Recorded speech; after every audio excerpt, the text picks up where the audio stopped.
channel. Hi, I'm Michelle Dewberry, and my show is your opportunity to cut through all the noise and dive in headfirst to some robust debates. Ideas clash. Situation, isn't it? Because You're deliberately avoiding my point. Nothing's held back. And if you think this is the end of it, wait for more. And we do not shy away from the difficult stuff. Sometimes I want to shake people and say, if only you understood. So join me on Dubes & Co. weeknights at 6 p.m, only on GB News, Britain's news channel.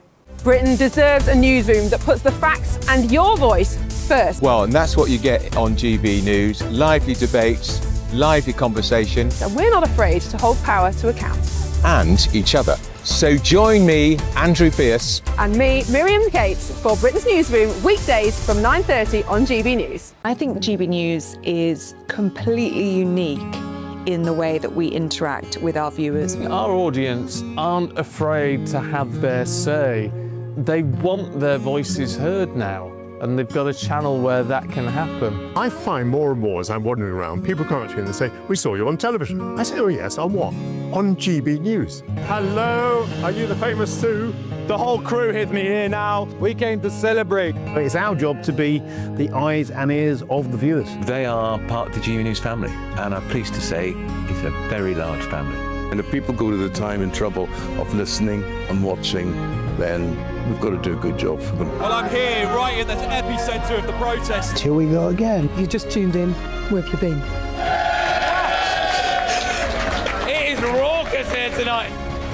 That's what makes us the fearless champion of Britain.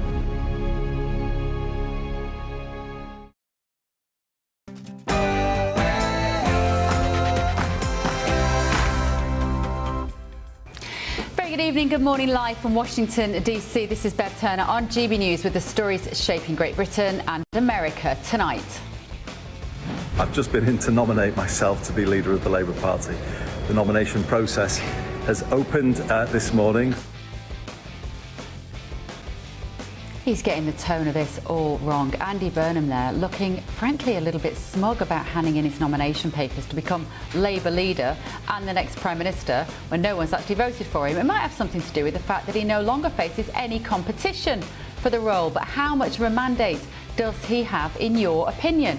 Also tonight. From my perspective, Britain is one of the greatest countries in the history of the world.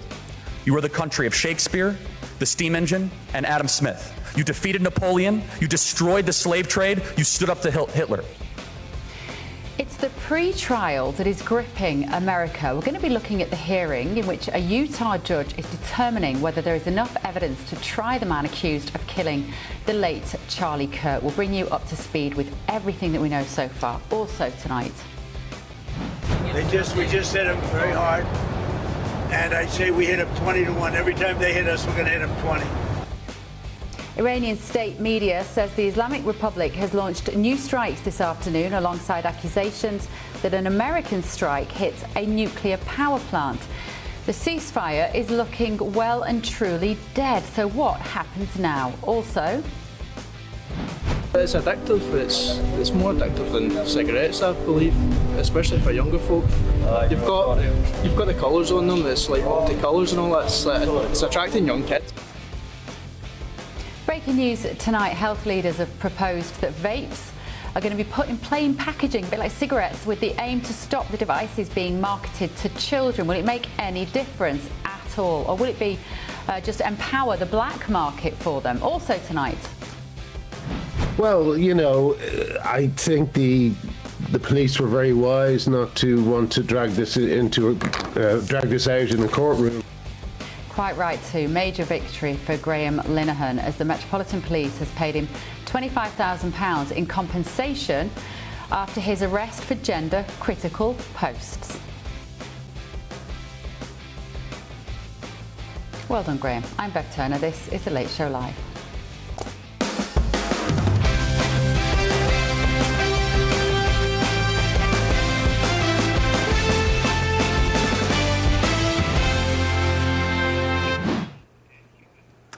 Very warm welcome on this Thursday night. I'm joined in the studio this evening by Victoria Churchill from the Daily Mail and from Unleash Prosperity. Tim Dosher is here with us in London. We've got broadcaster and podcaster Lewis Oakley and former Scotland Yard detective Peter Bleksley. Thank you all so much. Thank you, gentlemen. Good to see you here on The Late Show live in the studio. Haven't had you in that position before. I've had you in other positions. Stop smirking, Peter Bleksley, but I've had you normally down the line. But I haven't actually had Lewis on the show before, so thank you guys for joining us tonight. Oops, that's a good start. Right, well, we set the tone of the evening there, Tim. Am I blushing a little? Right, moving on to our main news this evening. Andy Burnham has admitted it is all starting to feel very real. I should think so too, as his Labour leadership coronation gets underway. Nominations for Burnham have been flooding in today from MPs looking to show off their loyalty after his last potential rival, Al Khan's, threw in the towel. After submitting his own nomination, Andy Burnham then took to social media. Tell me what you think of the tone of this. Strange thing to say, but I've just been in to nominate myself to be leader of the Labour Party. The nomination process has opened this morning, so glad to see some MPs going in. I'm still the only candidate in the race. We'll get the first indication about 7 p.m. tonight of the first number of MPs to sign up, but the thing will go on over the next few days. So he's all but guaranteed, of course, this role as a Prime Minister now. And joking it's third time lucky because he's botched leadership bids in the past. And normally, Tim, I like a bit of self-deprecation in politicians. It's very endearing often rather than just bragging all the time. But he's showing no kind of empathy to the fact that the British public know that he's about to live in 10 Downing Street and no one has voted to put him there. It's an amazing thing. I mean, think about what's going on right now. I mean, this guy has not made himself known to, except for in his city, he's known, but he hasn't done the work that a politician is supposed to do, which is to go around and make yourself known and here's who I am and this is what it is. This reminds me of Kamala Harris, which you know what happened with Kamala Harris. She got the nomination without a single vote cast for her, and then it was the Hindenburg. Ooh. And I'm really hoping the UK doesn't do that because of this, but it's very, very similar. Is it similar, Victoria? And do you predict the same demise for Andy Burnham? Because of course he's stepping into some shoes which were filled by Keir Starmer, who is so unpopular with the British public that there will be a lot of people who go, I like Andy Burnham, I like him more than Starmer, but the mood that he's setting, I don't like this tone of kind of like, oh look, I've just sort of happened to get here. No, you haven't. You put yourself in a by-election. One of your mates stood down deliberately so you could play this game of chess at the expense of democracy. Yeah, I mean, I think Tim stole my line on Kamala Harris. I was going to say, just at large, I think he's getting some advice from U.S. Democrat political consultants. It sounds like the way that he's messaging and the way that he's coming at this. I mean, you know, at least from the American side, right? We did away with kings about 250 years ago. Decided to split off, and it seems like Britain's going to have two kings now, Andy Burnham as well as King Charles. He's got about as good of hair, though, as Sir Keir. I mean, it's just a wonderful haircut. So, you know, hey, whatever. Yeah, he's got excellent hair. He's got very thick eyelashes as well. He's kind of getting mocked for being called, you know, the mascara man from Makerfield. Let me go to... Is he borrowing eyeliner from J.D. Vance? Guyliner. The guyliner thing. Yeah, it's clearly a thing, isn't it? Is he going to be on one of these, like, Boyfriends We Deserve Twitter accounts? I think he's up next. Well, I'm sure the Daily Mail might do something about that, Victoria. Now you've just said that. Let's go to London and talk to Lewis and Peter about this. Lewis, is he getting the tone of the social media messages right? He's kind of being one of the guys. And I get that. I like that. As part of his appeal of Andy Burnham, he does seems like a normal person, but he's not normal, and nothing about this is now normal. And I think the British public are not happy with having him imposed upon us. Well, look, here's the thing. I mean, I think he does social media much better than Keir Starmer, so we're already a little bit ahead, so that's great. I think, you know, having a quick transition as well is a good, positive thing. We don't want months and months of indecision whilst a new leader is selected and we're focusing on Westminster when our country is in such a mess. What I do think we have to have a serious discussion about is, do we have a presidential system or not? Because realistically, changing the Prime Minister in this country really shouldn't matter too much, because we vote for our local MPs. Whoever has the most MPs forms the government under a manifesto. This is where I think he's going wrong, because everyone's asking, what's he going to do? What's he going to do? Where's he going to stand on this? What he really should come out and say is, you know what I'm going to do? I'm going to enact this manifesto, because that's what you guys voted for. If it turns out that we have a presidential system through the back door and he's going to do things the Burnham way, and obviously we've already seen with Keir Starmer bringing in things no one asked for that weren't in the manifesto, like digital ID and, you know, social media bans. If he comes in, he has a totally new direction from what's in the manifesto, then I think we're in, well, we need to have a general election then, because I think we need to be honest about what system we have. If you look at the kicking that Nigel Farage has got this week for stepping down and triggering this now controversial by-election, all of the noise around Nigel and how outrageous it is that he's doing this, there's just tumbleweed, Peter. Crickets. Yeah. Crickets when it comes to the mainstream media and what Andy Burnham's doing, except for GB News. We're the only ones who are going, hang on a minute, is it just us or is this completely wrong? But what's wrong about it? A Prime Minister has stepped down, someone's got to do the job. He's put his hat in the ring, no one else had the votes. That's the way the system goes. That's it. What's unusual about it? We've done this like 7 times in the last 5 years. Like, come on, we should be used to it by now. Yeah, he wasn't. I don't think it was right when the Tories did it either. But the thing is, he wasn't an MP. This has all been engineered so that he could dethrone Keir Starmer and parachute himself into the biggest job in the country. Peter Bleksley, what do you think? Well, here we have the manufactured Messiah of Makerfield doing social media videos with a staggering lack of gravitas, seriousness, maturity, intellect, and this man is going to lead the country. What we actually need are grown-up, serious, intellectually capable politicians to get this country out of the staggering mess that it's in. And what are we having? A silver-tongued, easy on the eye, rampant socialist, yet another one, parachuted through a manufactured process into number 10. And if we thought Starmer was bad, believe you me, brace yourselves, because Burnham's on his way.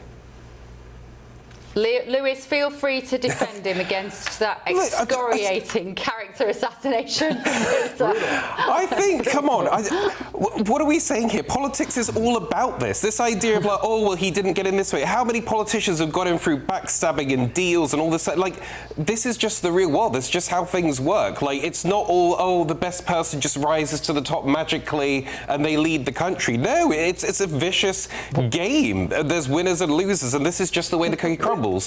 You know, he's coming in. You know, he may actually be able to sell something. So I think the thing with Keir Starmer is he couldn't sell anything. No one could stand to hear him even talk. At least with Andy Burnham, he might be able to actually persuade some people around to his way of thinking and actually make people feel like we are going in the right direction. Well, let's just have a look. Let's just have a look, if we may, at Burnham's way of thinking, because we saw it very clearly today when he did a piece to camera, his first major piece in the media since receiving all the nominations now, which absolutely guarantees and cements his place in number 10. And what did he choose to speak about? Of all the issues gripping the country, gripping the globe, he chose to speak about Israel, Gaza, and how the Labour Party let the nation down. I told you, brace yourselves, there's a lot more worse than that coming our way.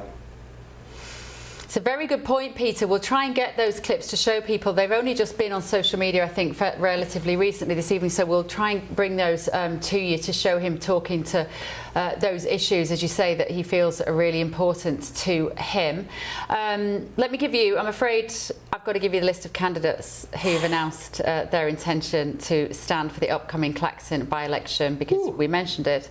And they are Count Binface, of the Count Binface Party. They are Nigel Farage of Reform UK, Kai Stephen of the British Democrats. We have Adam Al-Khatib of the Forward Party, Ollie Granger, an independent, and Lawrence Fox from the Reform Party. Oh, there's more. We also have Mark Berger, who's an independent, and Piers Corbyn, who's also standing as an independent. Let me know your thoughts this evening, gbnews.com/your say. Are you happy about Andy Burnham getting this job and just being, you know, kind of handheld into number 10? I just find it really astonishing. But anyway, still to come on The Late Show Live. From my perspective, Britain is one of the greatest countries in the history of the world. You are the country of Shakespeare, the steam engine, and Adam Smith. You defeated Napoleon, you destroyed the slave trade, you stood up to Hitler. It was the biggest story in the world when Charlie Kirk was assassinated. The pre-trial is now gripping America. We're going to be looking at what's happening. The Utah judge is basically determining whether there is enough evidence to try the man accused of killing the late Charlie Kirk. This is The Late Show Live, only on GB News.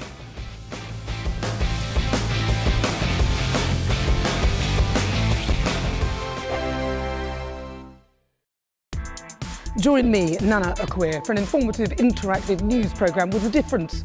It's fun. No, he didn't say that, Dave. I'm so surprised. I think there's an element of truth to that. Join me from 3 p.m. every weekend, only on GB News, Britain's news channel. Hi, I'm Michelle Dewberry, and my show is your opportunity to cut through all the noise and dive in headfirst to some robust debates. Ideas clash. Situation, No, Because the failure is... You're deliberately avoiding my point. Nothing's held back. And if you think this is the end of it, wait for more. And we do not shy away from the difficult stuff. Sometimes I want to shake people and say, if only you understood. So join me on Jubes & Co. weeknights at 6 p.m, only on GB News, Britain's news channel. From court mornings to warm family brunches, from football to tennis, In the car, in the kitchen. GB News breakfast is there. with the stories you need and the conversations that matter. Anyway, let's talk business. Well, it has been a historic night in British politics. It's astonishing, isn't it? We're here again to start your day just right. GB News breakfast, Every morning from 6 a.m. only on GB News. Britain's news channel. Some people enjoy lazy Sunday mornings, but not me. What's the truth of the matter? So that's a very live question. Would you support him if he waters down these plans? Before the spin sets in, I'll be getting to the truth. This is personal. No soft questions, no easy answers. It's one thing if the state has rules in this country. It's another thing whether the police and others actually police them. Setting the agenda and holding those in power to account. You can't really blame her if the system is set up this way. You will not want to miss it, trust me. The Camilla Tominey Show, Sundays from 9:30, only on GB News. From the school run to the home run, watch a new show for all of Britain. He can say whatever he wants. A straight talking show where all voices are heard. And, when are we going to stop talking about smashing the gangs and actually do it? With the stories that matter from every part of our country. There's a bit of a crash landing there for your Chancellor. Bold, fearless and standing up for you. That's me, Martin Daubney, 3 p.m. till 6 p.m, weekdays, here only on GB News. The People's Channel, Britain's news channel. Westminster's full of talk, but out here, it's the real world. Am I allowed to talk now? No, that's it. This is where it matters, real people and real lives. That's what politics is all about. In fact, this Trump made a good start. No. Straight answers, no spin, and just a couple of pints. How many fingers have I got up? About 10. So join me for Lee Anderson's Real World every Friday at 7 p.m, only on GB News. The People's Channel, Britain's news channel.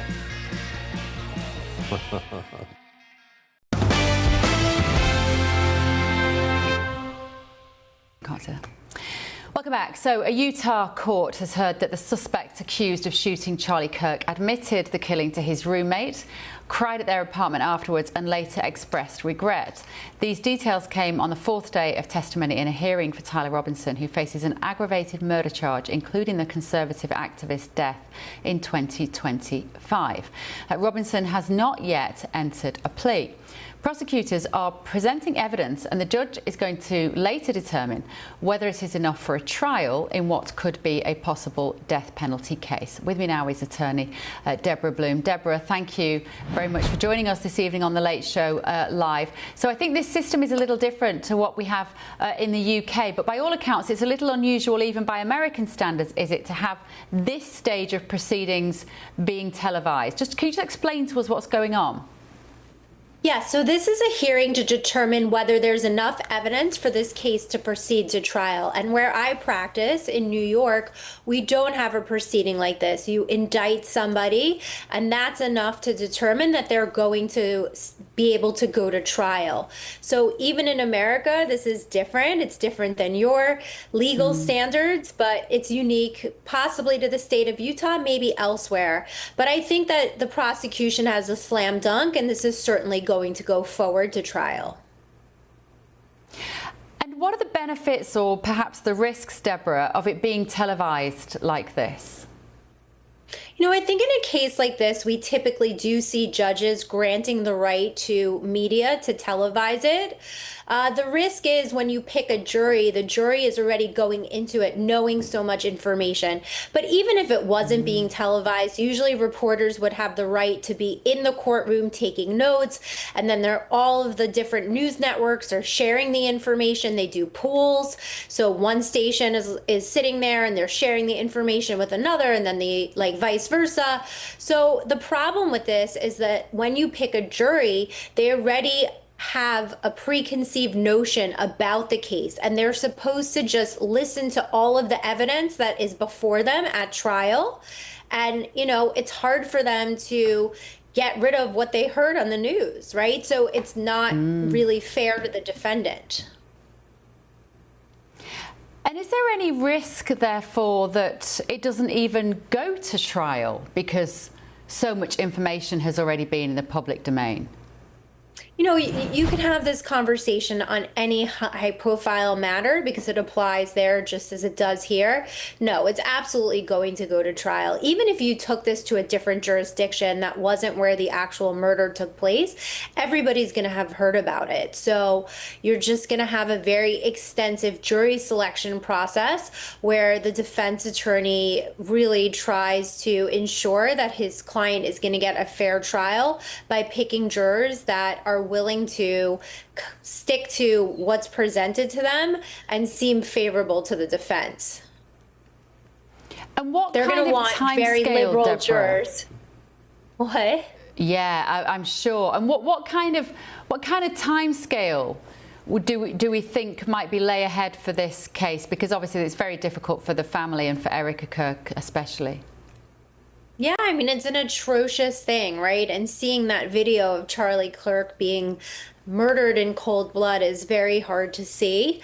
He really was somebody that did a lot of really positive things for America, and it's very tragic that in my country that you could fully disagree with somebody's opinion, but you shouldn't murder them. You know, it's just a pure sickness. And when you say that the defence would like a liberal jury, that very much speaks to the way politics has run through this entire tragedy. Just tell us what you mean by that.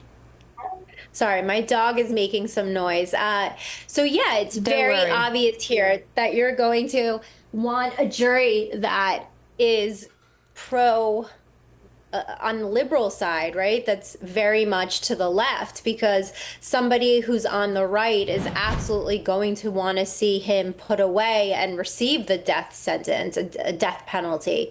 So someone here who's very, very, very liberal is likely to side with the accused Tyler Robinson, and that's absolutely who I would pick if I was his defense attorney. You get their names ahead of when they're seated, and you go on their social media and you see what posts they have, and you try to assess them. Like, what do they look like? Do they display typical characteristics of someone who is liberal? So that's what I would be doing if I was his defense counsel. And they're also going to try to play on the DNA, but I don't think that's such a strong argument.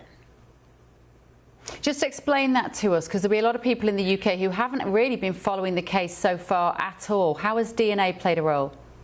So Tyler Robinson's DNA is not on the rifle. The issue with the rifle is it's a family heirloom rifle. And from what I've heard, his grandfather, when he saw the rifle that was used during Charlie Kirk's shooting, thought that it was his rifle because it's a modified rifle. So it's very unique and it's a family heirloom.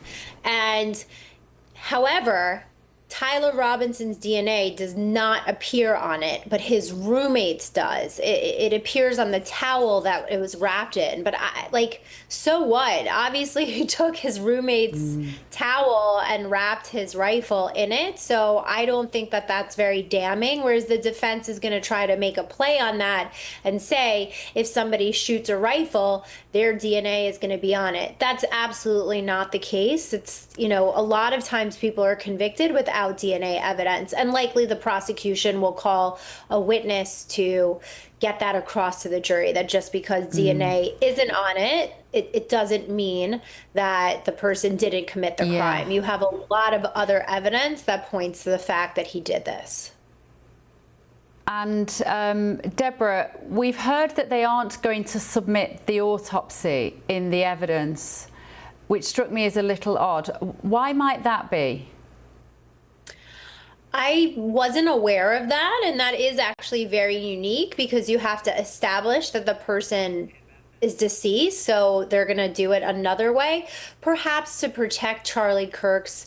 There are preliminary hearings that aren't being covered by the news that the judge might not want everyone to hear, right, where he's making these determinations as to what comes in, what doesn't come in, the text messages are coming in, perhaps the autopsy to really protect the privacy of Charlie Kirk's family.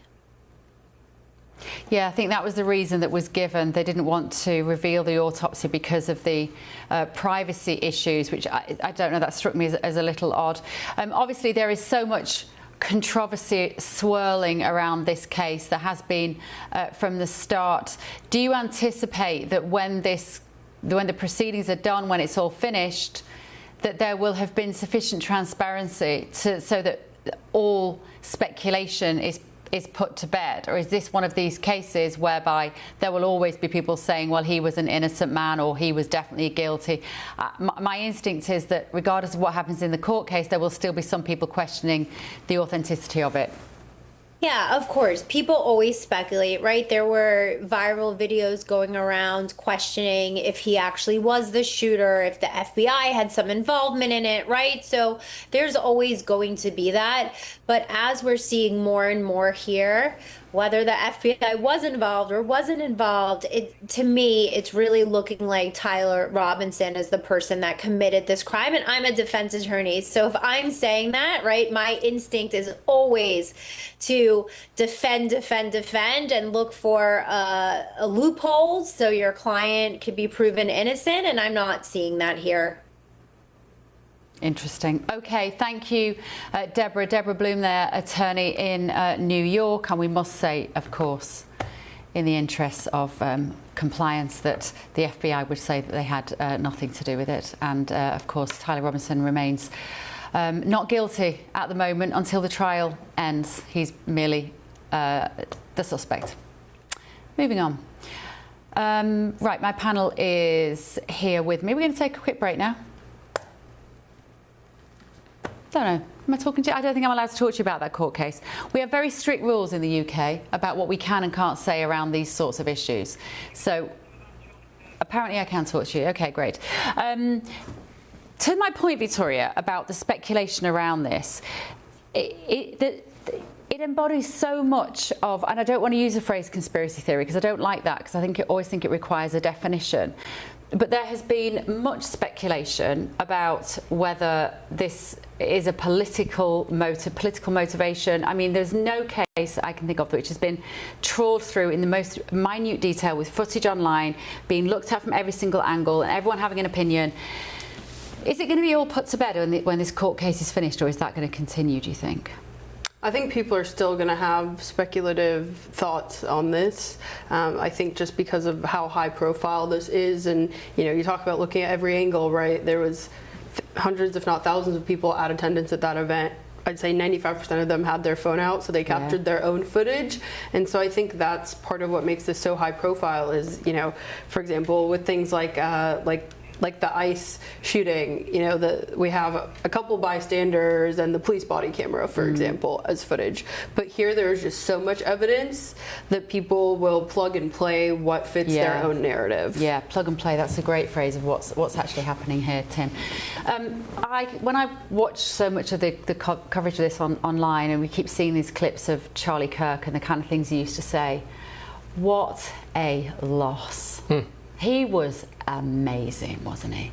I think everybody in the world, I know this through the X feed, that when you pull it up, everybody is watching clips of Charlie Kirk listening, engaging, debating in a healthy way with students who are desperate for that. And they're not getting it from their professor in the classroom. They were getting education through almost a Socratic method that Charlie Kirk was actually engaging with. And so, it's a huge loss. He was a lion when it came to speech. He was a lion when it came to engaging with people he disagreed with, which, by the way, we do hear every day on GB News. This is a place for engagement. This is a place for, hearing different sides of it. And so, it's a huge loss. And look, this trial is I think going to happen. There are a lot of people who say it may not happen because of how big this is getting, how much the defense could say that the jury pool's tainted. We can't possibly have a trial. This is a mistrial. Let's move for a mistrial. And that is something that I think the judge is walking a line on right now. And to your point on conspiracy theories and all that stuff, look, you're never going to get everything that you want. There will be judge rulings that you say, darn it, I wanted that. But just remember that when you put a panel of 12 jurors there, they are listening, they are presumably smart, and they are completely capable to bring a verdict down, regardless of what's happening. I think it's a shame that they're not submitting the autopsy. Because part of the speculation is that he wasn't killed by the gun on the roof, that he was killed by another means, perhaps an explosive attached to his microphone. Revealing the autopsy would rule that out, because that forms the basis of so much speculation. And so when they said we're not going to show it, I was like, you're just going to leave that door open. Strange, isn't it? Well, look, again, these are the decisions that you're seeing made that are usually made without the entire world watching. And then you come to this, again, it's always open. But that is something that you're going to have to face with. And I do think that there is plenty of evidence that are in to get a conviction of murder, of aggravated murder, as he's charged. Okay, right. Let me know what you think at home. gbnews.com/your say. I'm going to have a quick look at your messages while we take a quick break, but still to come on The Late Show Live. We just hit them very hard, and I say we hit them 20-1. Every time they hit us, we're going to hit them 20. That was Trump talking last night, but Iranian state media is now saying that the Islamic Republic has launched new strikes this afternoon, alongside accusations that an American strike hit a nuclear power plant. Is the ceasefire well and truly dead? I'm going to talk to Lisa Daftari after the break. This is The Late Show Live, only on GB News.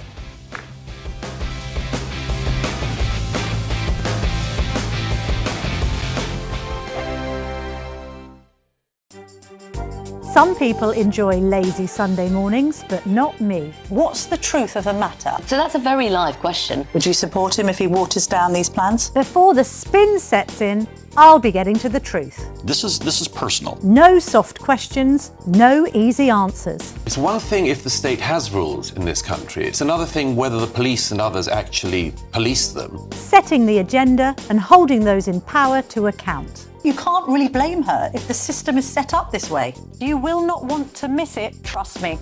The Camilla Tominey Show, Sundays from 9:30, only on GB News. Breaking news, live updates, stories that matter. From the heart of the GB newsroom to every corner of Britain, with our team of dedicated journalists across the UK. GB News bulletins are there to deliver the latest news that matters to you. Bulletins on GB News, the People's Channel, Britain's news channel.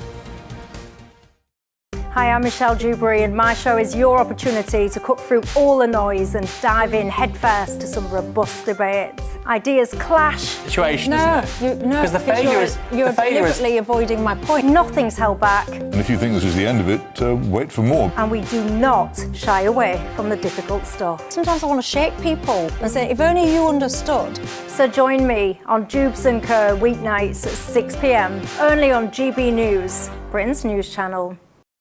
Westminster's full of talk, but out here, it's the real world. Am I allowed to talk now? No, that's it. This is where it matters, real people and real lives.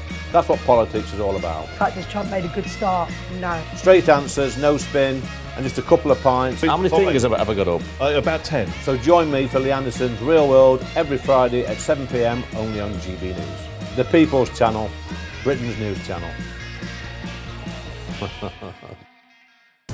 I've been in Westminster for a long time, but I know that though power may be here, its effect on people's lives is across the whole of the country. We may be where rules are made, but it's where they're implemented that matters.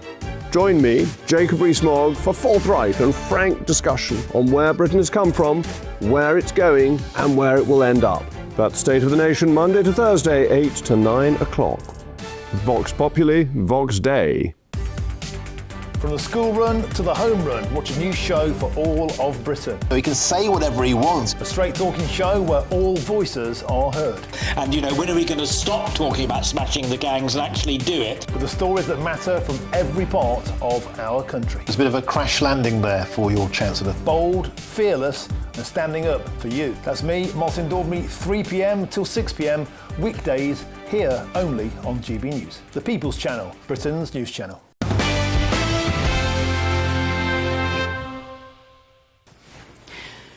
Welcome back. So, Israeli Prime Minister Benjamin Netanyahu and President Trump held a phone call in the last few hours. They've reportedly agreed to continue coordination between their countries on various fronts.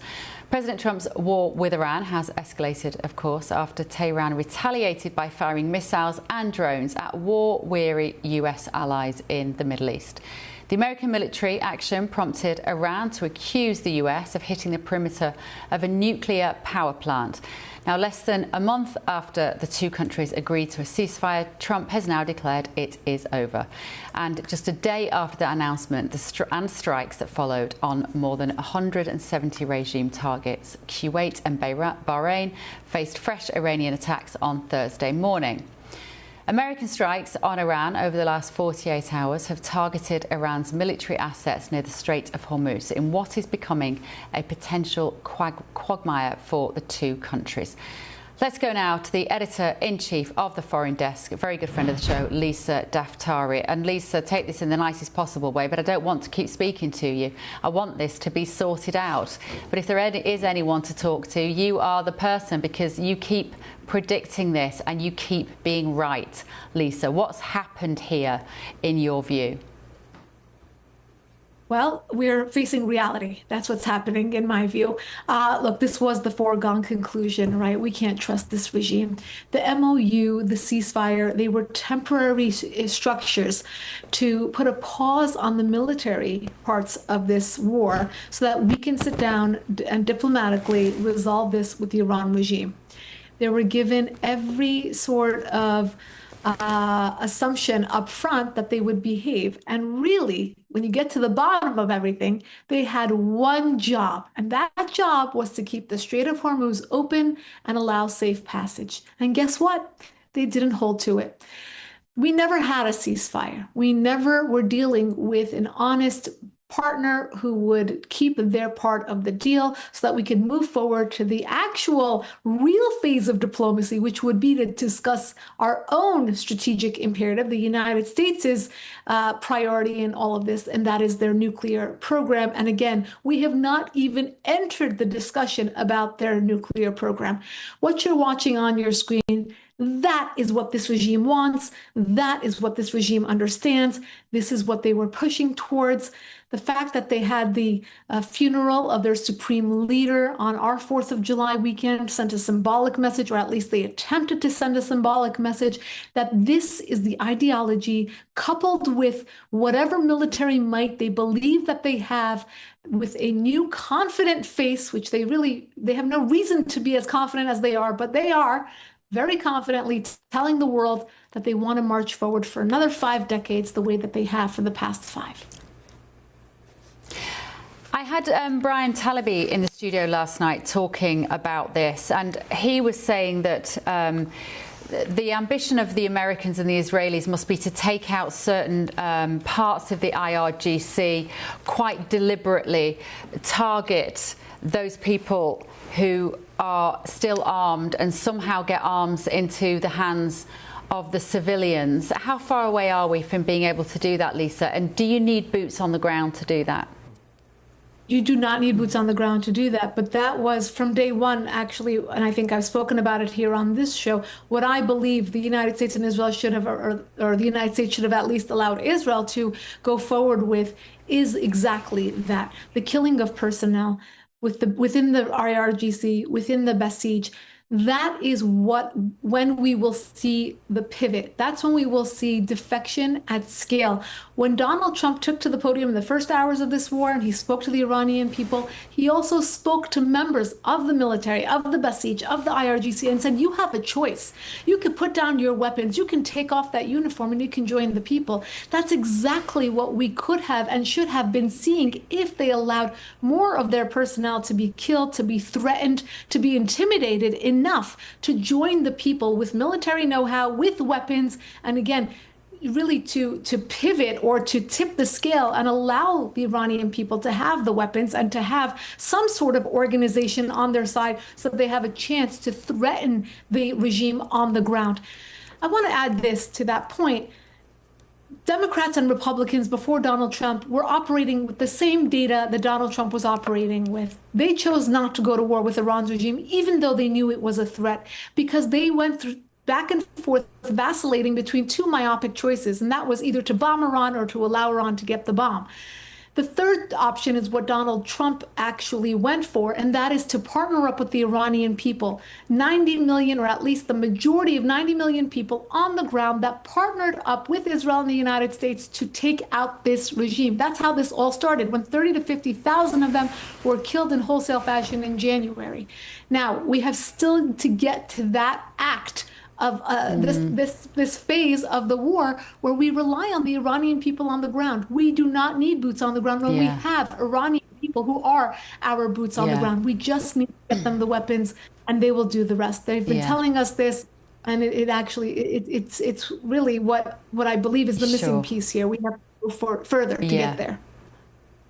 Okay, Lisa, brilliant as always. Editor-in-Chief of the Foreign Desk, Lisa Daftari, thank you so much for joining us. Let me go to my British panel on this in London now. Lewis, let me start with you. I wonder where this leaves the relationship right now between President Trump and Benjamin Netanyahu. I just wonder whether Netanyahu is sitting there saying to Trump, I told you, you can't trust them, you never could, you gave them a chance, this was always going to happen. I wonder what that dynamic is like now. It's hard to tell, and I think, Trump is probably feeling a bit of pressure from his base on this. There are a lot of his supporters, and I hear this now, it's not Trump derangement syndrome now, they call it Trump disappointment syndrome, if they didn't want him to get involved in foreign wars, and now look what's happened. And I think actually a bit of a backlash to Israel's involvement here from some of the base, from the people like, a Tucker Carlson or a Megyn Kelly have really turned on him. So I think he's probably feeling a little bit isolated. I wonder if he's thinking, I just wish I had never got involved in this, because it really has put pressure on those relations which were good before. And this keeps getting more and more sticky. And the more and more he kind of announces it's over, we've got a ceasefire, and then it doesn't work out. He just looks more and more ridiculous and more like he's not in control. And we'll see what the American people think in the midterms. Yeah, well, I think you're absolutely right, Lewis, that the MAGA base here are not happy with this, some of them. They never wanted this in the first place, Peter, but they're in there now. America has to somehow get the job done. But what on earth does that look like? Well, then the MAGA base needs to listen to me when I say the free world owes Donald Trump a huge debt. Let's just remind everybody, if we may, about what this Islamist nutcase regime in Iran is all about. It wants to spread the most radical form of Islam around the globe. It wants to wipe out anybody who stands in its way. And that includes me, Bev, you, Lewis to my right, and just about everybody watching this show. They are tyrannical. They are dangerous. They must never, ever have a nuclear weapons capability because, as President Trump said only the other day, they will use it. I completely agree with so much of what Lisa said, but now is the time I would respectfully suggest for the CIA to step up to the plate and covertly arm the people of Iran. So whilst America destroys by air and renders the regime severely damaged, people on the ground will be suitably informed and suitably armed so that they can take to the streets and take over and not be so brutally assassinated like they were in their tens of thousands just a few short months ago by their own regime. Okay. Yeah, very good point, Peter. It's an important reminder. We have to keep remembering what this was about from the start. And you're right, it's for everybody. Thank you so much, Peter. We've got to move on. You're dying to get in, I know, Tim, on this. But is it going to take more than 5 seconds? No, I just wanted to see. He mentioned the CIA getting involved, and I'm wondering. I heard a report, Peter, that there is a strategy to have the Kurds move into parts of Iran to detract some of the IRGC to defending the territory and therefore separating it from what their task is. I think that might be a strategy maybe we'll see in the future. That was much longer than 5 seconds. Sorry. We will go back to this, though, later in the show. We've still got over 2 hours to go, of course. Now, let me have a look at your papers in just a moment after the break. We're going to be looking at The Independent. They're telling us, Burnham, quote, "We didn't get it right on Gaza." Really? Is this his opening gambit? We'll play you what he said. Don't go anywhere. This is Bev on The Late Show Live, only on GB News.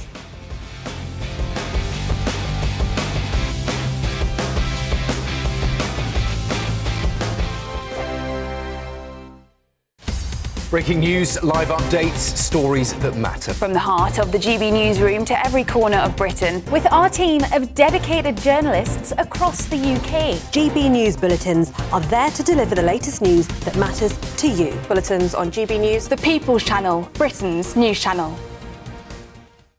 From court mornings to warm family brunches. From football to tennis in the car. In the kitchen. GB News Breakfast is there. With the stories you need and the conversations that matter. Anyway, let's talk business. Well, it has been a historic night in British politics. It's astonishing, isn't it? We're here again. To start your day just right. GB News Breakfast. Every morning from 6 a.m. Only on GB News. Britain's news channel.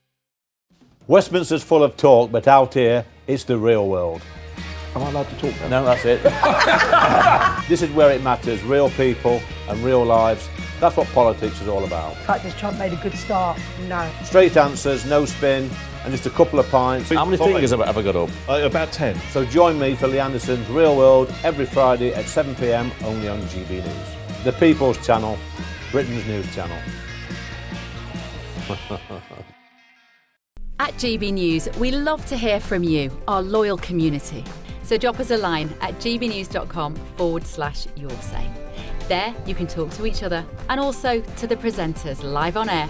gbnews.com/yoursay, because GB News is your channel, Britain's news channel. Join me, Nana Akwe, for an informative, interactive news programme with a difference. It's fun. No, he didn't say that, Dave. I'm so surprised. I think there's an element of truth to that. Join me from 3 p.m. every weekend, only on GB News, Britain's news channel. someone to know what's really going on in the corridors of power. Labour don't know what to do with you half the time, and that makes you quite lethal in the chamber. Get behind the headlines with Chopper's Political Podcast. Join me, Christopher Hope, as I sit down with the great and the good of British politics. We'll see where this ruling takes us. These are the stories shaping our nation. Chopper's Political Podcast, available now on all platforms. Listen in and stay ahead.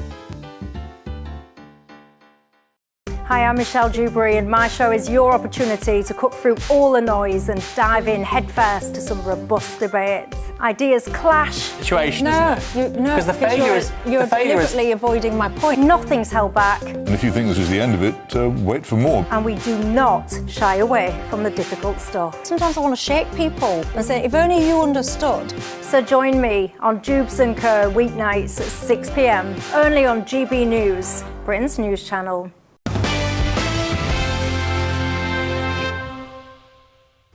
Welcome back. Let's have a look at some of the main stories on the front of tomorrow's newspapers today for you at home.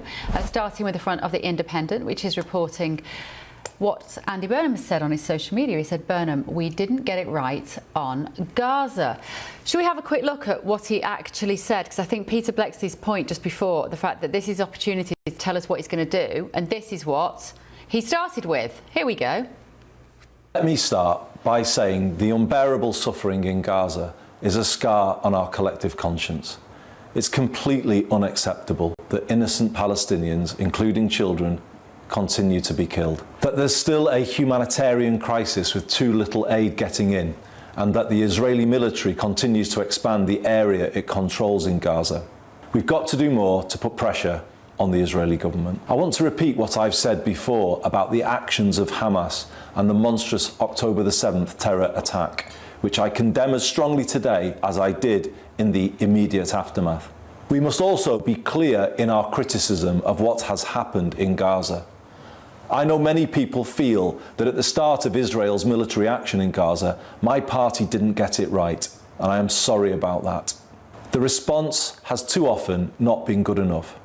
We need to do better.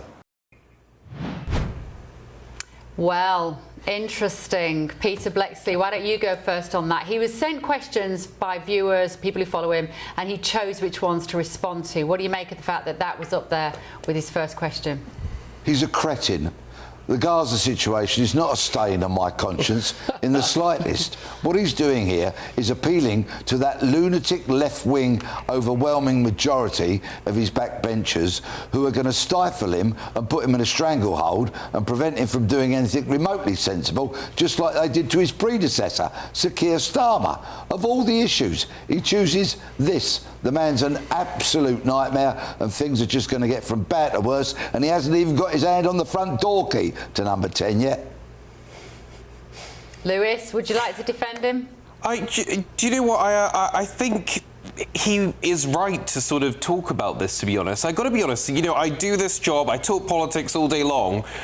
The amount of people where Gaza is the first thing they want to talk to me, and the amount of people that literally have no idea who the Prime Minister is, but they are so clued up on this. This is a big issue. I think Labour lost a lot of support over the issue, and I think he's seeing this as a bit of a chance to reset where the Labour Party stands on it. And they have lost a lot of vote. I know people that have said could never vote for Labour again after their stance on this issue. So I think it is important to a lot of people. It might not be important to everyone on the panel here, but out there, outside of what we talk about, I think this does come up again and again and again. You keep some really strange company, Lewis, let me tell you, because everybody I speak to, not one of them has Gaza as their first priority. They're more concerned about the cost of living, energy costs, mortgage payments, unemployment rates, the welfare bill, the lack of the army funding, and much, much more. We know some different people. You cannot pretend that this is not a massive issue and that it is swaying the way that people feel politically and about their political parties. It just is. I mean, extraordinarily, I think you're both right, actually, Peter. I'm with you. People that I know are more likely to be worried about inflation or can they pay their mortgage. But you only have to look at the streets of London every weekend for the hundreds of thousands of people that have come out now since the bombing on Gaza started to fill the streets of London with their Palestinian flags. I mean, I'm interested to know from you Americans is what you make of the fact that this is such a significant and prominent issue on the streets of London. I mean, Tim. he's responding to his voter base, Yeah. and those are people who waved that flag, who became citizens because they immigrated, maybe illegally. Who knows? I don't know. But we do know that Muhammad is now the #1 name of the last year, again for the 3rd year in a row in Great Britain, and so look, when you're stooping for votes around a country, that seems like a political savvy thing, which is very little commitment around what you're saying, no substance whatsoever. It's just literally a virtue signal to votes that you want. And yes, you're absolutely right. Focus on the economy. Focus on affordability. It's the economy, stupid. That's what we said during Reagan. That's what Trump is saying. It's the economy, stupid. Victoria, is he just playing to the Muslim voters who just want to hear that Andy Burnham is going to carry on or it'd be better than Starmer, even on the issue of Gaza? Well, I think he's making an interesting play here because, at least as far as I know, right, he actually only needs to win among the currently elected MPs. And so I think if those people are already in power, he actually shouldn't be catering to the far left of the party because those voters, at least to me, are already out of the equation. And so my question is, is he just basically trying to completely rebrand Labour as this pro-Gaza party to, contrast what attention they may be, having stolen from them, for example, by the Greens? Like, is that their play?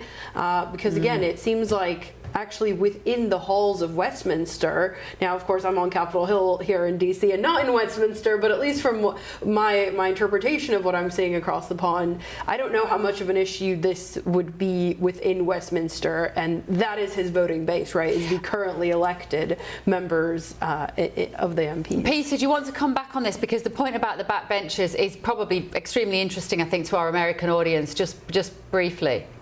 Yes, and your colleague there from the Daily Mail raised a brilliant point about the Greens. Burnham's trying to regain so many of those supporters that disappeared off to the Greens, who are an even more lunatic, unhinged bunch of rampant lefties than most of the Labour backbenchers are. Whatever it is, this is so typical. I think Tim beautifully raised the point that there is nothing that Burnham is going to do that's going to affect Gaza or the situation in the Middle East. Nothing whatsoever. He's an inconsequential nobody. Even when he's at number 10, he'll have no influence over it whatsoever. As little as he's going to do, we need to move on. We've got more time. We've got 2 more hours of this. More to come in the next hour, including this. It's addictive. It's more addictive than cigarettes, I believe, especially for younger folk. You've got the colours on them. It's like multicolours and all that. It's attracting young kids. I might have to translate that very strong Scottish accent for my American colleagues here.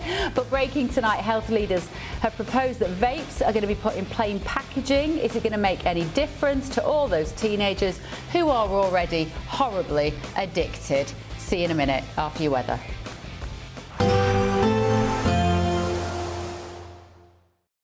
Today, clouds overhead, total zen within. Boxed Solar sponsors the weather on GB News. Hello, very good morning to you. Welcome to the latest update from the Met Office for GB News. Another widely dry and sunny day today, and that means it's going to be hot again for many of us.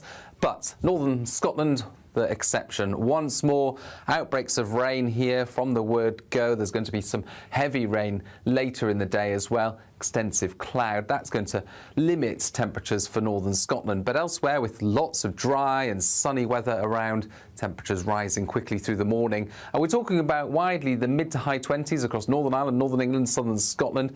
Low to mid 30s for central and southwestern parts of the UK, a little cooler along the eastern coast of England, and that's going to be an emerging theme over the next few days, a cooling trend for the east of England. Northern Scotland, though, seeing some heavy thundery showers developing through the late afternoon evening period. Could be some lively weather here. A lot of cloud north of the central belt, thin layers of cloud for the central belt into southern Scotland, Northern Ireland, but still warm, not as hot as further south. 6 p.m, still 32 to 34 Celsius expected across the heart of England and Wales, and a warm night to come as a result on Friday night. Now we're going to see that low cloud across the North Sea creeping inland somewhat to affect parts of eastern England, extensively across Scotland and Northern Ireland, and it's heavy rain continuing for the north of Scotland. Otherwise, it's a warm night with temperatures staying at 20-21 Celsius in places. Now, for much of England and Wales, we've got this west-east divide. A lot of cloud in the east. That creeps back to the coast on Saturday. Plenty of sunshine then.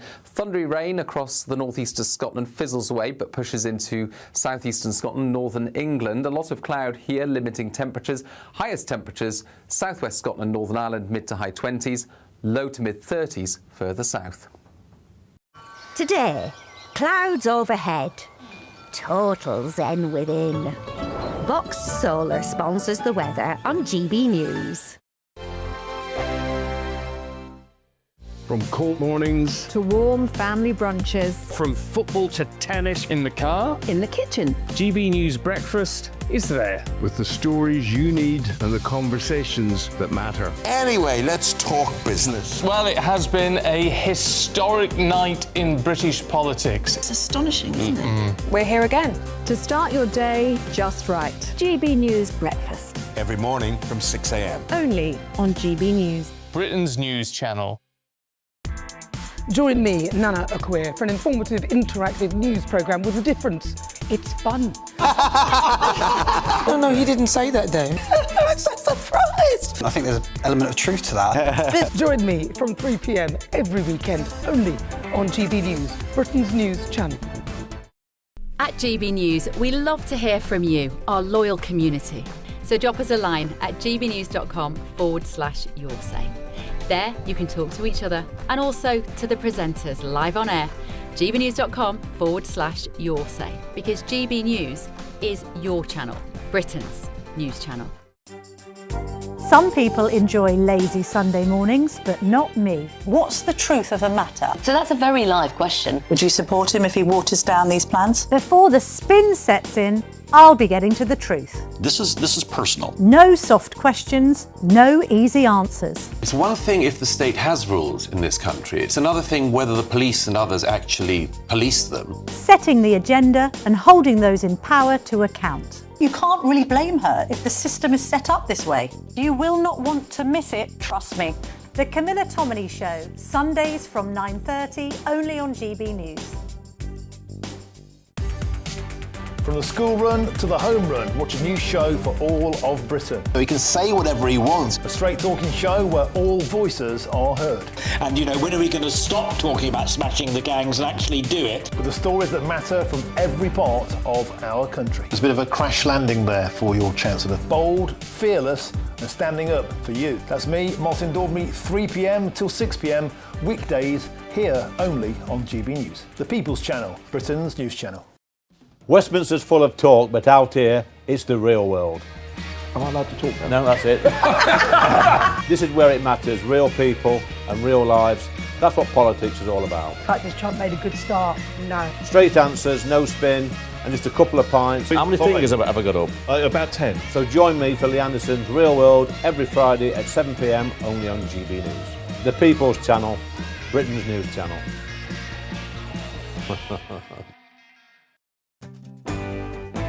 I'm Tom Harwood.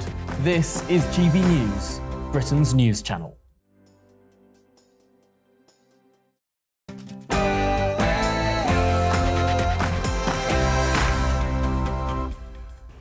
Very good evening, good morning, live from Washington, D.C. This is Bev Turner on GB News with a story shaping Great Britain and the United States of America. I've just been in to nominate myself to be leader of the Labour Party. The nomination process has opened. Andy Burnham looking a little bit too smug as he handed in his nomination papers to become Labour leader and the next Prime Minister. Obviously, nobody has challenged him for the role. But how much of a mandate does he have, in your opinion? Also tonight.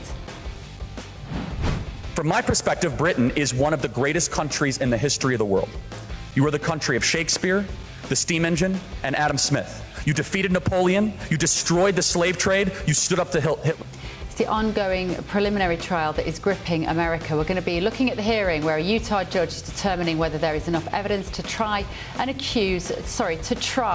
man accused of killing the late Charlie Kirk. Also tonight. It's addictive. It's more addictive than cigarettes, I believe, especially for younger folk. You've got the colours on them. It's like multicolours and all that. It's attracting young kids in a way, you know. That's what's called a very strong Scottish accent to my American viewers. What he was explaining is that everybody likes vaping and they're covered in lovely colours. Well, perhaps possibly not anymore, because there are plans to make the packaging plain. Will it make any difference? The kids are already addicted. Also tonight. Do you know anything about Shabir Ahmed? No. You don't know why Pakistan won't take him back? No, I don't know him.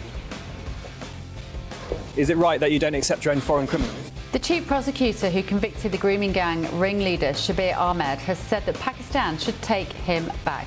But just what measures can the state use to ensure that he no longer walks free in the UK? Also, some good news.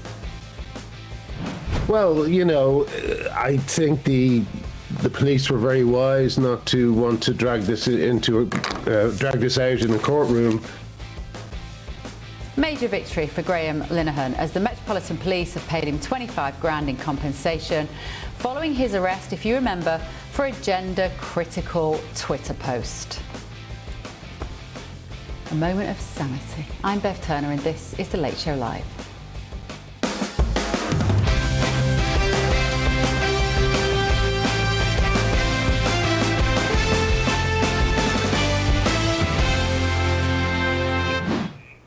Just after 8 p.m. here in Washington, D.C., just after 1 o'clock in the morning in the UK, I'm delighted to say that I'm in the studio this evening with Victoria Churchill from the Daily Mail and the Executive Director of Unleash Prosperity, Tim Dosher. And in London tonight, we've got podcaster Lewis Oakley and former Scotland Yard detective, regular face on GB News, Peter Blexley. Thank you, gentlemen, for joining us as well. Right, moving on to our main news this evening. Vapes are set to be sold in plain packaging like cigarettes to make them less appealing to under 18s. The Health Secretary, James Murray, is launching a 12-week consultation today, which will also propose that they only come in 3 colours: black, white and grey. Now, Murray says that fancy names and colourful packaging are encouraging children to pick up the habit. Nearly a fifth of people aged 11 to 17 say that they've tried vaping, but only 6% do it on a regular basis. I take massive issue with those figures. I am sure it is so much more. Delighted to say that I'm talking to one of my old adversaries from Britain's newsroom now, John Dunn, Director General of UK Vaping Industry Association. John, nice to see you for a change this late at night. Good to see you. So what do you make of this directive here, John, that they're going to change the packaging to make it plain? It's not going to make any difference. The kids are still going to smoke these things.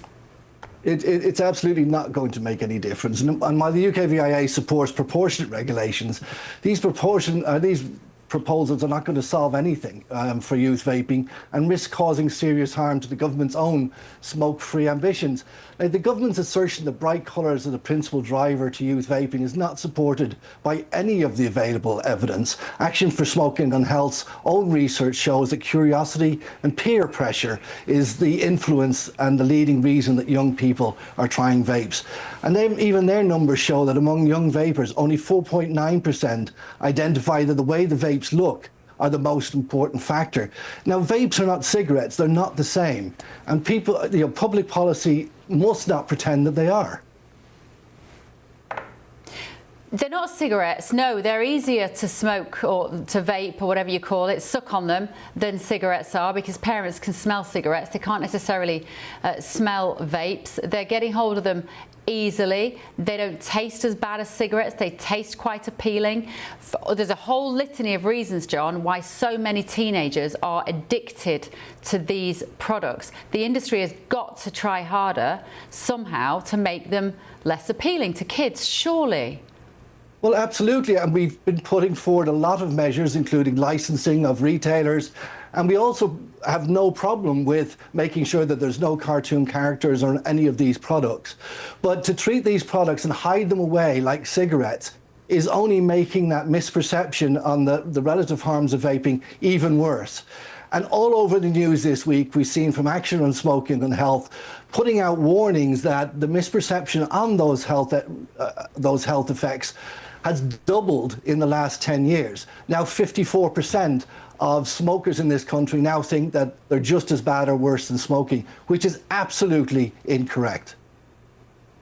And I think I probably agree with you on that. I think if you're an adult and you want to stop smoking, you probably are better to be vaping. But the major issue is the youngsters that have taken to these things. And when we look at the shop front that we've just shown there, and you've got the colourful sweets and the colourful vapes, it's hard to know what's a child's product and what's meant to be for an adult. What information or data do you have on how many young people are vaping even though they've never ever tried a cigarette? Well, if you look at Action for Smoking's and Health's own numbers, the amount of young people that didn't previously smoke that are vaping is still very, very low. It's less than 5%. So what the government is trying to do here is punish the 5.3 million adult vapers that have switched away from combustible cigarettes by penalising them, making them look like they're doing something wrong, and also scaring off the other 5 million adults in this country that continue to smoke, a habit that kills 22 people every day here in the UK. Now, while we are absolutely in agreement that young people shouldn't be vaping, there's lots of things that we can do, but plain packaging, hiding them away like cigarettes is not the way to go. So what do we do? First of all, we regulate who can sell these products. We also change the way that the products are approved. And you've touched on a very interesting point there. The current way that they're approved does not look at the product design. It does not look at the naming characteristics of the products. And we've been pushing for years for that to change. All it would take is a simple change to legislation. The MHRA, who already approved these products for sale, would look at the packaging, they would look at the descriptors, and then they would approve whether the product is for sale or not. Those products then should only be sold through licensed importers and distributors, and those importers and distributors can only sell to licensed retailers. We've got tons of so-called vape shops in this country that are phone shops, children's toy shops that have rows and rows of vapes. Those people should not be selling these products, and we've been saying that for the last 6 years. So when you talk to the government about that, what kind of explanation do they give you? What's their response to the loose and unregulated way that they've let these things come to market? Well, the last government didn't care less, to be honest with you. They didn't want to sit down with the industry. They didn't want to do anything about enforcement. They didn't want to do anything on licensing. And in fact, we had one health minister go on a 10-minute tirade on how the industry just wanted to make more money and monopolise themselves. And that's why we wanted licensing, which is absolutely insane. I will give this government kudos in the fact that they do at least sit down with us. In fact, I had a meeting today with the Department of Health, and they've said that we will have ongoing meetings. But unfortunately, we've had a revolving door of prime ministers, a revolving door of health ministers, and this policy is just getting chewed up. And people are just looking for where they can get a good headline, and they're really throwing the adult smokers and the adult vapers under the bus in the meantime. Okay, John. Good to see you. John Dunn there, Director General of UK Vaping Industry Association. Thanks for explaining it to us. Let me ask my panel here, and in London as well, of course. Victoria, let me come to you first. I've seen with my own eyes the way that vaping has completely got a generation of teenagers hooked that would never have gone near a cigarette.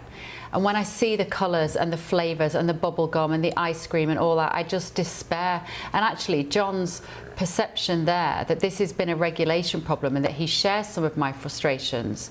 What's the solution?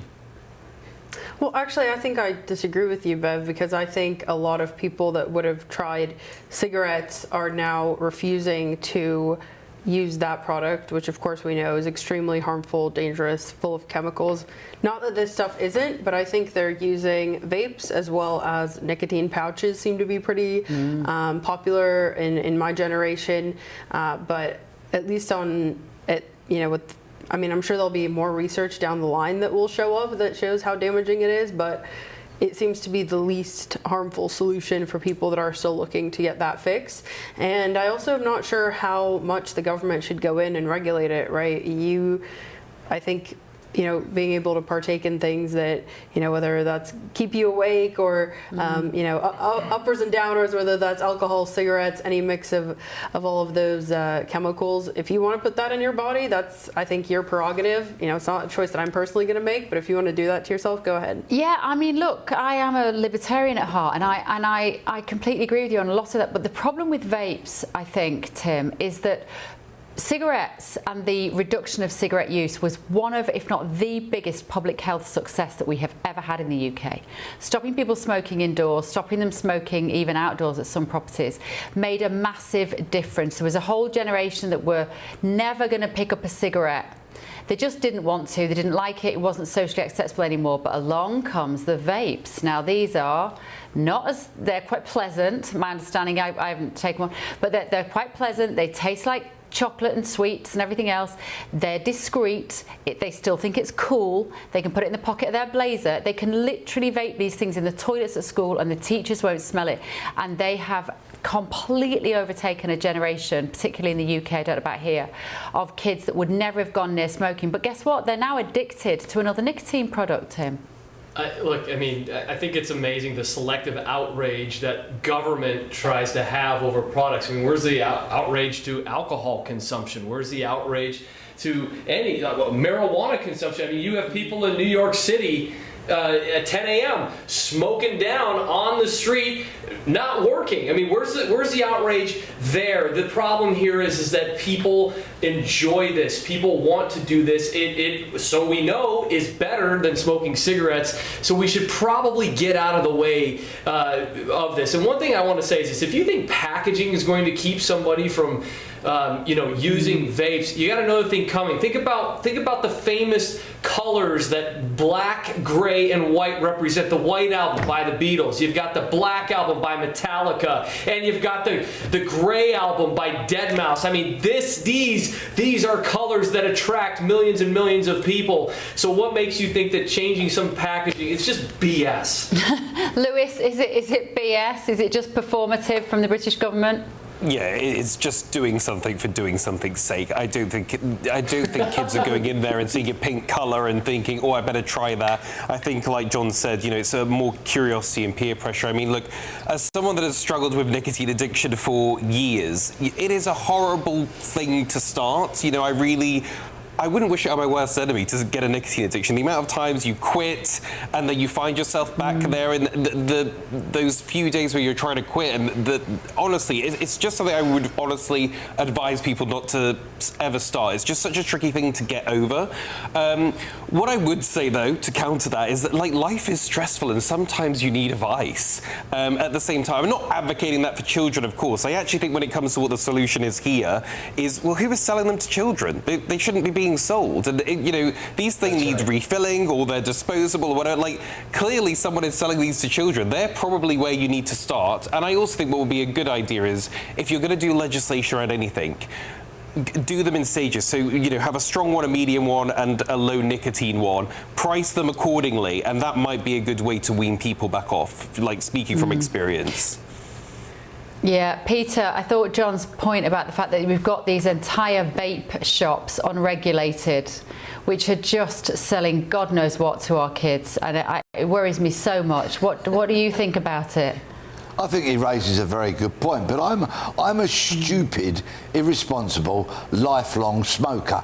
Now, when I go into the shop to buy a packet of cigarettes and I look at the packaging, generally speaking, I have the choice between the packet that's got the cancerous lung on it or the packet that's got the gangrenous foot, which is about to be amputated on it. So, but it doesn't stop me buying a packet. I think there's some merit in making the packaging a little less attractive. So many kids are vaping. They really are in huge numbers, and I wouldn't encourage anybody to smoke, and I likewise wouldn't encourage anybody to vape. But the vape shops, as you say, they plague our high streets now, like the numerous barbers, charity shops, vape shops, and so on. Yeah, Peter, have you tried to quit, or have you tried to use vapes to quit? I did try quitting once, and I managed it for a couple of months, but then the habit got me. I mean, I started smoking blotting paper when I was about 9 years old, and I've smoked everything known to mankind ever since. So it's well and truly got me, and it's one of the reasons why you'll be at my funeral, Bev, and I won't be at yours. Oh, fingers crossed, eh? Yeah, well, no, I wasn't wishing you dead then, Peter, to be clear. That sounded awful. But the natural course of things, and that's how it should be, I guess, one might say. But Lewis, with you, I'm interested, when you smoke vapes compared to the cigarettes, I bet you're probably consuming more nicotine with your vapes than you would be with cigarettes. Partly because you can just consume them.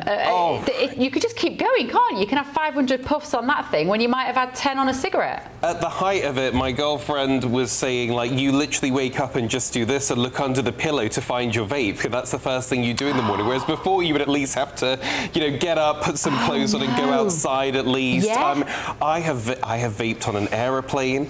It's very naughty, I know, and you do take in more nicotine that way. And I think that's why it's harder to quit. I think when you actually have an infinite number of cigarettes, say it's 20 cigarettes, and you think, right, I'm limiting myself to 6 today and then 5 tomorrow, it's a lot easier. It's very hard. This is why I say with the vapes, if you could go down in strength, that might be easier. Are you vaping? Well, I was going to say, do you vape, Tim? Do you vape? I don't know what it's like in the UK, but here in the US, I know several people in my life that have been cigarette smokers for 10 plus years, and they've actually used well, for example, it was Juul. Juul was the first kind of vape product that got really popular here in the US, and people were able to actually buy different strength pods. So they would start at the 90%, and then they'd go down to the 60%, and then they'd go down to the 20%. Yeah. And so they were actually able to wean themselves off of the smoking habit. So, I've actually seen it be a positive thing in But people's people don't lives. want to stop. That's why they do it. They want a vice. It's the greatest point that was made. People need vices. They have them. Reduce as much harm as possible, so they don't, check out early, and that's what we have to. Hold on a second. And what you find is the day that you try and quit is the day your life gets really stressful. Yeah, I mean, I think life is designed to be stressful, right? And so again, I've gone to people that I've been close with in my life and been like, hey, you've got a really bad habit, and this is a way to get rid of it. And so kudos to you. Any addiction specialist would say that it's not a physical thing. Addiction isn't. It's a mental thing. It's a spiritual thing. You have to put that over it, or else you'll just move on to the next. And to be honest, talk about moving on to the next thing. The vapes are going to be superseded by the pouches now anyway. This conversation is going to date very quickly because, as to Victoria's point, the pouches, the chewing of this stuff, boy, that is popular now, isn't it? That is the next thing. Have you got any experience of it? Tucker Carlson's all in on his pouch brand, but yeah, I mean, on Capitol Hill, I know. I'm up there, I cover it. Staffers are going, instead of going and taking, 5 cigarette breaks a day, they're just popping the pouches. You see them on the hallway. You see them take them out before their lunch. Spit them out in the loo in the men's bed. It's awful. It's terrible. But there is some. So I was just going to say, it is more socially acceptable, like, to be frank, right? Because, if you're just there and you turn your head away during a meeting and you shove it in just because, you're having a stressful day, which again, like, in a city like this, it is stressful, and doing jobs similar to what we do are stressful, so that's how people cope with it. Maybe that's where I'm going wrong. To Bev's point, though, I think that, as Bev was saying, I probably take in more nicotine vaping, but with these pouches, like, I wouldn't, for example, vape on a meeting, but I can put one of those in a meeting, so I can just have nicotine all day long. So it is an issue. They're all just substitutes for the real thing, which is smoking a cigarette. And please, please, don't start. It's a daft, stupid thing to do. But of course, my kids encourage me to keep smoking so that I die early, don't go into a care home, and their inheritance doesn't get spent on care home fees. So it makes sense. Well, what can you say to that? You gotta leave us on that downer, Peter. Exactly. Thank you. Thank you for that. You know what? Be happy while you're alive, Peter. That's what I say. Right, Health Secretary James Murray has said today we're launching a 12-week consultation about our plans to make vaping less attractive for children and young people, because I think we all know that the way that some of the vaping products are promoted, the very colourful packaging and the names that might be aimed at children, that's what's wrong, because we want to make sure that, as well as being a smoke-free generation, we want children and young people to not start vaping in the first place. Right, moving on. The chief prosecutor who convicted the ringleader of a grooming gang in Rochdale says that Pakistan should take him back. Shabir Ahmed was freed from jail last week after serving 14 years of a 22-year sentence for 30 child rape offences. He's been stripped of his UK citizenship but can't be sent back because of the length of time that he's been in Britain. Shabana Mahmood's the Home Secretary is expected to change the law next week to allow his deportation, but Pakistan is refusing to take him back because he's renounced his citizenship there. Let me go to my panel on this and find out what should happen here. I mean, partly, Tim, let me come to you first. The shocking thing is that this guy has only served 14 years of a 22-year sentence for 30 child rape offences. He should just be sent back, shouldn't he, if they can? How much do you respect your citizens, and how much do the citizens disrespect the law for allowing this charade to happen, this charade of restorative justice or whatever you want to call it? This is a danger to society. This is the weakening of the great British state. This is an amazing betrayal of a public service, and I think that the people of Great Britain, the people all around the world, should be raising up in absolute shock and dismay over this. Yeah, and it's surprising actually, because this story, the Pakistani rape gangs story, is massive here in America. It's one of the first things that people always say to me when they hear the British accent. Before we talk about this a little further, and I know you've all got strong opinions, just earlier today our national reporter Will Godley visited the Pakistan High Commission in London to see if they could provide some answers on Shabir Ahmed. Here's what happened. Well, the government have said they will change the law to allow Shabir Ahmed to be deported. However, the only problem is Pakistan is still expected to refuse to take him back. So I'm here outside their High Commission in London to find out why.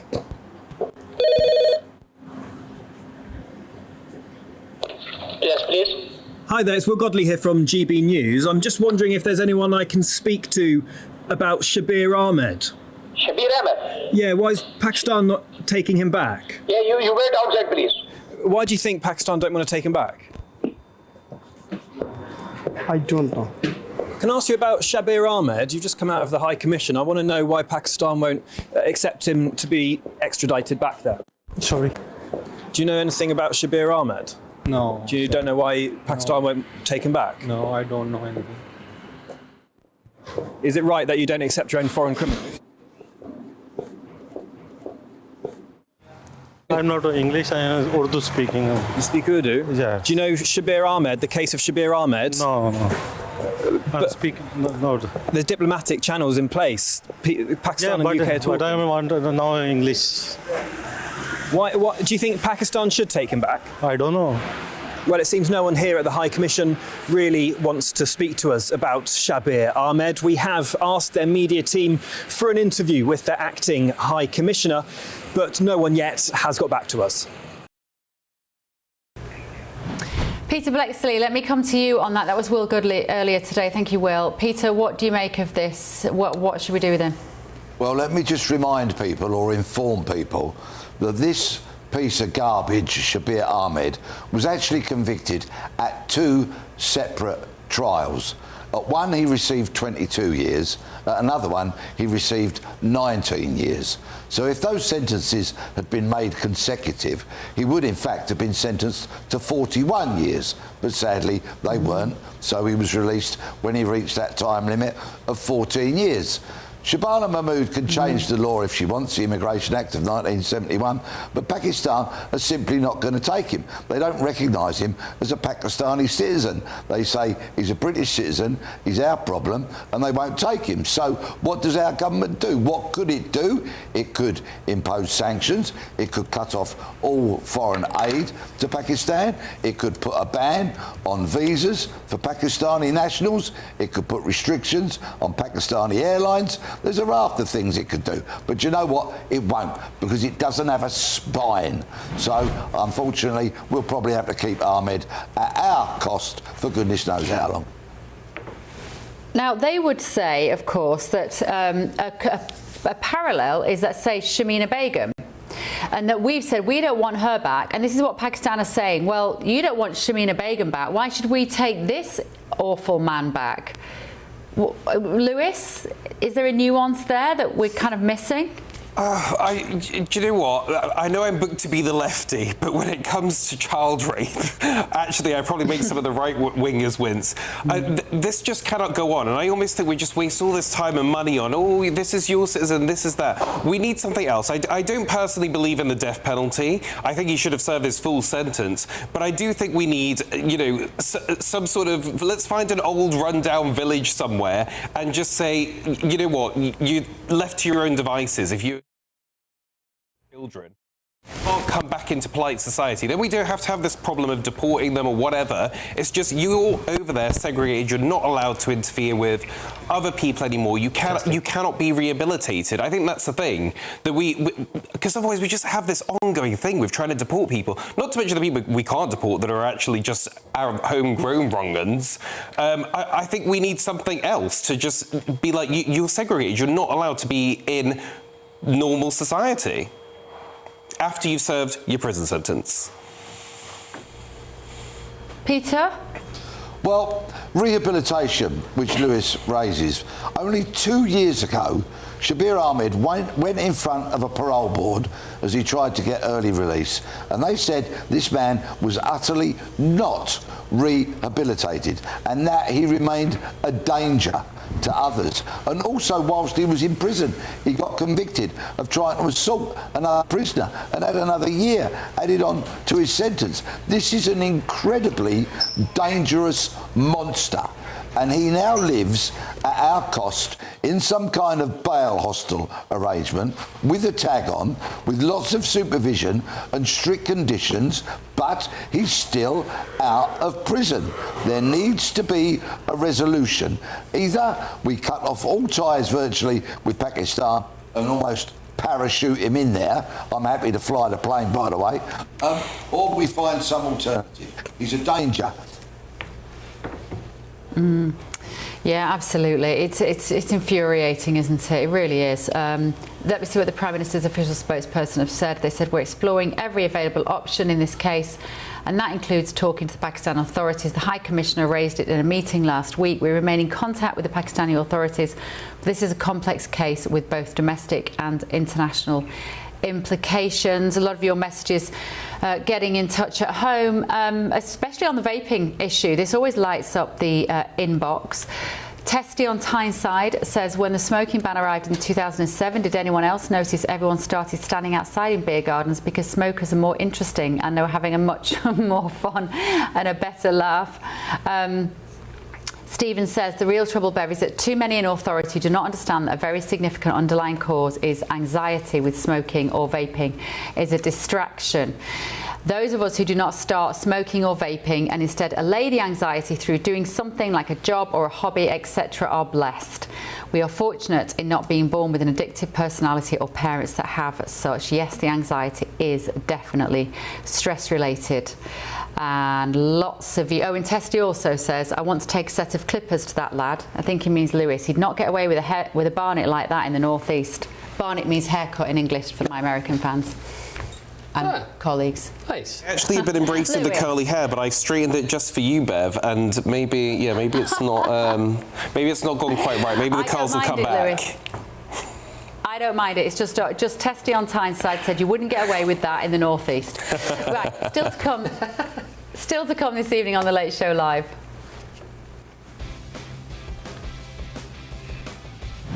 Well, you know, I think the police were very wise not to want to drag this out in the courtroom.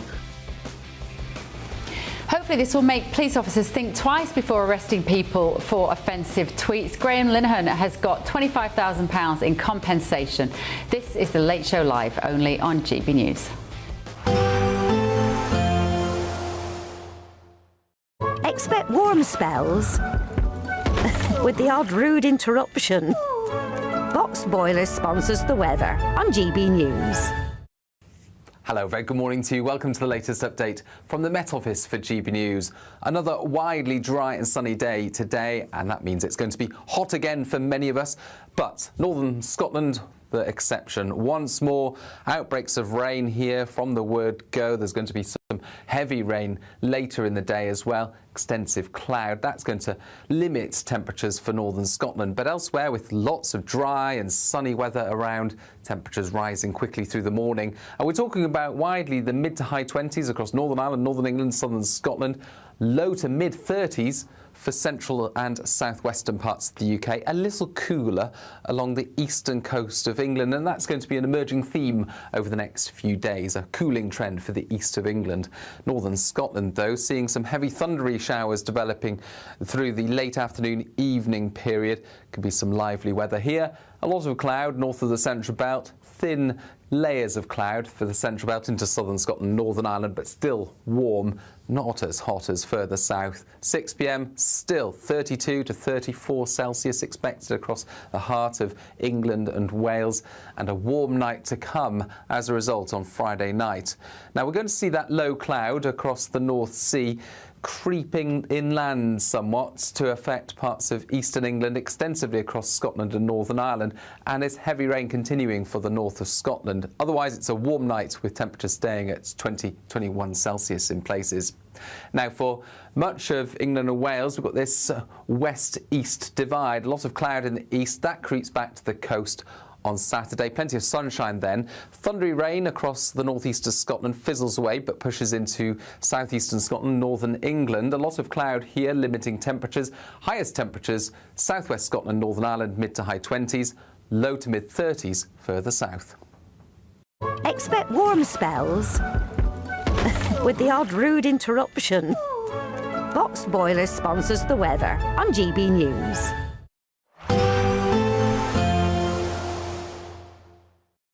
Today, clouds overhead, total zen within.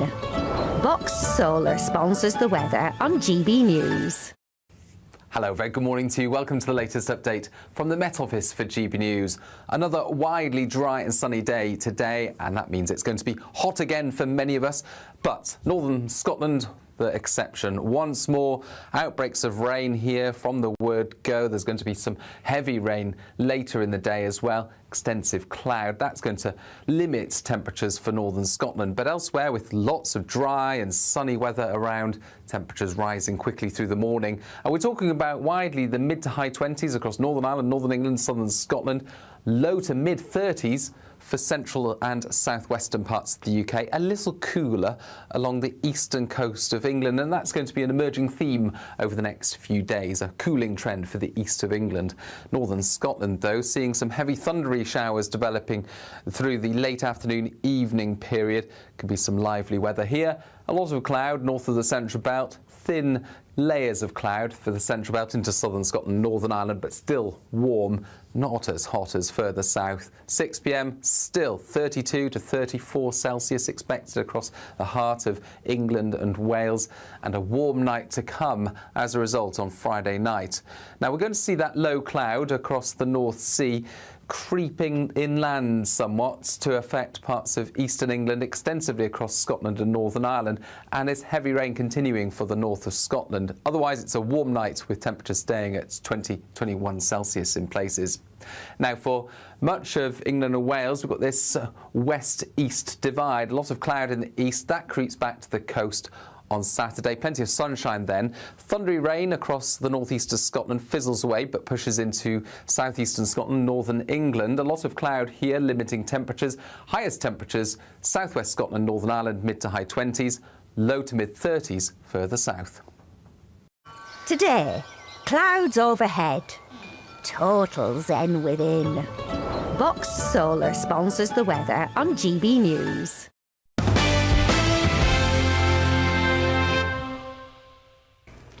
Welcome back to The Late Show Live. Now, Graham Linehan, the writer of the Father Ted series and trans activist, anti-trans activist, how you might describe him, has been awarded £25,000 by the Met Police after his arrest for that post, which basically made a joke about trans people in locker rooms. He made it on social media. He was met by 5 armed officers, if you remember, when he got off an aeroplane in Heathrow last year. He was detained for several hours and he had to be taken to hospital, in fact, due to high blood pressure during the incident. Speaking to the US Congress in February, Linehan said his life had been ruined by the trans activists. For a decade, the British police have harassed me for expressing views that the majority of the public share. In 10 years, not one person, not the police who arrested me, not the colleagues who condemned me, not the friends who turned away, has told any of us what we did wrong. And in fact, he came straight from that hearing in DC to the studio here and spoke to you at home as well and described how difficult his time had been since he got arrested. And he said it's the kind of thing that it's just sort of the stuff of nightmares because you just don't think it's going to happen. Scotland Yard admitted that there'd been shortcomings in the investigation, the arrest and the imposition of bail conditions. Let's talk now to Josh Howie, GB News presenter and host of Free Speech Nation. Josh, thank you so much for joining me. I was so thrilled when I heard this news today. It felt like a moment of sanity and some actual justice for Graham. Do you think it will make police officers think twice in the future before arresting people for hurty tweets? Well, it's not their money, is it? It's our money. And I haven't seen any evidence of anybody being punished or any acknowledgement of individuals who actually okayed this. There were people along the way who it got passed to up the stream in the police force, and there must have been a good bunch of people who sort of said, yeah, no, this is totally normal. This person's written a couple of jokes on X. Yep, let's get he's coming in on a plane. Let's send out 5 armed police officers. Let's arrest him. Let's hold him overnight. Then his blood pressure goes so high he had to go to the hospital. This is all totally normal.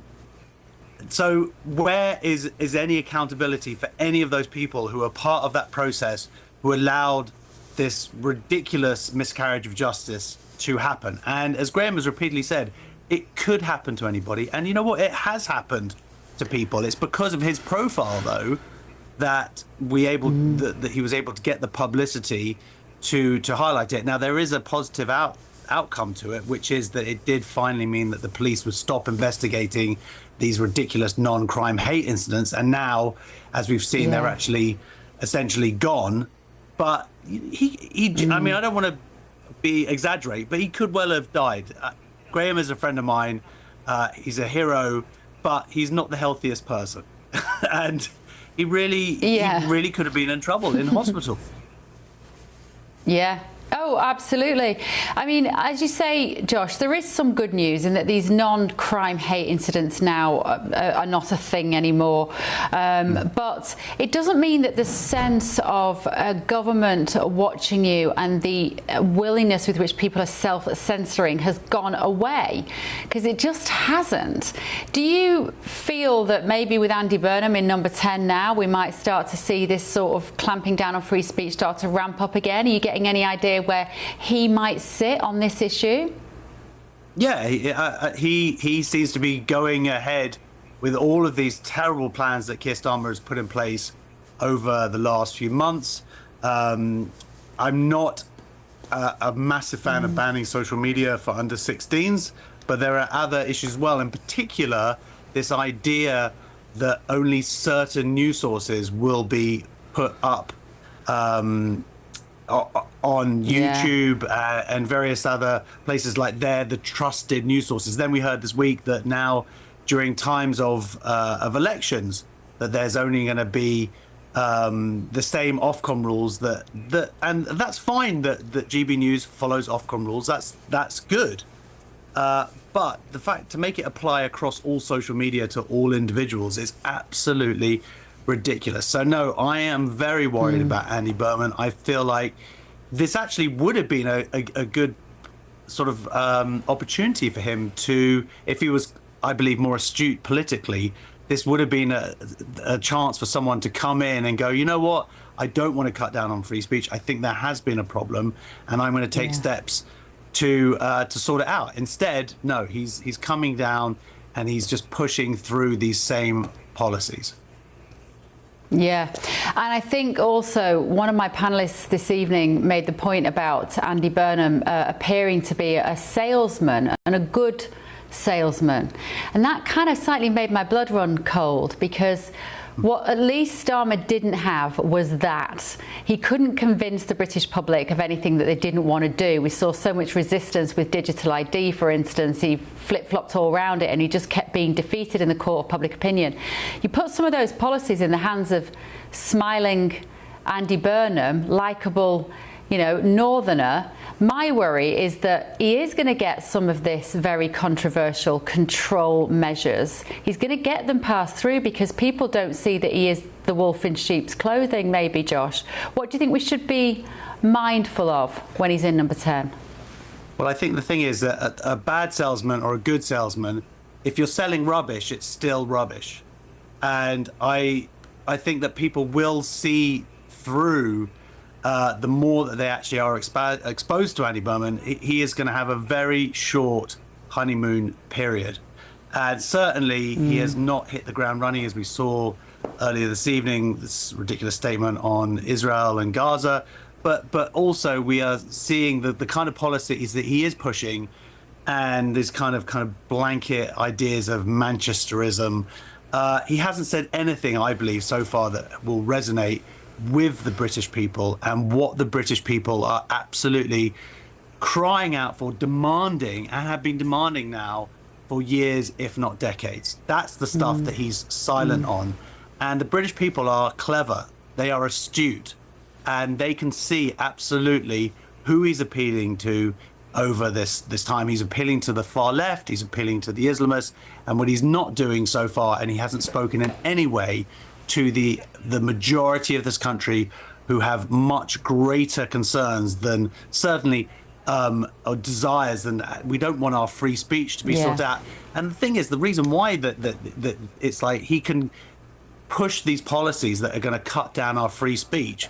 Well, it's easier to do that than it is to actually tackle the things that we are going to be talking about, that we need to be talking about in this country. So of course he's going to be promoting that we can't use our voices to talk about this stuff. Much easier than actually dealing with the open borders that we have.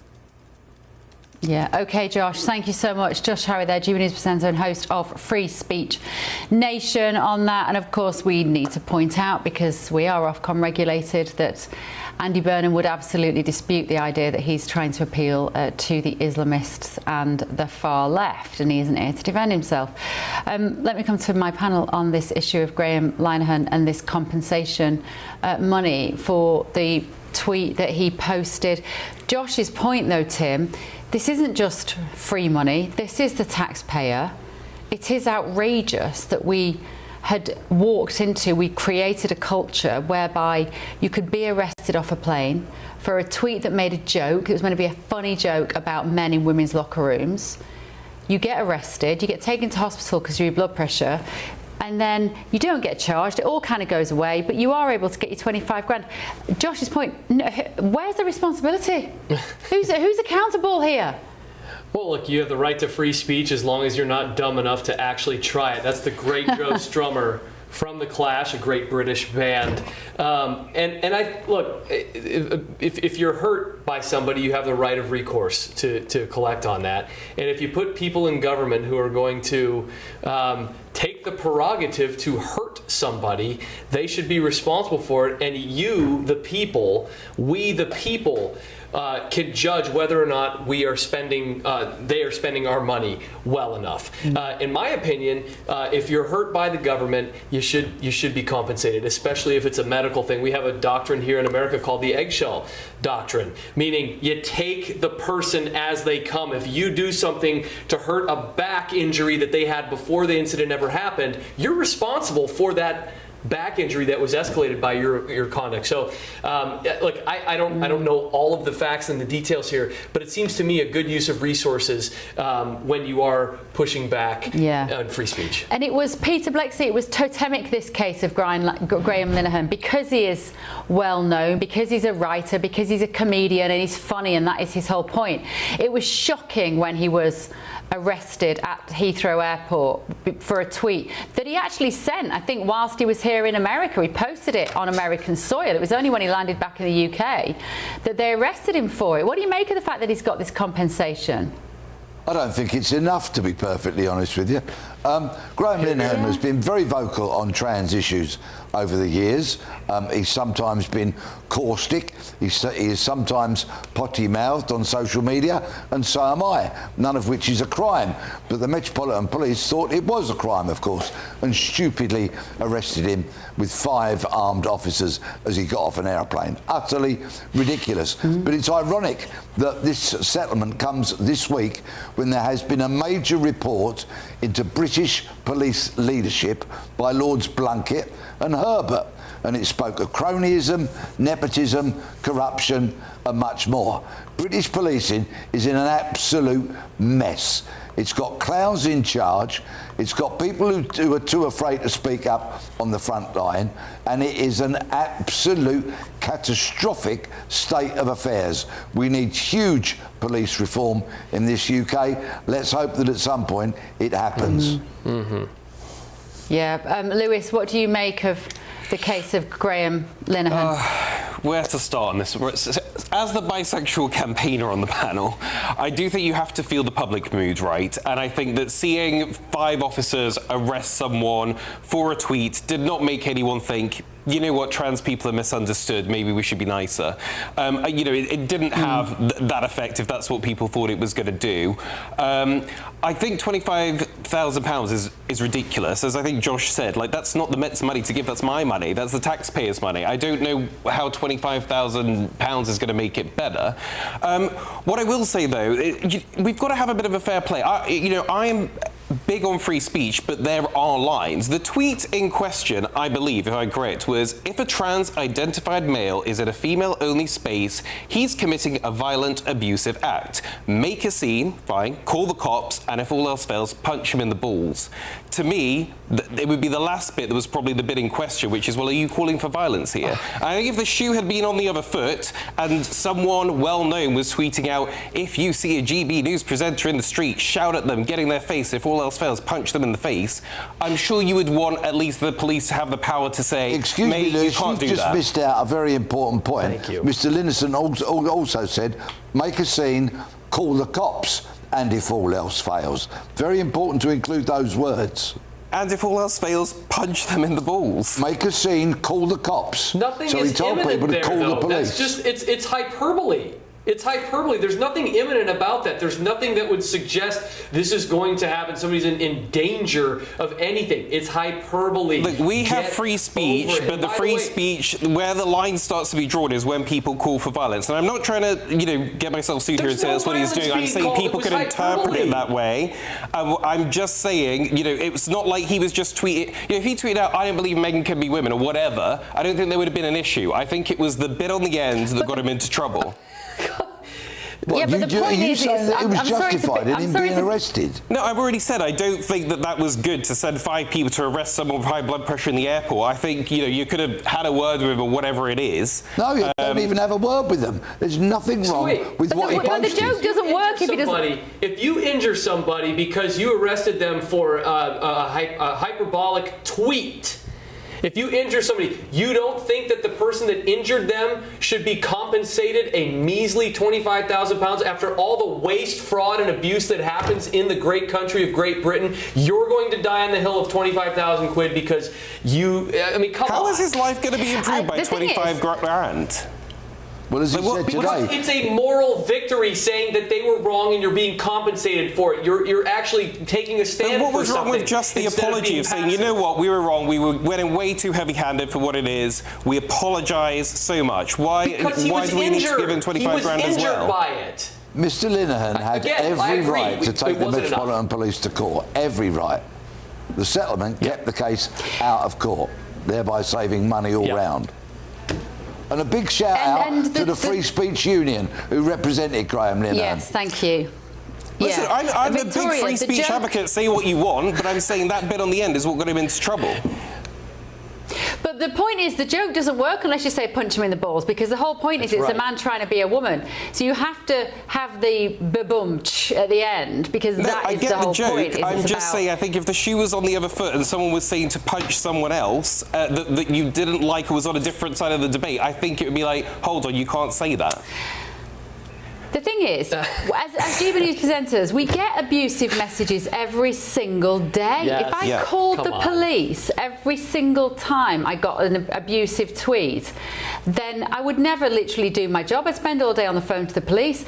The point about these trans activists and their very thin skin and how easily offended they are and how aggressive they are in wanting some sort of justice in their minds is that they are the ones, Victoria, who always seem to be dobbing people in. They spend all day online looking for some feeling slighted by someone, casting themselves as a victim, and people like Graham Linehan get dragged off to a police station. I'm sick of it. I mean, I think they should just grow a pair. Yeah. Here. Wait, didn't you already have a pair? Lewis, go on. We'll let you respond to that. I have nothing. Look, you can have your jokes. I think free speech is good. We can debate this, but and I would say that I agree. Look, it was heavy-handed.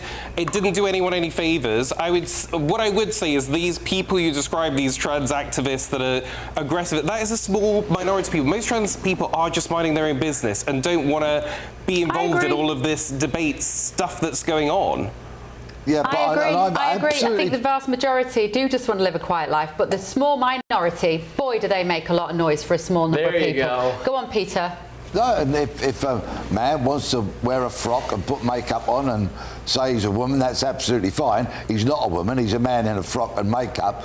But if that man wants to go into the ladies' toilet, which my wife is going to use, I will have something to say about it. And I will be very vocal, very loud, very determined, and I won't be shut up.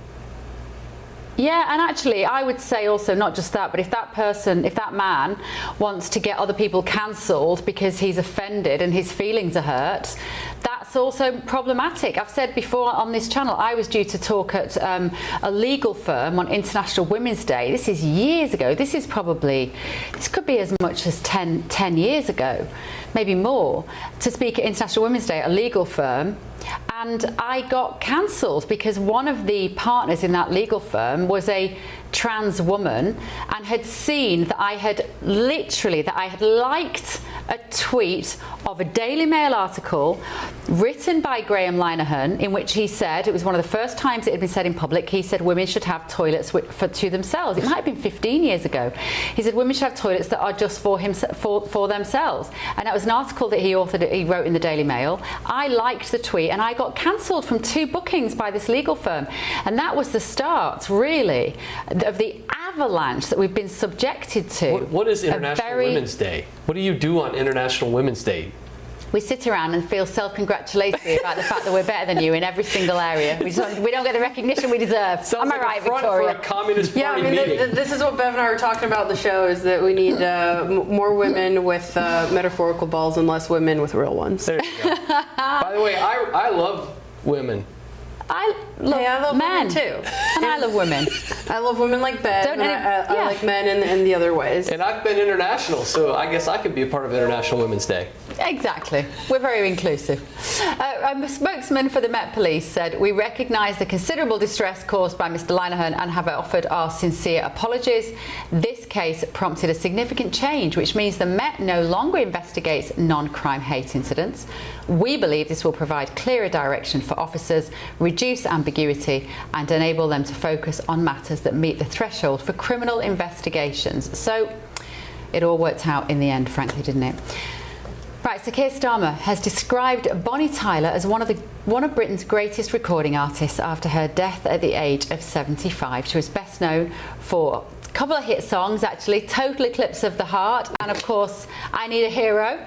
A statesman on her website says she died unexpectedly last night in hospital in Portugal as a result of the illness that she was being treated for.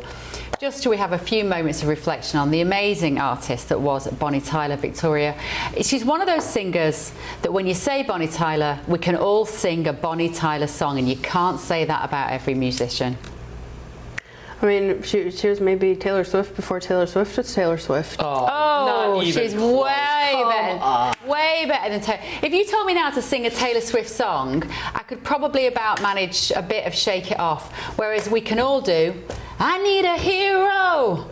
Bonnie Tyler is not worth $1 billion. There's no comparison. There's no comparison to Taylor Swift. By the way, I do need a hero, and Bev, you are my hero.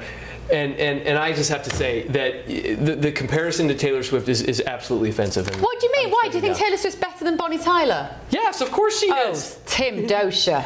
How dare you? I am objectively speaking Taylor Swift, and I'm not even a Taylor Swift fan that much, but she's clearly better than Bonnie Tyler. She has 2 hits compared to like 1 billion. Yeah, but you know what? Bonnie Tyler, bless her, may be dead. Her songs will live forever. Yeah. Taylor Swift, I'm so sorry, but when Taylor Swift eventually shuffles off this mortal coil in many, many decades, hopefully from now, her music will probably die with her because there are no massive hits like Total Eclipse of the Heart. Total Eclipse of the Heart. I mean, we can all sing them. When you say Bonnie Tyler, you can hear her voice, can't you? You know she was an absolute legend. Peter, let me get a bit of support from you on this. Yeah, you've forgotten It's a Heartache, which was another one of Bonnie Tyler's great hits. And, of course, she recorded Simply the Best before Tina Turner did.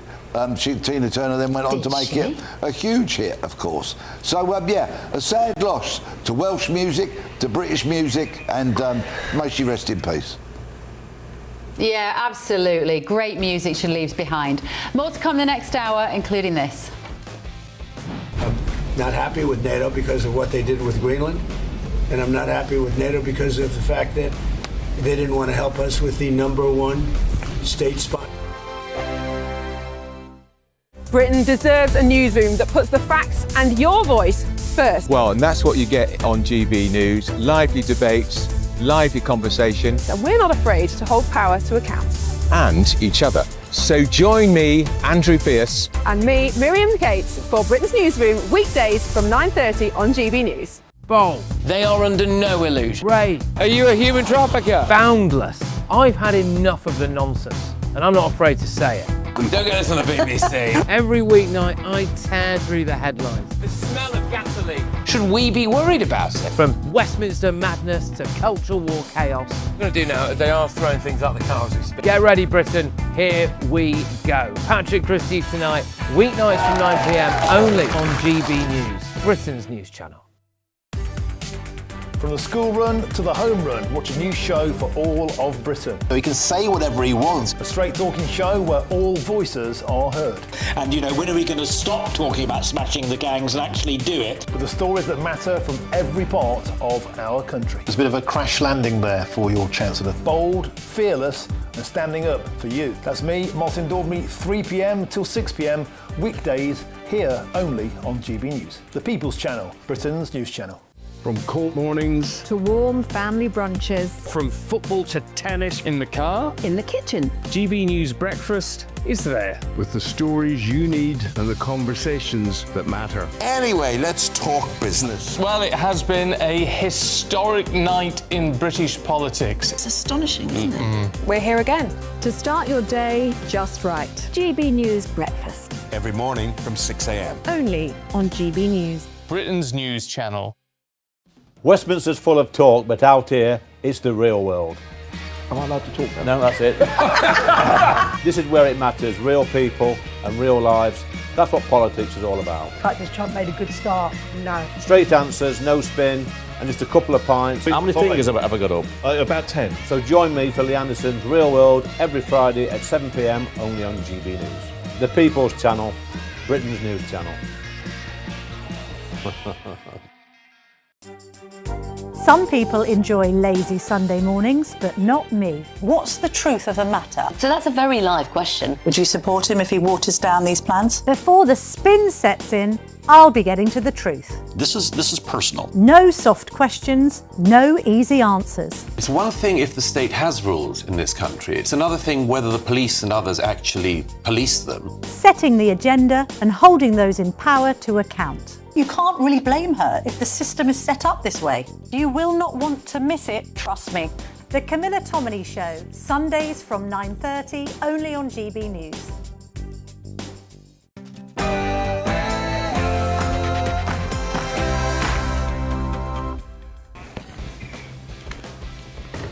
Very good evening, live from Washington, D.C. This is GB News with the stories shaping Great Britain and the United States of America.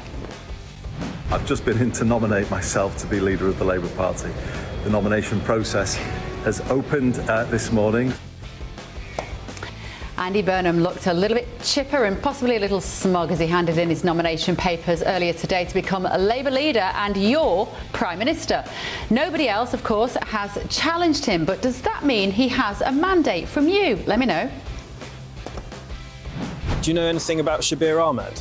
No. You don't know why Pakistan won't take him back? No, I don't know anything. Is it right that you don't accept your own foreign criminals?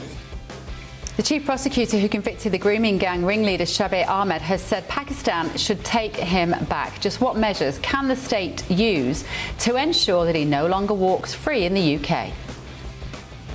Well, you know, I think the police were very wise not to want to drag this out in the courtroom. A victory for Graham Linehan as the Met Police have paid him £25,000 in compensation for his arrest. But of course, we've just been discussing it. That is your taxpayers' money. It should never have happened, should it? Also, I'm not happy with NATO because of what they did with Greenland. And I'm not happy with NATO because of the fact that they didn't want to help us with the #1 state sponsor of terror. well, Denmark was in the crosshairs over Greenland, and Spain was the subject of the president's ire over its defence spending. We're going to look back at the NATO summit, what it might mean for America and Europe also tonight. I am not proposing that the UK considers rejoining the EU. I respect the decision that was made at the referendum. In one of his first foreign policy interventions since returning to Westminster, Andy Burnham has said he wants an even closer relationship with Europe. Are we at risk of still banging on about Brexit and nudging closer to them? I'm Bev Turner. This is The Late Show Live.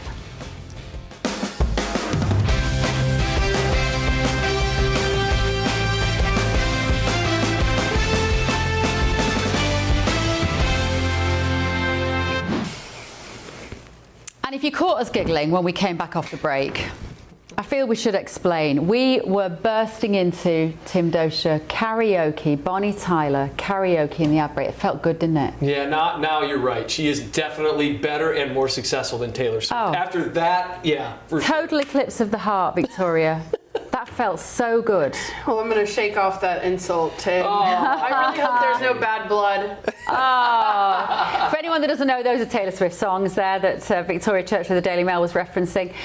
But God, that did feel good. I will put the video on my Instagram. How about that? At BevTurner_ that's me, of us singing Bonnie Tyler in the break. And you were doing an excellent job of lap dancing on your chair. Yeah. Oh, yeah. Turn around. Oh, sorry. Bright eyes. Yeah. Don't, we'll start us off again. See, my generation only knows it because it became TikTok sounds. Yeah.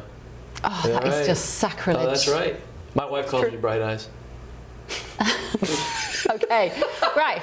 Moving swiftly on before things get even more weird. It always gets a bit delirious in this third hour if you're only joining us recently.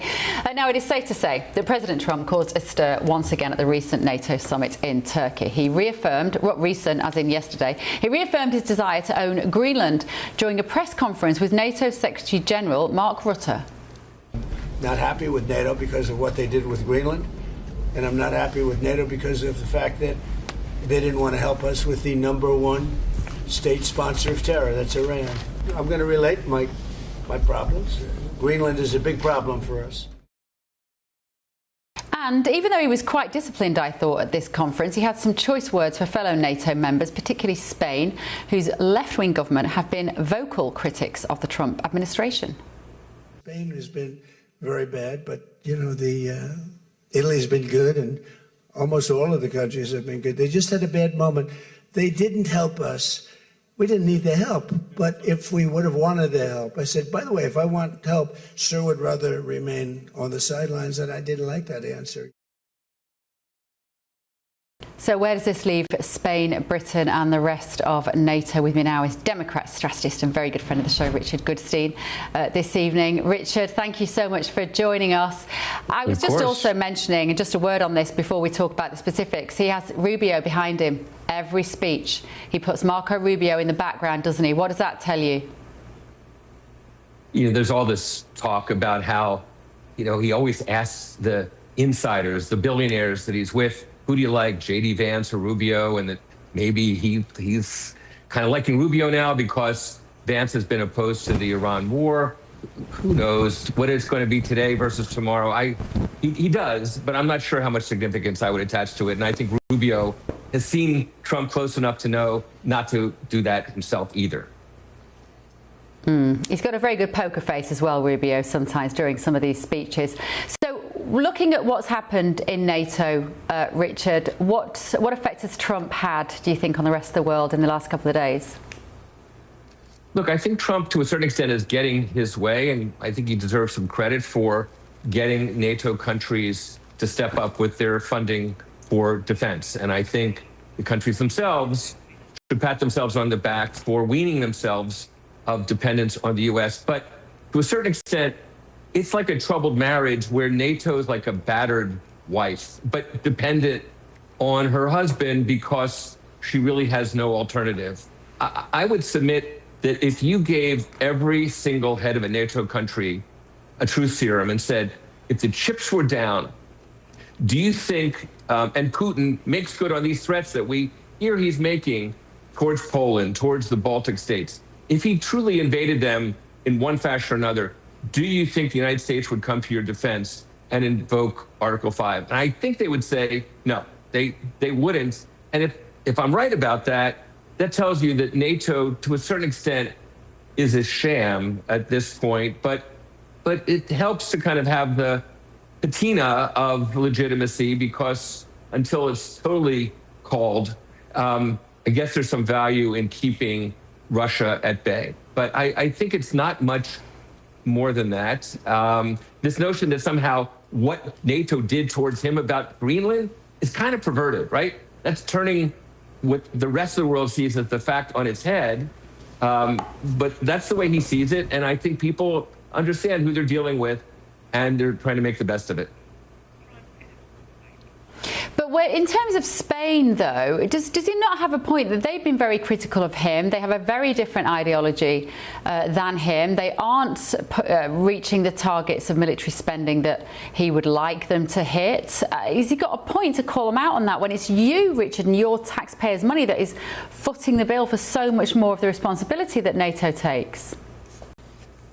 Look, I think that, again, Trump's onto something by getting the European countries to step up, and Spain hasn't. I think he's not onto something when he's calling out all these NATO members for not helping with Iran, when he never, in advance of the Iran war, asked for help. And frankly, even once the war started, he didn't in any kind of formal way ask for their help. We all have followed it day to day. He would say, they're not helping. We don't need their help. No, we do. I mean, this is not the way that seasoned, thoughtful diplomats function in this modern world, and yet that's the way he does it. So, yes, Spain's now kind of on the short end of the stick, but I think they've got company in the sense of, being the focus of Trump's ire. I don't think they see it that way, and I think, frankly, because things have gone so sour with the Iran war politically for the leaders of these countries, they're probably happy that they kept some distance. Or they could get involved and help him bring it to a close more quickly, and that might help their own countries, maybe? Perhaps, but then you would have a meeting of defense ministers. You would have a meeting of foreign ministers. You would go about it in a way other than just browbeating in public next to Mark Rutte and complaining. You would do it in a meaningful way. I don't minimize the fact that, yes, European countries could help. Honestly, do I think that there's anything they could do to get to the bottom of what's the problem with Iran and why we seem to be kind of losing out on all the objectives that Trump has? No, actually, I don't think there's a thing that even all of the NATO countries put together could do to kind of change the equilibrium. But they could help on the margins, but you would need to do that in an organized way, and I don't think Trump is either capable or willing to do it, because if he does and they still resist, it's kind of like a defeat. All right, great to see you, Richard. Thank you so much, Democrat strategist Richard Goodstein. I could feel my panel twitching. Tim Dozier, when Richard says that's not how Trump does it, part of me wants to go, good, because we're sick of that. What is going on? We're sick of the way that it normally gets done, because nothing gets done, and it's a big talking shop and firmly worded letters, and nothing changes.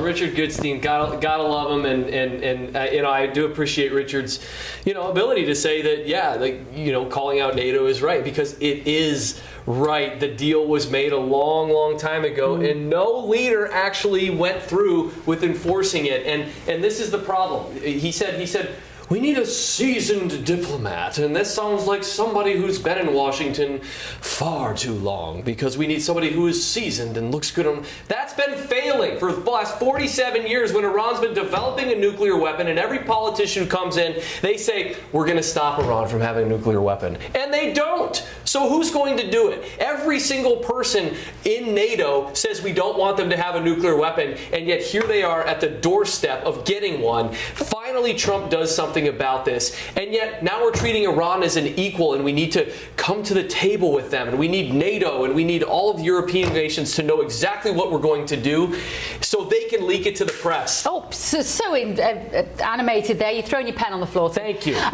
Victoria, what effect does Trump have when he goes into these NATO meetings? And I mean, is he literally the only person in the room who's thinking that way, and everybody else is very much on the side of what we heard from Richard, which was, let's just keep it normal, let's just keep the system going, and we just got to sit it out for a couple of years while Trump's there, and then everything will go back to normal once he's gone. That's the mindset, isn't it? Yeah, I mean, the attitude is very clear, right? He just ticks everyone off. He walks in there like he did at the G7 the other week, says, I'm the boss, shows up late. That's just the typical Trump style. Now, I do want to disagree with what Tim was saying earlier. Of course, the global goal is to ensure that Iran does not have a nuclear weapon. I think that's very clear. But the thing that I have a little bit of tension with is that, look, I was on Capitol Hill last year going around and talking to Republican lawmakers that said that those initial strikes last July, so it's been 12 months since last July in Isfahan, Fordow, and Natanz, that those strikes took out Iran's nuclear arsenal. And these Republican lawmakers have had to eat crow because they backed Donald Trump last summer, and then they had strikes in February. And then Donald Trump said 4 to 6 weeks for the war. And then he said no casualties. And he has been proven wrong on every single one of these points. Costs for Americans are going up. We're getting closer and closer to the midterm elections. This is not a winning issue for Republicans. The American people are tired of being the world's fixer. And so, it seems like at least one person, right, Peter, I'm going to borrow a line from J.D. Vance. Peter knows how to say thank you, unlike Ukrainian President Zelensky, for the U.S. actions abroad. But to me, it's time for this to be wrapped up. This should have been wrapped up a year ago. The American people are sick and tired of it. And if Republicans don't wrap this up, it's going to cost them in the midterms. I don't want to criticize you for being entirely head in the clouds, not having any idea what you're talking about right now, because so Iran gets a nuclear weapon. What happens to the world then?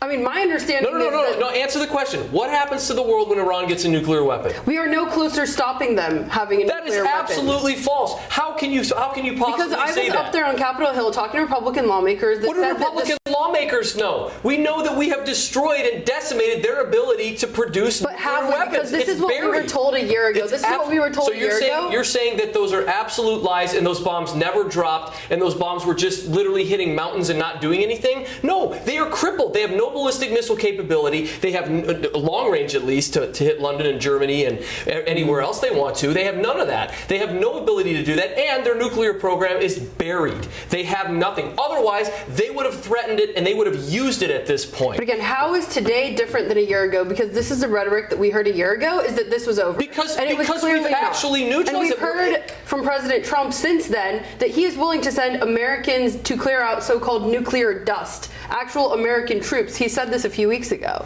So what Victoria means is the 10 days war last year.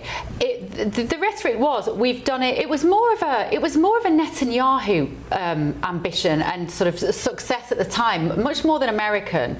As in, we've cleared them out. The nuclear weapons have gone. We've been bombing them for 10 days. Israel went in there. We did it without America. How can you call that an Israeli victory? First of all, we're allies, which means we ride together, we die together. That's what allies are. So you can't really say that. But they were our bombs and our bombers that did the precision-guided missile that actually hit and took out Fordo, which is, by the way, their nuclear program. So if you want to sit there and bury your head in the sand like a conspiracy theorist, ignoramus, you can do that. But the bottom line is any satellite footage you can see, an entire mountain's collapsed when we know that nuclear program was there. So if you want to sit there like that, you can. But I think you owe the British people and the American people a little bit more clarity than this. I don't know. This is the thing. I don't know whether their nuclear capability was completely degraded this time last year. All I know is the rhetoric was telling us that they had. And at that time, it wasn't Trump who was the spokesperson for that conflict. It was Netanyahu. It was Israel. I feel like Trump kind of stepped back. He let Israel get on with it. They bombed the living daylights out of them for 10 days. And they said, right, that's it. We've taken away their nuclear capability. And I was like, oh, okay, good. Well, good job done. So a year later, when Trump obviously goes in then, he's very much leading. America is more in the driving seat for this incursion at the end of February, beginning of March.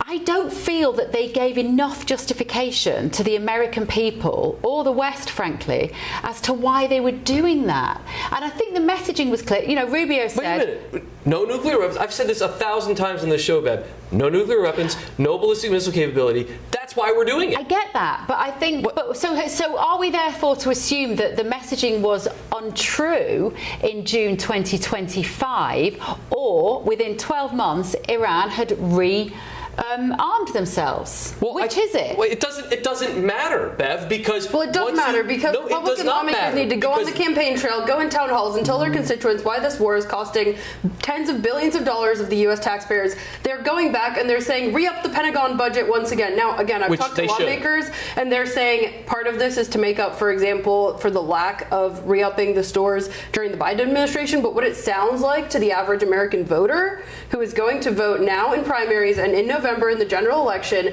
particularly, right? So you're a journalist, right? Yes. Tell the damn story. I am. I'm tell going the damn around. story. Yes. Don't tell what you think lawmakers who are upset that they're not in the inner workings of the Situation Room are complaining to you about. Tell the actual story. Look at the actual photos. Look at the negotiations that are happening right now, what they're willing to give, what they have to offer in terms of a response to an absolute obliteration of every single, of their Navy, of their ballistic missile capability, of everything. What is their response? It's nothing. It's a few spitballs toward us. Tell the damn story. Quit trying to read in between the lines and project something there that the American people are somehow upset that we are actually finally stopping Iran from having nuclear capability. I think it's very rich of you to sit there and say that the American people are not upset, because I have been out in the States. I've left D.C. I've left this D.C. bubble that we all sit in. Me too. And I've gone out and talked to actual voters, and they do not understand why we are still in this war. Which, by the way, was never even declared a war. This was just Trump going, bloop, I want to do this. And exactly. And it was 4 to 6 weeks. And that was February. It's not done. But Trump's literally sitting there the other day Iran shot at us. We're just shooting back at them. It's done. Operation Epic Fury, the first bombing campaign, was within the timescale. Tell the story. Was within the timescale. I'll bring in my London guys as well. That At first, Operation Epic Fury was within the timescale that Trump and Rubio and Vance said it would be, which was 5.5 to 6 weeks. Then started Operation Economic Fury, where they sanctioned them and they clamped down on all their finances, and they were hoping to drain them of money so that they couldn't rearm and start to tool up again. They were trying to choke them off financially. And then the only people that are being drained of money are me and Tim, the U.S. taxpayers. That is absolutely not true. Real median household income is now up $6,000 in real terms since Biden. So that is absolutely not true. You can say it is because the gas prices are more expensive, which that's true. They are. But that is temporary because we saw that one little thing of opening the strait for a week lowers them $0.50 in a month. So this is not what you're saying is some sort of massive affordability crisis. You should remember what happened in Biden. Lewis, what's so interesting is America is so divided on this war. You know, Tim and Victoria would are politically very aligned with each other. They would both consider themselves to be correct me if I'm wrong, or sort of you know, centrist, centre-right, whatever, fairly right-wing in terms of their views. Not always detractors of President Trump, like a lot of people in this town are, and yet they can't agree on the merits of this conflict. And I think the challenge is that the government had to tell the American people, we're going to save you from something you're not actually frightened of, because people weren't waking up at 3 o'clock in the morning and worried about being hit by a nuclear bomb from Iran. And that is a very, very tough sell. And to Victoria's point, I don't think they have been able to sell it. And I share Tim's frustration, though, in that within this conflict somewhere, there is good, bold ambition to denuclearize Iran. But we're in this horrible stalemate. Lewis, just what do you think? How does this play out now for the American people in particular, especially with the midterms in November? Well, I don't know, because I think a lot of trust has been lost. You can understand it from Trump's logic of what's the point in making America great again if someone's going to throw a nuke at it in 5 or 10 years, or whenever you think that the Iranians would have the capability. But, you know, it wasn't, he never talked about going in before. And I think that there's been, as you've kind of talked through, it was like, oh, well, it was dealt with in those 10 days. And now this has gone on and on. At what point is, you know, and he's declared victory a few times, it feels like. So at what point is he going to say, look, OK, we're really done now? I just don't think the American people are going to, you know, throw a street party and say, oh, thank God, that's all done now. I don't think they're going to believe it's ended. I think they're going to be waiting for the other shoe to drop for a long time. And so I don't see that there's a way that Trump sells us as, we did it, guys, don't you feel good? I just don't think that ever happens. And obviously he's protecting them from something that is a potential problem in the future that hopefully then never happens. So I don't think it's good for him. Imminent. You know? It's not potential, it's imminent. Oh, it was. It was imminent. I mean, what do you want to say? The problem with the argument that y'all are making. I'm sorry. You can. Let me bring Peter in. Peter, I know you have some strong thoughts on this conflict as well. Come on. To my dear American friends and cousins, let me remind you of the horrors of 9/11. To any British viewers and listeners, let me remind you of the horrors of 7/7, the type of murderous terrorism sponsored and celebrated by the Iranian regime, and much, much more. The Iranian regime was trampling all over the agreement reached by Obama and that regime in regards to nuclear development. The Democrat, Richard Goldstein, about 20 minutes ago, live on international television, said that the countries should get together to talk to Iran to get to the bottom of the problem. What a foolish man he is. The problem is this murderous regime want nuclear weapons so they can murder people in their millions, if not their billions. And if President Trump wants to drop bombs on them tonight, tomorrow, the night after, and for all eternity, to ensure that they never get a nuclear weapon, then that's absolutely fine by me, and I thank him very much. You know what? You know when Caroline Levitt went on maternity leave?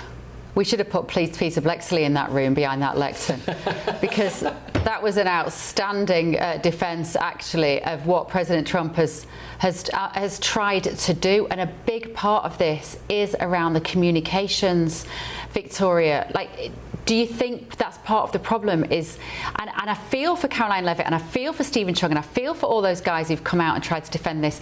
The messaging has been awful on this conflict, Vic. How could they have simplified it?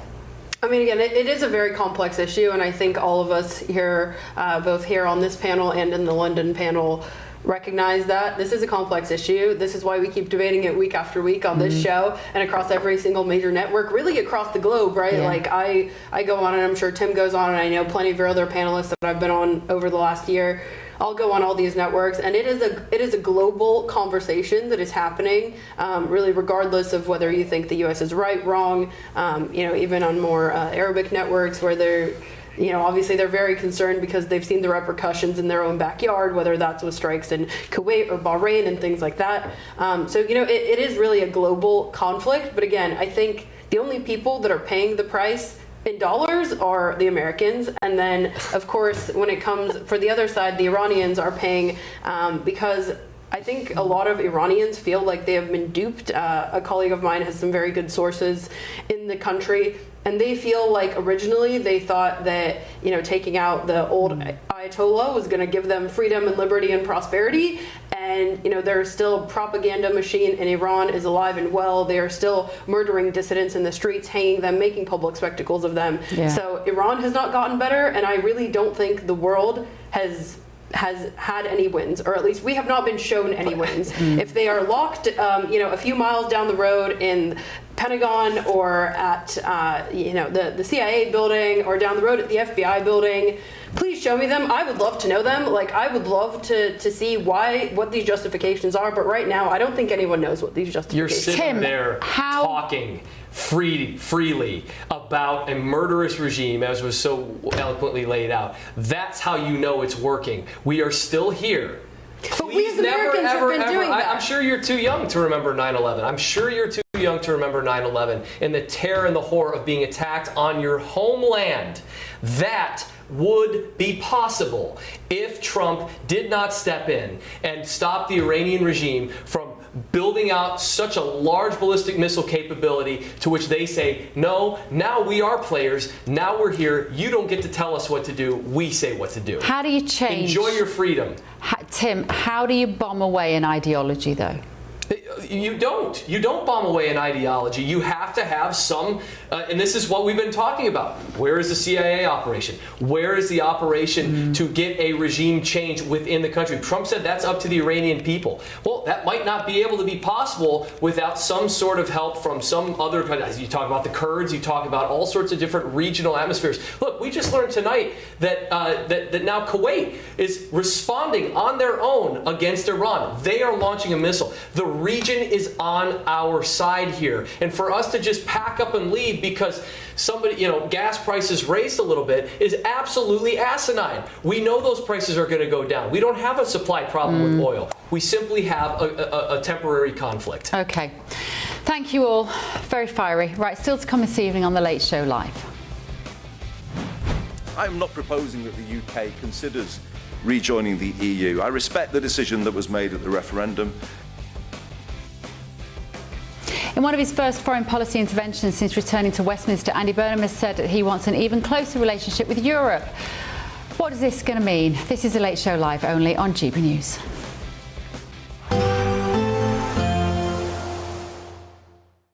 Expect warm spells with the odd rude interruption. Boxed Boilers sponsors the weather on GB News. Hello, very good morning to you. Welcome to the latest update from the Met Office for GB News. Another widely dry and sunny day today, and that means it's going to be hot again for many of us. But northern Scotland, the exception. Once more, outbreaks of rain here from the word go. There's going to be some heavy rain later in the day as well. Extensive cloud. That's going to limit temperatures for northern Scotland. But elsewhere, with lots of dry and sunny weather around, temperatures rising quickly through the morning. And we're talking about widely the mid to high 20s across Northern Ireland, Northern England, southern Scotland. low to mid-30s for central and southwestern parts of the UK, a little cooler along the eastern coast of England, and that's going to be an emerging theme over the next few days, a cooling trend for the east of England. Northern Scotland, though, seeing some heavy thundery showers developing through the late afternoon evening period. Could be some lively weather here. A lot of cloud north of the central belt, thin layers of cloud for the central belt into southern Scotland, Northern Ireland, but still warm, not as hot as further south. 6 p.m, still 32 to 34 Celsius expected across the heart of England and Wales, and a warm night to come as a result on Friday night. Now we're going to see that low cloud across the North Sea creeping inland somewhat to affect parts of eastern England, extensively across Scotland and Northern Ireland, and it's heavy rain continuing for the north of Scotland. Otherwise, it's a warm night with temperatures staying at 20-21 Celsius in places.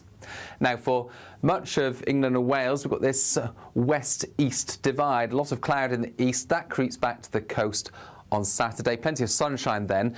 Thundery rain across the northeast of Scotland fizzles away but pushes into southeastern Scotland, northern England. A lot of cloud here limiting temperatures. Highest temperatures southwest Scotland, Northern Ireland, mid to high 20s, low to mid 30s further south. Expect warm spells with the odd rude interruption. Boxed Boilers sponsors the weather on GB News.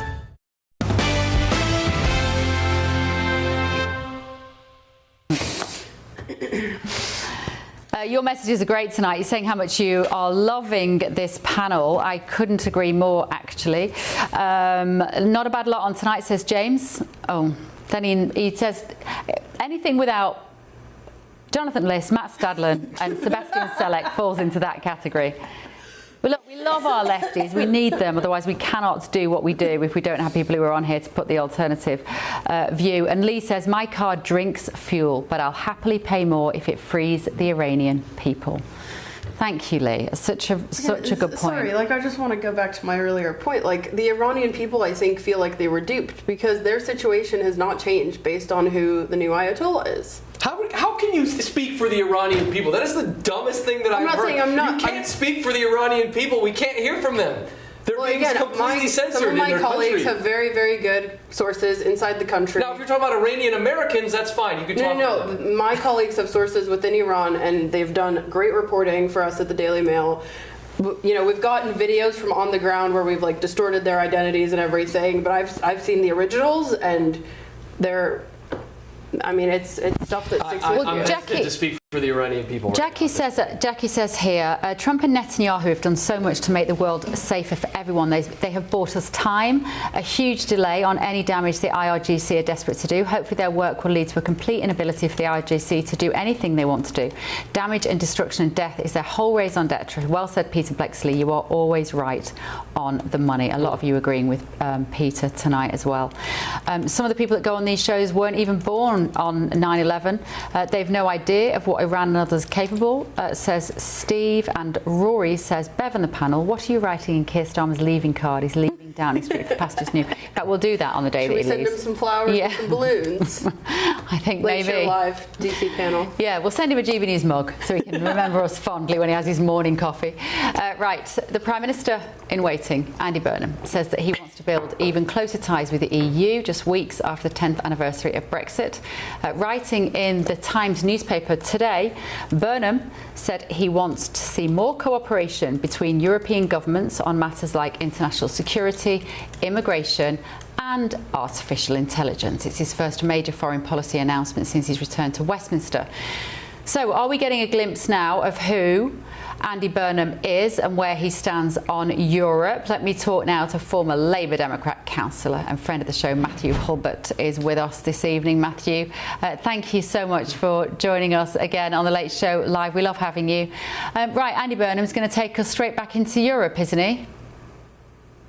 Hi Bev, good to see you. You know, Bev, that I only stay up this late for you, so it's good to be with you. Look, Andy Burnham is speaking my language with this. I'm a proud pro-European. You know this, Bev. It's one of the reasons why I'm also a proud Liberal Democrat, because we're just about the most pro-European party, and we've remained so even through the lean years of Brexit, so I'm pleased to hear this. But I think what we'd say is, are these just warm words from Andy Burnham, or is he prepared to do what we certainly believe as Lib Dems needs to be done to fix our broken relationship with Europe? And that's a couple of things. That's rejoining the single market and rejoining the customs union. If he's not, then it's just warm words. But Matthew, he won't have a mandate to be the Prime Minister. Never mind renege on Brexit that all those people voted for. I mean, I think people will be out on the streets with pitchforks if he tries to do that. Yes, I think it would be difficult for him to do anything like that before an election, but I think there needs to be an election pretty darn soon, because as you quite rightly say, Bev, and as we've discussed before, ultimately Andy Burnham only has the votes of the people of Makerfield to have made him their Member of Parliament. He's not going through a contest to be the Labour leader. Yes, I guess he does have the votes of the MPs in nomination, but certainly no one in the country has voted for him. So I think he needs to have a general election soon, and I'd certainly like to see something like this in the manifesto. Do I think I really will? Well, no, I don't. We're sick of elections, though, aren't we? We don't necessarily want to be going back to the polls at this stage, do we? I don't know. I don't know how I feel about this. Part of me wants to give him a go, and I know the viewers go mad at me when I say that. Part of me thinks I like Andy Burnham on a personal level. Can he bring a bit of pragmatism to the job? Can he do better than Starmer? Yeah, I'm sure he can. But I'm still very troubled by the fact that he's been parachuted in to do the bidding of who? And he's a very, very good salesman. That's starting to worry me now. I think it was Peter that said this morning, sorry, just a little earlier, it feels like a long time ago.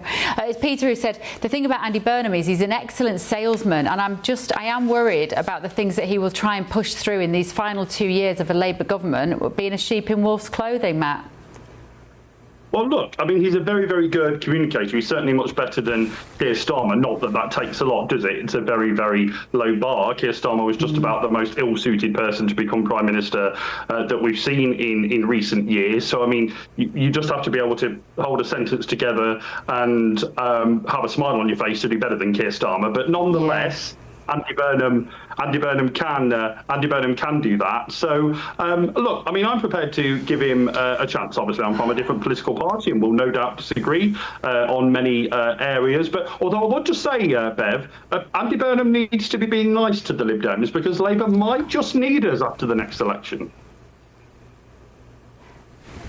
Sorry, I missed that then. Just say that again. I think my line just broke out. Yeah, sorry, I was just saying, Bev, that Andy Burnham needs to be nice to we Lib Dems, because he may well just need us after the next election. He might be in need of our members of Parliament. Well, it's a very good point, and I think on his little speech he gave on social media today, he was being nice to the Green voters as well when he came out and made those statements about Gaza and how his party didn't do well enough and they should have done better. Does that worry you as a Lib Dem, that he's obviously trying to bring on the Greens?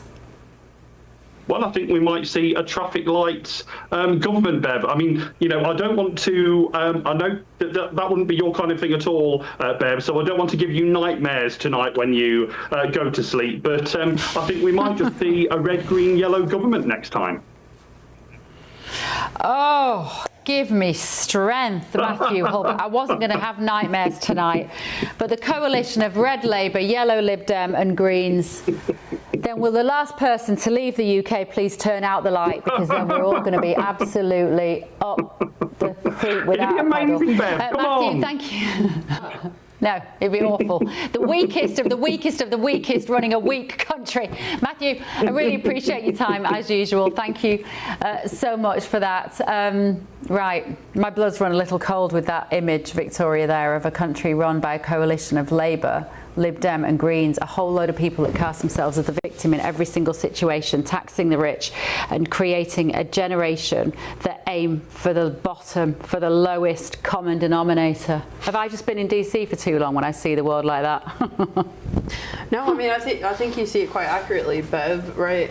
What we're seeing here in states that have gone particularly from Republican governance to Democrat governance is that Democrats want a one-size-fits-all kind of governance, right? And so that means to your point about the lowest common denominator, that you go off and you see, for example, very high achieving students, and then these Democrats come in and they say, well, that's actually really bad to have these programs for students that are smarter, because we need to pick up these people from the bottom. And then you figure out that these smart kids shouldn't be, for example, in class with these kids that are kind of struggling. But they put the test scores, they put them on a bell curve, and that means that your middle mass is so much lower than what it actually should be. Where you have, for example, I've read some pretty recent op-eds from I believe it was a professor in one of the University of California systems, and I actually went to high school in California. I remember some of my colleagues having like a 4.7 GPA, which is like super high. So in the US we typically do like 1 to 4, and then if you take high level classes it puts you into that like 4.3, 4.5, whatever. So basically these are people that took very high level classes, advanced placement or IB classes, and these people weren't able to get into UC colleges almost 15 years ago, over 10 years ago now. And so what we're seeing, for example, now from these UC professors is that they say that there's people that go to basically public Ivy League equivalent institutions that cannot do basic arithmetic. So that's just one consequence of radical liberals being in power. Is the lowest common denominator. Oh, I can well in the believe top institutions, not only in the country but in the world. Yeah. Let me just ask Peter and Lewis about this discussion there. Andy Burnham taking us back potentially into a closer relationship with Europe. Lewis, he has no right to do that, surely. I said before, if he wants to do something outside of the manifesto, they have to go back to the people. But I think it's worth saying, a lot of our leaders have never really understood the spirit of Brexit, right? I don't think Brexit was ever about pretending Europe wasn't there, and I think it's fine to have closer ties with them on certain things like, defence and maybe AI. But the British people were very clear, we don't want to be taking their legislation, we don't want freedom of movement, and so I think I think you can do it if you're the right person and ring fence those things that really the Brits didn't like and still try and get some of the benefits. But I mean, here we are, 10 years after the vote. I don't think anyone could really say Brexit has been the absolute dream we wanted. I think there have been some benefits in the sense of the reason we've had so many prime ministers is because prime ministers now can't use the EU to run cover and say, oh, I wanted to be, a competent prime minister, but the EU wouldn't let me. I wanted to do this, but the EU wouldn't let me. Since that excuse has gone, we've actually gone through a lot of prime ministers quite quickly. And I do think Andy Burnham should probably think about that at night. But let's see what he does. He is from the north, and being from the north, he's surrounded by a lot of people that supported Brexit. So it might be that he does understand those complexities. We'll find out if he'll tell us anything about his agenda. Yeah, Peter, if he's not going to have a good relationship with President Trump, Andy Burnham, and remains to be seen whether he will or not, I actually personally think they will get on quite well. Policies aside, I think there's something about them both being a little bit anti-establishment, a little bit kind of, in terms of social mobility, Andy Burnham not being from the Oxford and Cambridge, he did go to Cambridge actually, but not being a kind of public school boy, and also being kind of funny in the way that Trump is funny and Andy Burnham likes a joke. I think they'll get on all right, actually, if I'm totally honest. Policy-wise, they'll be a million miles apart. But if the relationship between our two countries is not going to be great, maybe he should, I'm playing devil's advocate here, maybe he should be looking for a bit more support from Europe. Andy Burnham is funny in the same way that hemorrhoids are funny. In other words, not at all.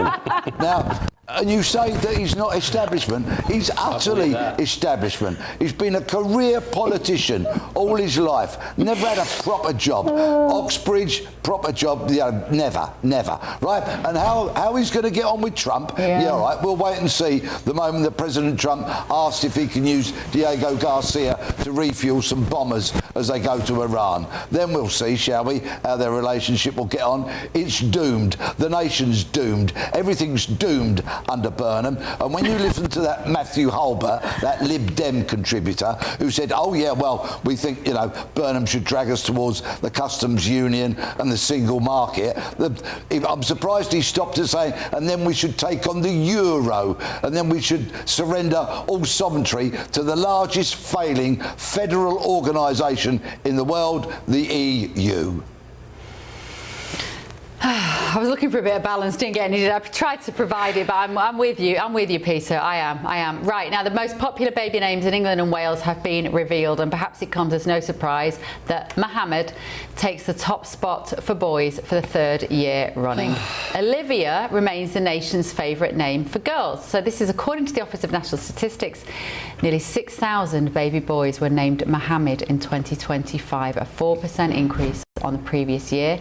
The name means praiseworthy or commendable in Arabic, and it first entered the UK's top 100 baby names in the mid-1980s and has steadily climbed the rankings ever since. So, what can we read into this, Tim Dosher? I heard you do a giant sigh there. Look, I mean, priorities, as my mom always said, honey, people are where they want to be. And it's just one of those inevitable sayings that I'm sensing here with Great Britain. Look, you let in the people that you get the names for, that's just all that it is, what it is. And so this is the fruit that is bearing on the tree that has been planted. And I don't know what else to say, except I just wonder if people in Great Britain will fight for the great culture, for the great history, and for the great amazing things that have accomplished in the past. Or are you going to bow to a new set of beliefs? Are you going to bow to a new history, a new trend, a new something else? And for some reason, I'm kind of saddened by this. Yeah. There are an increasing number of people who are now finding it acceptable to say, I'm really uncomfortable with the demographic change that I'm seeing before my eyes on my high street. Are you all going to have kids? Are Brits going to have kids? Are you guys going to, start, getting together and, producing children? I mean, well, that's also a problem here. That is a massive problem here. You're right, Lewis. So what do we read into this statistic of Mohammed being yet again the most popular boy's name in the UK? Well, I never know how far to read into it, because it's obviously a really popular name in that community. Like most of the boys have it. So if Lewis was like the thing that everyone called their kids, I don't know. I feel like the weighting on it is a bit interesting. But I actually just go back to the point. As a dad of 3, like, it is so hard to have children right now. I know so many people my own age that either can't afford it or just think logistically, like, where would we put them? Properties are so high. I really do think we need to have a serious conversation about how we are enabling people my age to have children, to be able to afford it. A lot of people don't have parents that live nearby. The cost of childcare now, sometimes it's easier to just not work and look after the kids yourself. So I would hope that we start to focus on it and actually start to encourage people to have kids. I would love more, but I can't afford them. I mean, you've married it. You've managed it, and you're bisexual. So you are very unusual. I know. The plan was to marry a rich man with a yacht. I somehow ended up with a woman and 3 kids, so I don't know. But maybe you have to. God bless. I mean, thank you, Lewis. Genuinely, thank you for having 3 children. Because whenever I meet anybody now that has more than a 1, 2, 3 in their 20s, 30s, I'm like, thank you for I'd have a whole continuing farm full. I can't afford it. But you've got 3, and that's not a cheap thing to do, like you say. But mate, they could all work the farm. Yeah, this right? is also true. Peter, what this figure of what this name Mohammed and these figures, these birth kind of figures around it tell us, though, is this point that there are Muslim families who are having multiple children, and the rate of change is only going to get quicker. Maybe it doesn't matter. Maybe being British born, Judeo-Christian, white, whatever, maybe it doesn't matter anymore. Maybe we've given up. When Tim said then, are the British people going to fight to keep your identity? I'm uncomfortable with the word fight, because we don't literally want people on the streets with pitchforks, as per my earlier point. I mean, sometimes in the bedroom it's a fight. But how do we maintain our sense of identity and nationality and patriotism? The first national census after my birth took place in 1961, and 28,000 people in the UK identified as being Muslim. If we fast forward to today, there are 4 million Muslims in the UK. So that enormous, unprecedented expansion of Muslims in the UK has happened in my lifetime alone.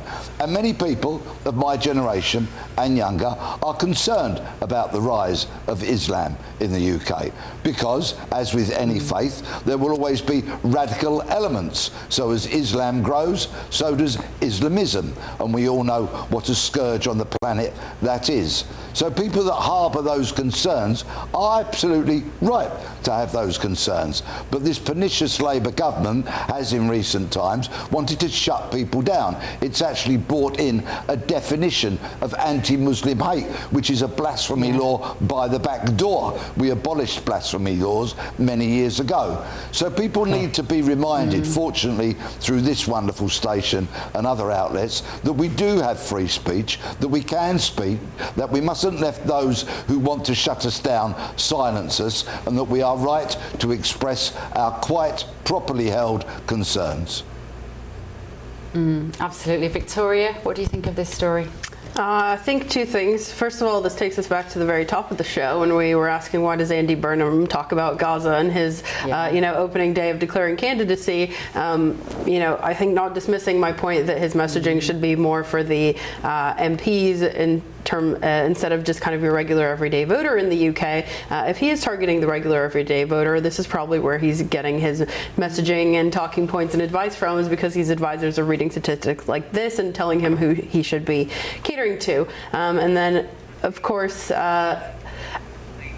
another element, of course, that we've talked about on the show is, Charlie Kirk. And of course, that was part of his message that was taken to college campuses all across the country, was that, form families and get married and have children. And so I think that message is also being shared among my generation. And I think, earlier we were talking about Charlie's legacy is that, anytime you open X or TikTok or Instagram, his voice is still being clipped and shown, to really project another way forward that was his vision. And I think that lives on in a lot of people across this country and across the world. Yeah, it's a very good point. And I just have to say that Labour would not say that they were trying to court any sort of Muslim voter. Right, moving on. The Telegraph is reporting that taxpayers' money is being spent on giving yoga classes to prisoners. The Ministry of Justice has awarded a £30,000 contract to a company to deliver trauma-informed yoga classes to PE instructors working across prisons. MOJ chiefs say the sessions are aimed at convicts whose crimes are often fueled by drug and alcohol, as it helps to reduce violence. But people say that it's too soft on our prisons. What do you make of this, Peter? You've had most contact with the wrong uns who might benefit from a bit of self-control, deep breathing and reflection. Maybe we don't have enough prison spaces in this country. Our prisons are plagued by drugs that are flown in by drones or otherwise smuggled in to the prison estate. There is a breakdown in discipline and law and order in prisons. They are struggling to recruit prison officers because of the cuts to their terms and conditions. And yet some bright spark thinks that £30,000 is a good way to spend it on teaching prisoners how to cross their legs and put their feet behind their heads. There are far better things this money could have been spent on. I'm guessing you haven't done a yoga class in your life, Peter Blexley. Do I look like I've done a yoga class, Bev? Yeah, while smoking. No, my darling, you definitely do not. Lewis, let me come to you on this, because I am a little torn. As usual, Peter's made me think hard, and I like the guests who make me think.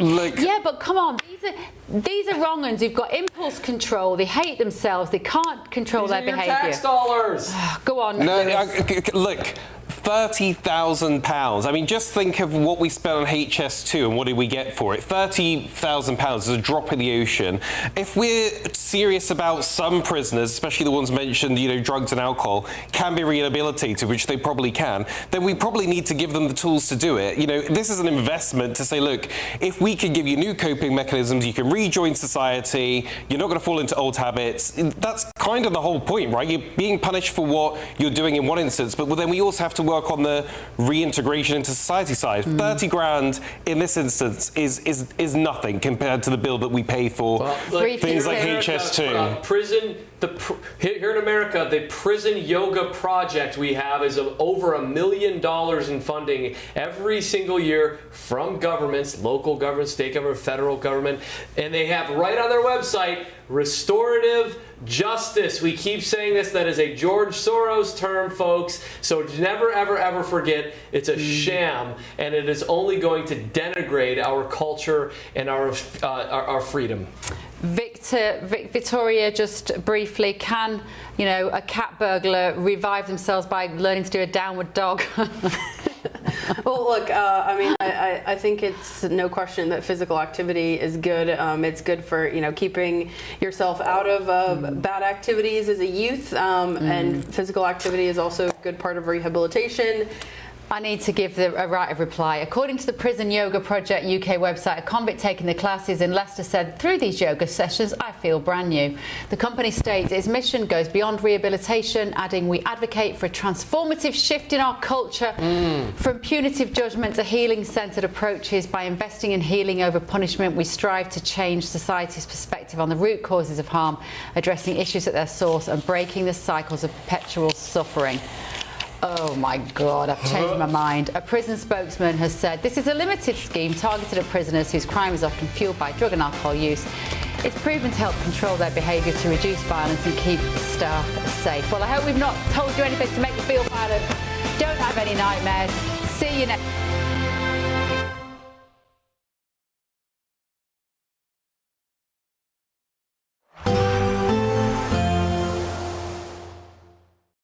Today, clouds overhead, total zen within. Boxed Solar sponsors the weather on GB News. Hello, very good morning to you. Welcome to the latest update from the Met Office for GB News. Another widely dry and sunny day today, and that means it's going to be hot again for many of us. But northern Scotland, the exception. Once more, outbreaks of rain here from the word go. There's going to be some heavy rain later in the day as well. Extensive cloud. That's going to limit temperatures for northern Scotland. But elsewhere, with lots of dry and sunny weather around, temperatures rising quickly through the morning. And we're talking about widely the mid to high 20s across Northern Ireland, Northern England, southern Scotland. Low to mid 30s for central and southwestern parts of the UK, a little cooler along the eastern coast of England, and that's going to be an emerging theme over the next few days, a cooling trend for the east of England. Northern Scotland, though, seeing some heavy thundery showers developing through the late afternoon evening period. Could be some lively weather here. A lot of cloud north of the central belt, thin layers of cloud for the central belt into southern Scotland, Northern Ireland, but still warm, not as hot as further south. 6 p.m, still 32 to 34 Celsius expected across the heart of England and Wales, and a warm night to come as a result on Friday night. Now we're going to see that low cloud across the North Sea creeping inland somewhat to affect parts of eastern England, extensively across Scotland and Northern Ireland, and it's heavy rain continuing for the north of Scotland. Otherwise, it's a warm night with temperatures staying at 20-21 Celsius in places. Now, for much of England and Wales, we've got this west-east divide. A lot of cloud in the east. That creeps back to the coast on Saturday. Plenty of sunshine then. Thundery rain across the northeast of Scotland fizzles away but pushes into southeastern Scotland, northern England. A lot of cloud here limiting temperatures. Highest temperatures southwest Scotland, Northern Ireland, mid to high 20s, low to mid 30s further south. Today, clouds overhead, total zen within. Boxed Solar sponsors the weather on GB News. 5 hosts, 5 opinions, 5 fearless debates, 5 unfiltered takes on the day's news. 5 reasons not to be anywhere else on Saturday night.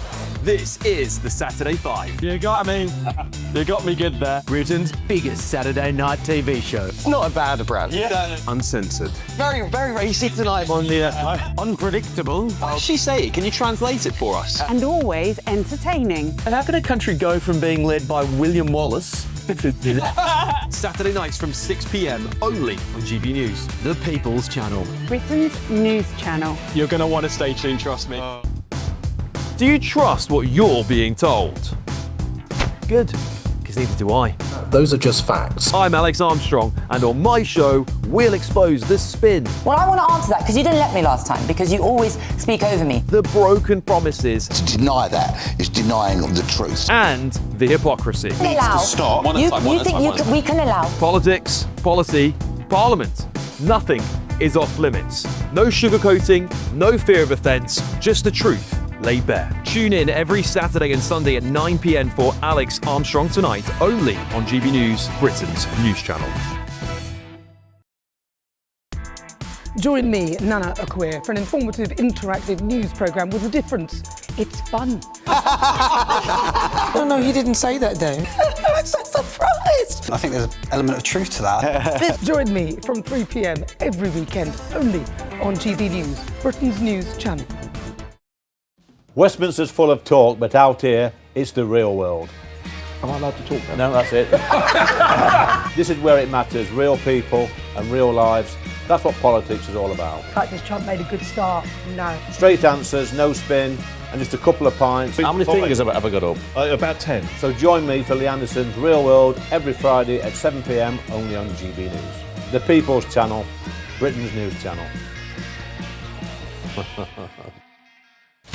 Breaking news, live updates, stories that matter. From the heart of the GB newsroom to every corner of Britain, with our team of dedicated journalists across the UK. GB News bulletins are there to deliver the latest news that matters to you. Bulletins on GB News, the People's Channel, Britain's news channel.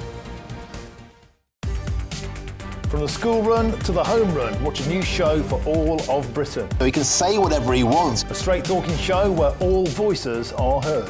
And when are we going to stop talking about smashing the gangs and actually do it? With the stories that matter from every part of our country. There's a bit of a crash landing there for your Chancellor. Bold, fearless and standing up for you. That's me, Martin Daubney, 3 p.m. till 6 p.m. weekdays, here only on GB News. The People's Channel, Britain's news channel. The GB News audience is different, it's unique, because they see through the nonsense. We want to debate with each other, we want to listen and maybe learn. We have a chat. That's what we do. We try and have a chat. They'll watch my programme while they're eating their tea, they'll watch breakfast while they're busy getting their kids ready for school. We want to hear what matters to you, what is news for you. And what's brought you out here today? What are the biggest issues affecting this particular area? The audience are the best thing about GB News. Their friends, their family. They're people who need to have their voices heard. They're passionate about the channel, they're passionate about what they believe in. The one thing about GB News is you get a chance to speak. Talk to me about why so many people have gathered here today. Do you want to say something back in return? The GB News audience is what makes GB News special. It's incredible to see. They shape our programmes, they shape our output, and they shape our channel. That's what makes us the fearless champion of Britain.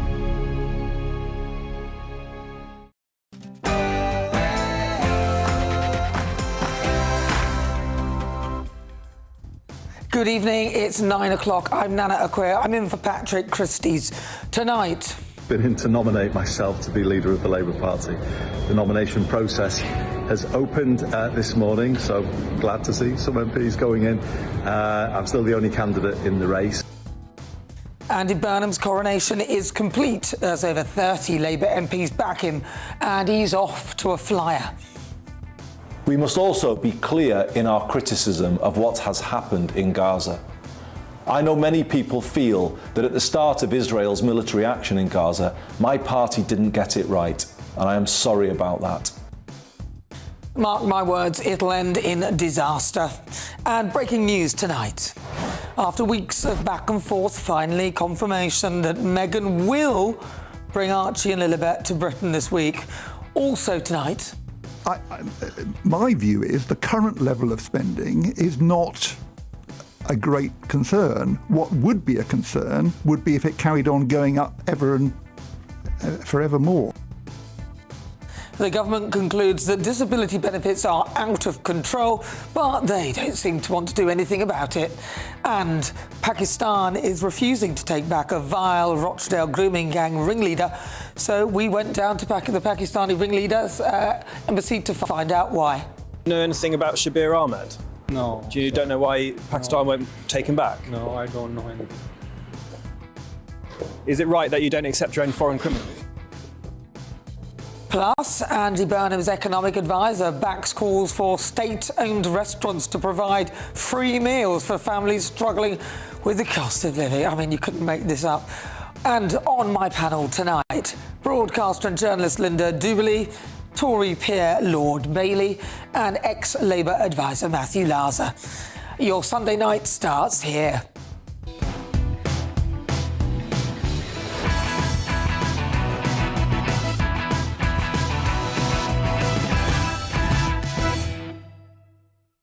I'll bet good money that the welfare bill will go up and up and up under Burnham. That's next.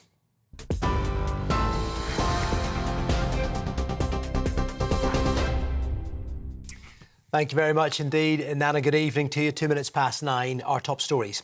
Andy Burnham is almost guaranteed to be the next Prime Minister after being supported by the vast majority of Labour MPs. 322 have nominated him to take over from Sir Keir Starmer, including Chancellor Rachel Reeves, Deputy Prime Minister David Lammy and the Foreign Secretary Yvette Cooper. And Mr Burnham says their support reflects a shared belief that Britain needs a new approach to politics. Meanwhile, Mr Burnham has apologised for Labour's initial response to Israel's military action in Gaza, saying the party didn't get it right. The Prime Minister in waiting says he'll put more pressure on the Israeli government, including further sanctions on those involved in the violence in Gaza and against illegal settlers. Scotland Yard says the UK is facing around 800 live terror plots, with threats from hostile states growing rapidly. The UK's counter-terrorism police have warned the threat from countries like Iran and Russia has increased by 50% over the past year. The disclosure highlights the growing pressure on security services as they respond to a growing combination of terrorism, espionage, cyber threats and foreign interference. The leader of Restore Britain's been urged to apologise after describing the Dunblane school shooting as one murder. Rupert Lowe was a guest on one of the world's most popular podcasts when he told Joe Rogan handguns were banned in the UK because of one murder in Dunblane. 16 children and their teacher, in fact, were killed in the 1996 mass shooting at a school in Scotland. It remains one of the worst gun atrocities in UK history. The SNP has described the comments as beyond despicable. Amber heat health alerts have been extended to cover all of England except the North East as the third heat wave of the year continues. Temperatures have already surpassed 35 degrees in the south of England. It is the 8th day this year that temperatures have gone past 34 in the UK. That's a new record, beating the 7 days in 1976 and 2020. Explosions have been reported near Iran's main nuclear power plant after a second day of US attacks as the two sides continue to trade fire. Iran says it's launched fresh strikes against US targets in the Middle East amid reports that Tehran has struck an American airbase in Jordan.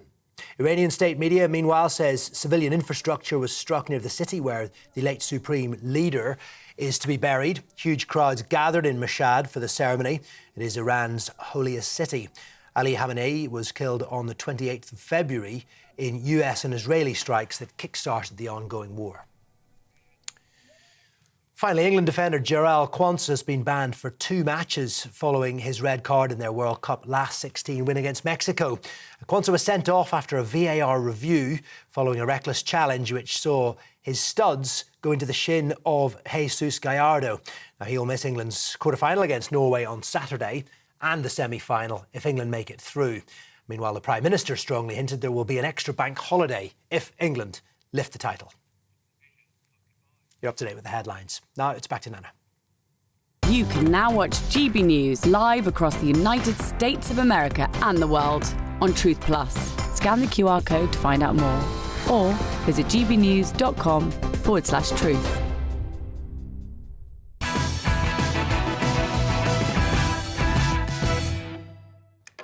Good evening. The Labour Party thinks that our disability benefit system is not fit for purpose, but they're going to do nothing about it. The government's abysmal attempt at welfare reform ended in disaster last year, Rebellious Labour MPs forced Sir Keir Starmer to abandon £5 billion worth of planned cuts to PIP, that's personal independence payments, which are Britain's main form of disability benefit. So what did the government do? Commission another pointless review that today concluded that disability benefits in England and Wales are not fit for purpose, and the entire assessment system must be redrawn as part of a radical welfare overhaul. So, stating the bleedingly obvious, taxpayers are forking out an eye-watering £25 billion on PIP every year, and that is predicted to rise to £42 billion by 2030. More than 500,000 people with anxiety are now claiming benefit, so that's up by over 400,000 on this time last year. But people are also claiming PIP for bedwetting, hemorrhoids, constipation, acne, eczema, tennis elbow, gout, ear infections, headaches, dizziness and irritable bowel syndrome.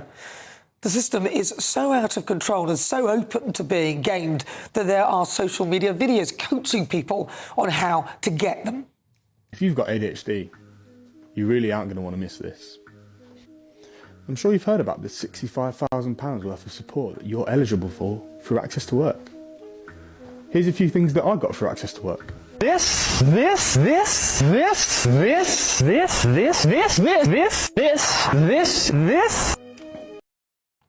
So today, despite claiming that the system is broken and that it's out of control in need of massive reform, the government minister in charge of that review seemed to conclude that presently there's not much to be worried about. But we do want to have a system which is financially sustainable, and that will be in our minds as we develop our recommendations over the next few months. So, in other words, you will come up with recommendations which would cut the number of people on PIP? Well, we'll need to wait and see what our recommendations Forgive me, are. I don't know what financial sustainable means. What does it mean? Well, my view is the current level of spending is not a great concern. What would be a concern would be if it carried on going up ever and forevermore. I mean, he said the current level of spending is not a great concern. I mean, what is the point? Of course it will continue to rise if we don't stop it. Where do we get these people from? Oh, I get it. It's somebody else's money. It's ours. And if you think that incoming Prime Minister Andy Burnham is going to do much better and get a grip on the situation, then think again. He's already ruled out crude cuts, so the only way is up. Now, I'd put good money on the welfare bill continuing to rise under Labour. Well, let's get the thoughts of my panel. Journalist and broadcaster Linda Dewberry, Conservative peer Lord Bailey, and former Labour advisor Matthew Larzer. Right, well, I'm obviously going to start with you, Matthew Larzer. They've identified the problem, which I think is clear to all. We're spending way too much on welfare, spending more in welfare than actually taking in tax. So it's completely unsustainable. But, hey, he's not worried about it. Well, I mean, I think it was a slightly not his most accurate phrase, because the government is worried about it. That's why he's been asked to do this review. The key thing is today he's only launched the first part, which is to identify the problems with the system. And he's absolutely clear in this that the system is broken and we can't go on like this, and big change needs to come, because the system isn't fair to those who have severe disabilities. A lot of people find it very degrading. That was one of the things that people wrote into the review about. And on the other hand, as you've seen, people with more manageable conditions who may need some support into work are being consigned to a lifetime on benefits. The spending on PIP, but it had a different name at the beginning, doubled under the Tories. It has continued to go up. That needs to stop, and it's about time the government gets a grip on it. Yeah. I think this is a sensible way of starting to get a grip on it. Well, by identifying the problem, he's going to come up with some solutions in the autumn. But you had to get it in there. It doubled under the Tories. Listen, the Tories were useless. That's why they're gone, and they're probably going to vaporise, because I don't think they're going to, at this rate, and we're not going to see them again by the looks of things. But Lord Bailey, surely, looking at this, and he's mentioned the Tories, so you're going to have to take a little bit of flack for it. We will. I've said 100 times from this sofa for 100 different things. We lost the election. We deserved to. PIP was probably one of them. But let's be very clear. Our current leader is talking about cutting benefits, and she's not comfortable with the level it's at now or the level it's going to progress to. So there's the major difference there. But this is why I say Keir Starmer is a coward and the Labour Party are cowards with him, because he rightly identified it is not right to dump people on benefits and leave them there forever. But when it came to his own political survival, he miraculously forgot that he had said that.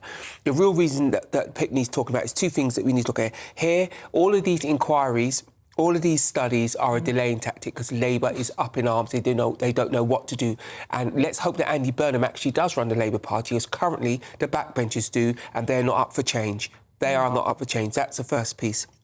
The second piece is as well, it is not right to spend more in benefits than we take in tax. Madness. What will happen is the benefit system will make the entire country fall over. We already know how many Labour MPs have been uttering the words, who else can we tax? There'll be a point where they can't do that anymore. The entire economy will fall over and then the backlash will be huge. And let's be clear, there is people in this country who claim benefits who deserve them and they need them, but there's a whole load of people that we've raised up on benefits who should have never been anywhere near them. And now that we have to take them away, they will be up in arms, but that's the fault of the Labour Party and they're going to have to eat it.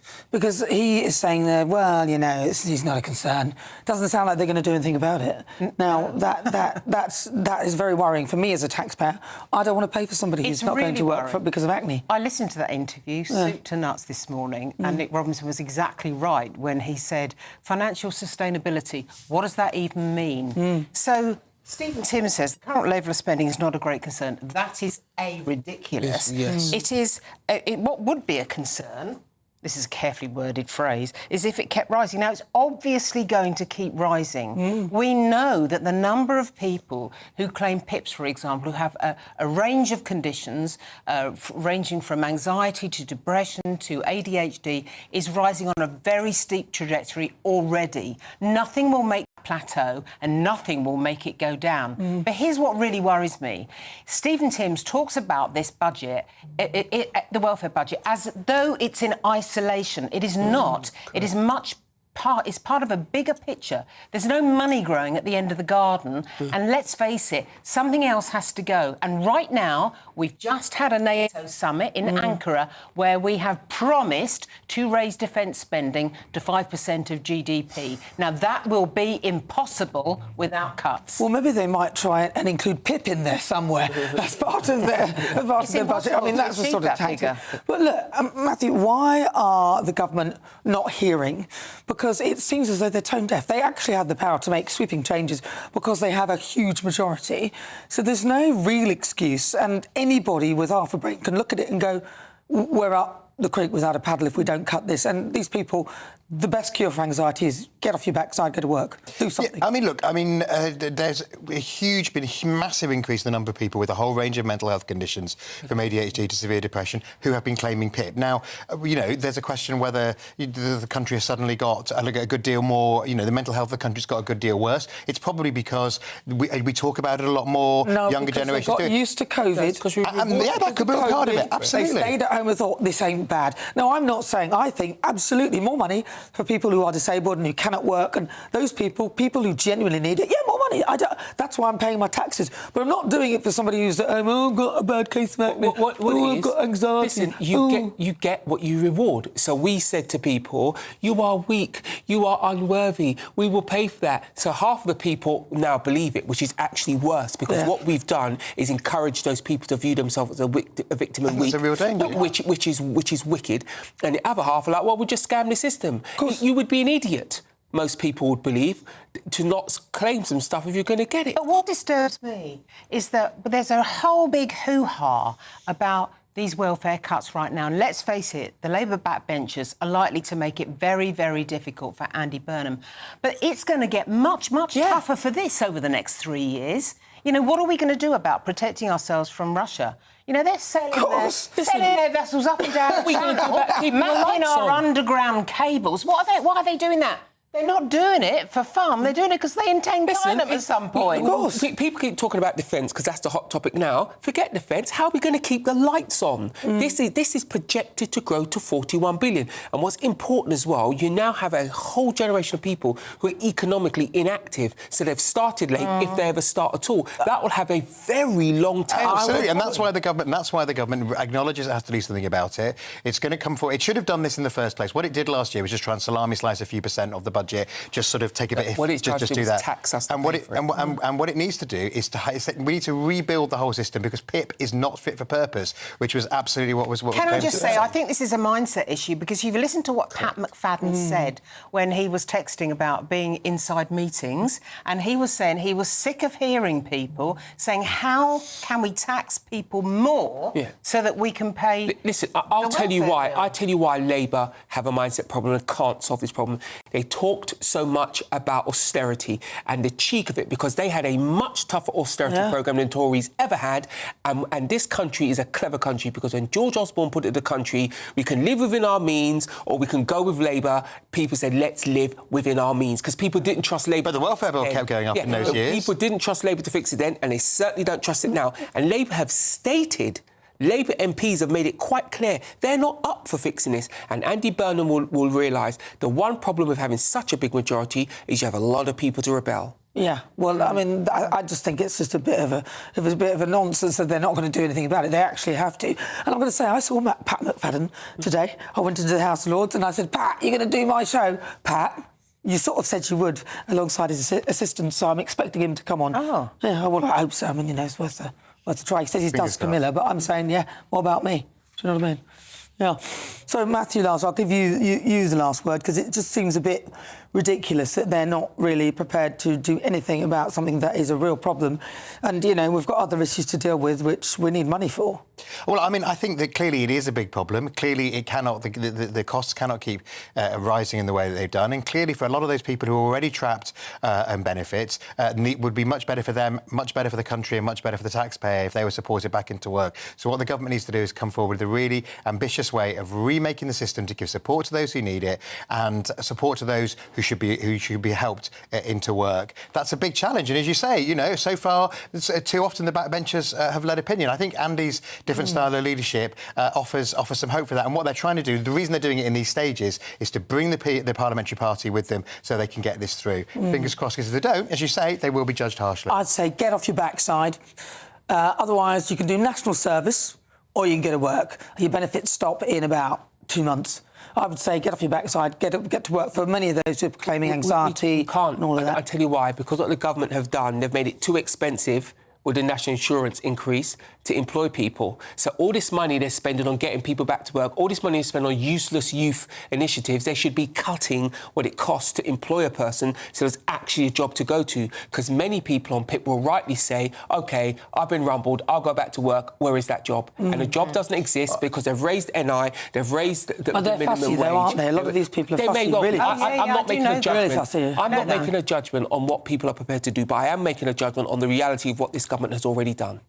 Yeah, well, I do know people that are on PIP and they shouldn't be on it. I do know them. I think everyone knows someone that is on PIP. Yes. That shouldn't be on it. OK, well, listen, stay with us because it's time for the Great British Giveaway.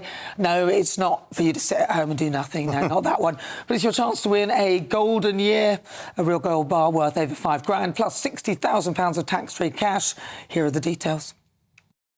What would you do with £60,000 cash? What would you do with a real gold bar? Well, both have to be won in our Golden Summer celebration. First, there's £60,000 in tax-free cash to bolster your bank account this year. You could spend it on treats, splash out on the family, or just save it for a rainy day. It's entirely up to you. Plus, we'll also give you a fine gold bar worth over £5,000. That's genuine gold that you could gift to a loved one or just lock up in your own personal vault. The gold and the cash really could be yours. For a chance to win £60,000 in tax-free cash and a real gold bar, text GOLD to 63225. One entry costs £2.50 plus one standard network rate message, or text BONUS to 63225. 5 entries cost £5 plus one standard network rate message. Go to gbnews.com/win. Entries start at £2.50. Call 0903 686 3232. Calls cost £2.50 plus your network access charge, or post your name and number to GB22 PO Box 8690 Derby DE1 9TT. UK only. Entrance must be 18 or over. Lines close at 4 p.m. on the 21st of August. This is a network giveaway. Entries will be pooled. Please check the closing time if listening or watching on demand. Good luck.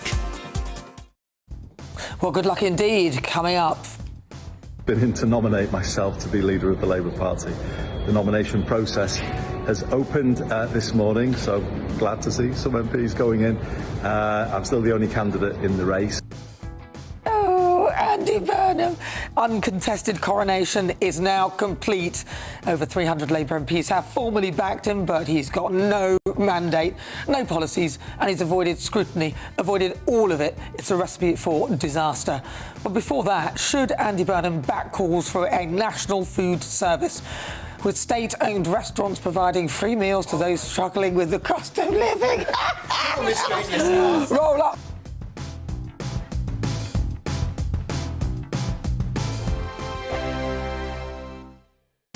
I've been in Westminster for a long time, but I know that though power may be here, its effect on people's lives is across the whole of the country. We may be where rules are made, but it's where they're implemented that matters.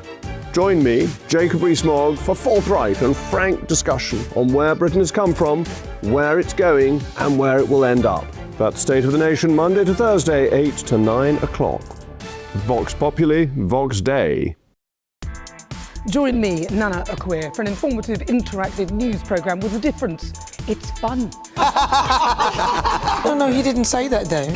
I'm so surprised. I think there's an element of truth to that. Join me from 3 p.m. every weekend, only on GB News, Britain's news channel.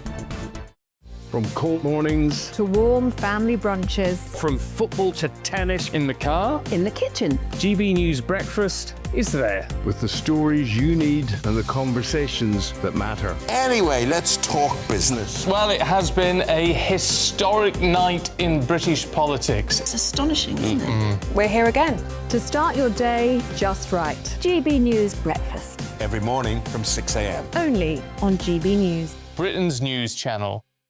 At GB News, we love to hear from you, our loyal community. So drop us a line at gbnews.com/yoursay. There you can talk to each other and also to the presenters live on air. gbnews.com/yoursay, because GB News is your channel, Britain's news channel. From the school run to the home run, watch a new show for all of Britain. So he can say whatever he wants. A straight talking show where all voices are heard. And, when are we going to stop talking about smashing the gangs and actually do it? With the stories that matter from every part of our country. There's a bit of a crash landing there for your Chancellor. Bold, fearless and standing up for you. That's me, Martin Daubney, 3 p.m. till 6 p.m, weekdays, here only on GB News. The People's Channel, Britain's news channel. Hi, I'm Michelle Dewberry, and my show is your opportunity to cut through all the noise and dive in headfirst to some robust debates. Ideas clash. Situation, isn't it? Because you're deliberately avoiding my point. Nothing's held back. And if you think this is the end of it, wait for more. And we do not shy away from the difficult stuff. Sometimes I want to shake people and say, if only you understood. So join me on Jubes & Kerr weeknights at 6 p.m, only on GB News, Britain's news channel. Breaking news, live updates, stories that matter. From the heart of the GB newsroom to every corner of Britain, with our team of dedicated journalists across the UK. GB News bulletins are there to deliver the latest news that matters to you. Bulletins on GB News, the People's Channel, Britain's news channel.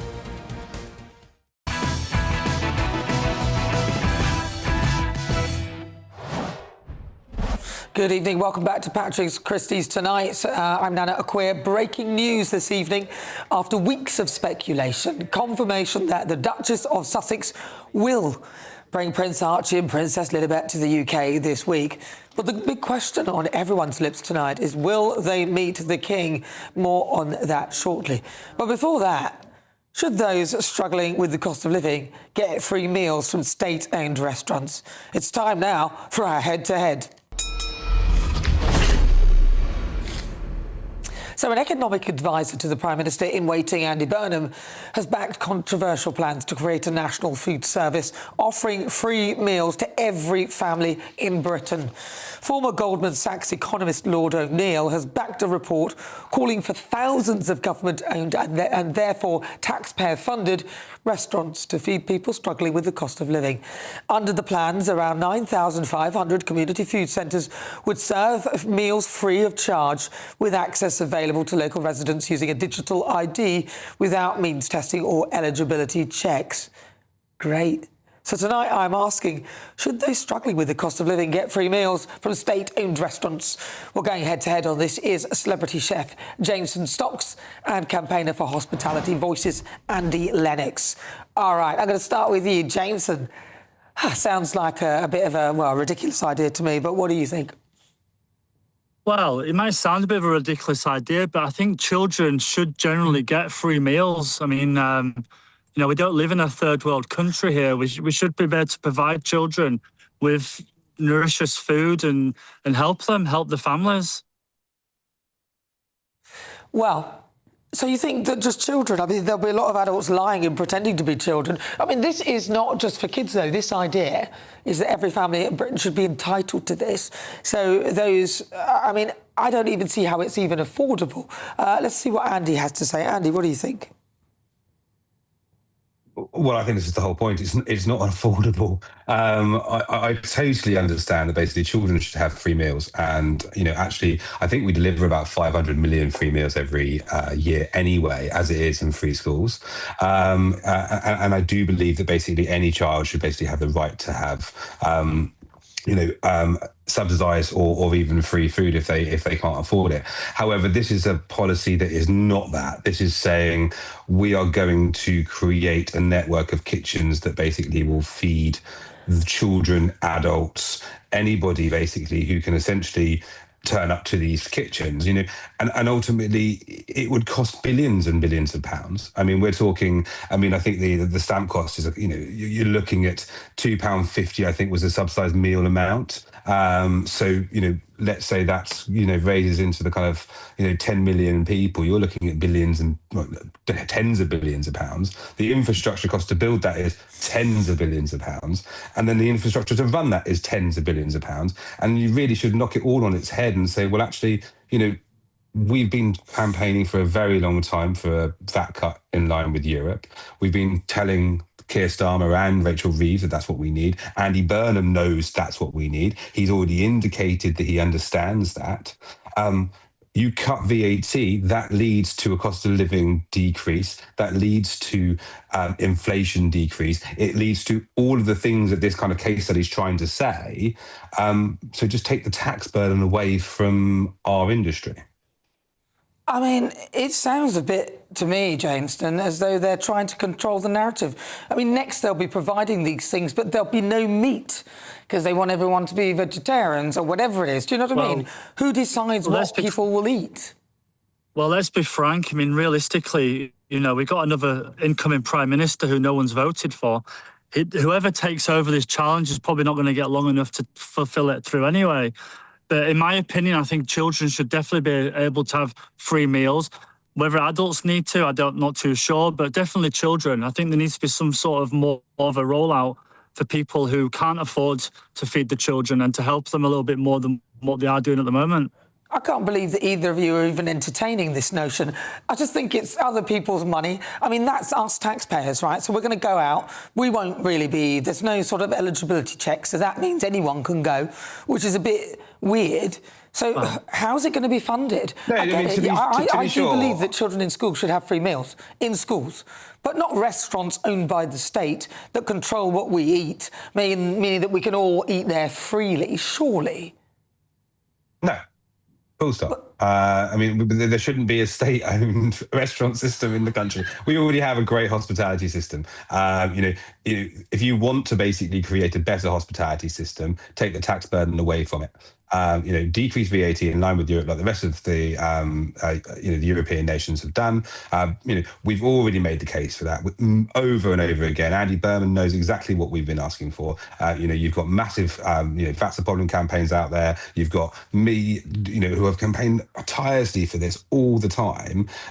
We know what we want. We know that state-owned restaurant system, whatever you want to call it, would be the death knell for hospitality, full stop. Well, now, exactly. I do have to agree, children deserve to eat and they should eat, and that is absolute. But other than that, we should not be, and it should be means tested. I mean, all of these people who can't afford to feed their children are on benefits, right? We are agreed on that, yes? Yeah.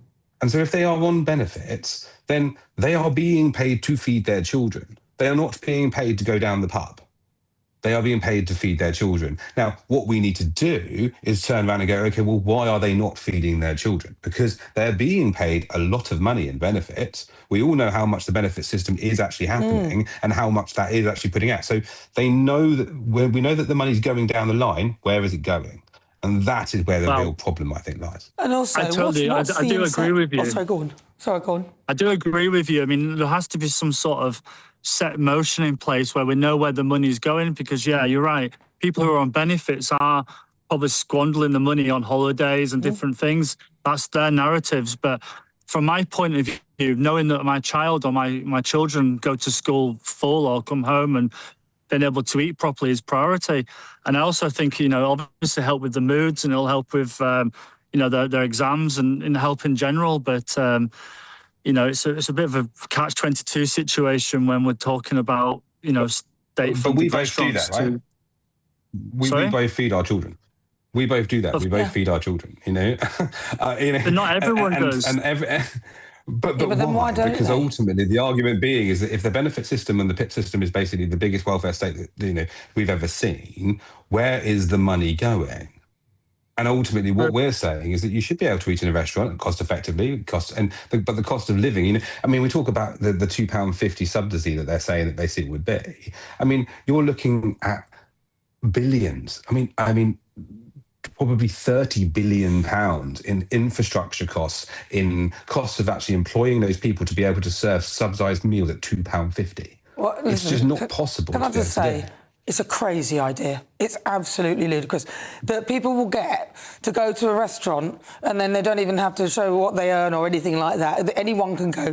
The state will own it. I mean, what planet is this person on that came up with that as a concept? I agree with both of you that in schools, I think children should eat for free, because I know when I was young, I did. But the notion that there's a restaurant owned by the government is just absolutely absurd. I don't know who the hell they think is going to pay for it, honestly. All right, Jameson Stocks, really good to talk to you again. And also campaigner for Hospitality Voices, Andy Lennox, thank you. God, I mean, what will they think of next on our money? Coming up. Been in to nominate myself to be leader of the Labour Party. The nomination process has opened this morning, so glad to see some MPs going in. I'm still the only candidate in the race.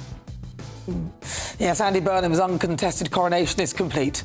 Over 300 Labour MPs have formally backed him, but he's got no mandate.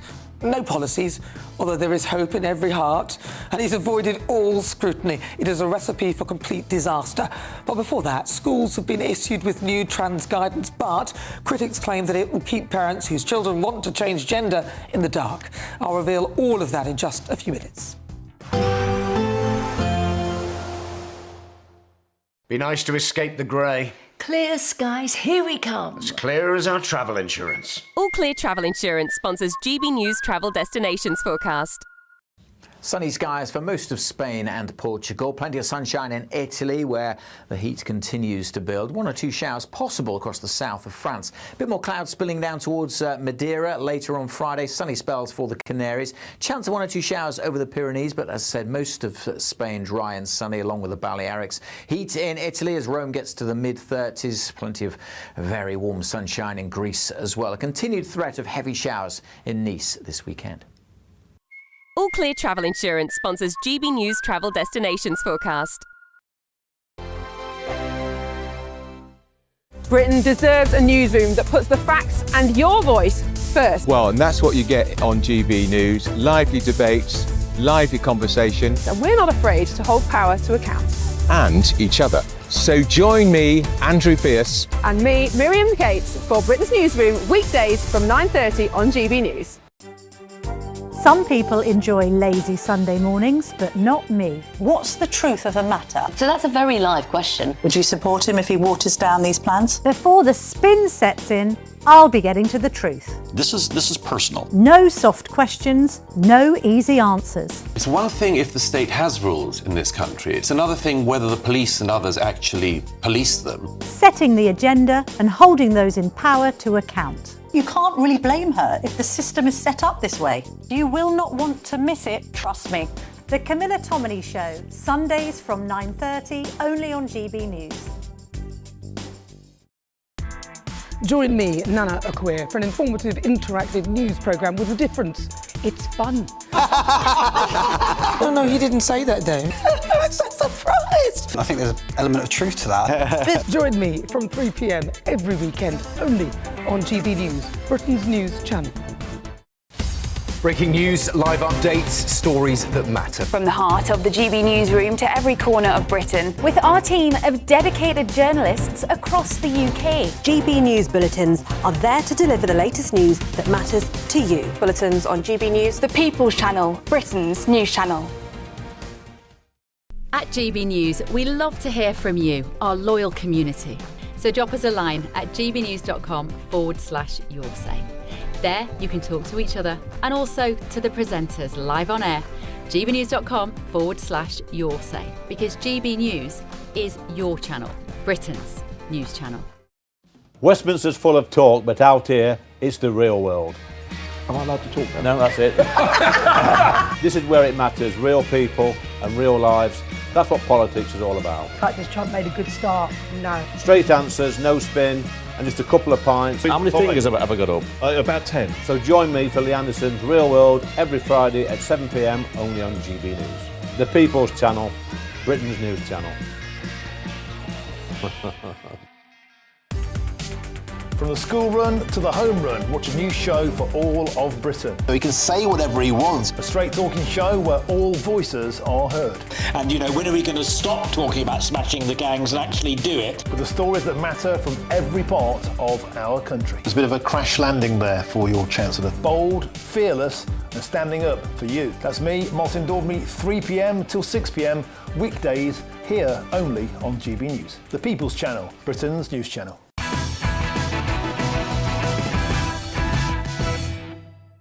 Welcome back to Patrick Christys tonight with me, Nana Akweer. And teachers will now not automatically have to tell parents if a child says that they're questioning their gender under newly published safeguarding guidance for schools. The Department of Education says that there is no reason for staff to break a confidence by informing parents unless a pupil wants to be treated differently at school, such as using a different name or pronoun, or there are wider safeguarding concerns. Instead, schools will be expected to assess each case individually, weighing up parental involvement against any potential risk to the child. Now, the guidance also makes it clear that pupils who identify as transgender should be banned from using toilets or changing rooms that do not correspond with their biological sex. Well, I'm joined now by former Olympic swimmer, campaigner and Conservative peer, Baroness Sharon Davies. Sharon, they are still clinging on to just a bit of this thing, which really, surely they should just let go. If there's any concern, then parents need to be informed. Yeah, evening, Nana. Excuse the very casual attire, but it's very hot here in Bath. I've just been out watering the plants like so many other people. I think it's the fact that we're removing parental responsibility that I have a real problem with. Our children are our responsibility, and the fact that a teacher can take that decision over the parent, I find quite worrying. It's good that we've now got, sex segregated toilets and sports and an understanding that biological sex exists and it's important. But a lot of these children are vulnerable kids, and I think it's a safeguarding issue that, if a child comes to a teacher and says that they're questioning their gender. There's often a reason for it. We look at statistics, and the children that are autistic or gay or being sexually abused or in care, 4 times as many children in care identify as being trans. There's often a reason. And so it's important that we make sure that we include, parents in making sure that they're understanding the safeguarding situation. And on the back of the conversion therapy bill too, which is very worrying and is coming our way. I mean, obviously we've been discussing that in the House of Lords and in the House of Commons in the last couple of weeks, and that will actually has the potential to send a parent to prison for 5 years if they don't actually confirm their child's gender identity, and that is very, very scary.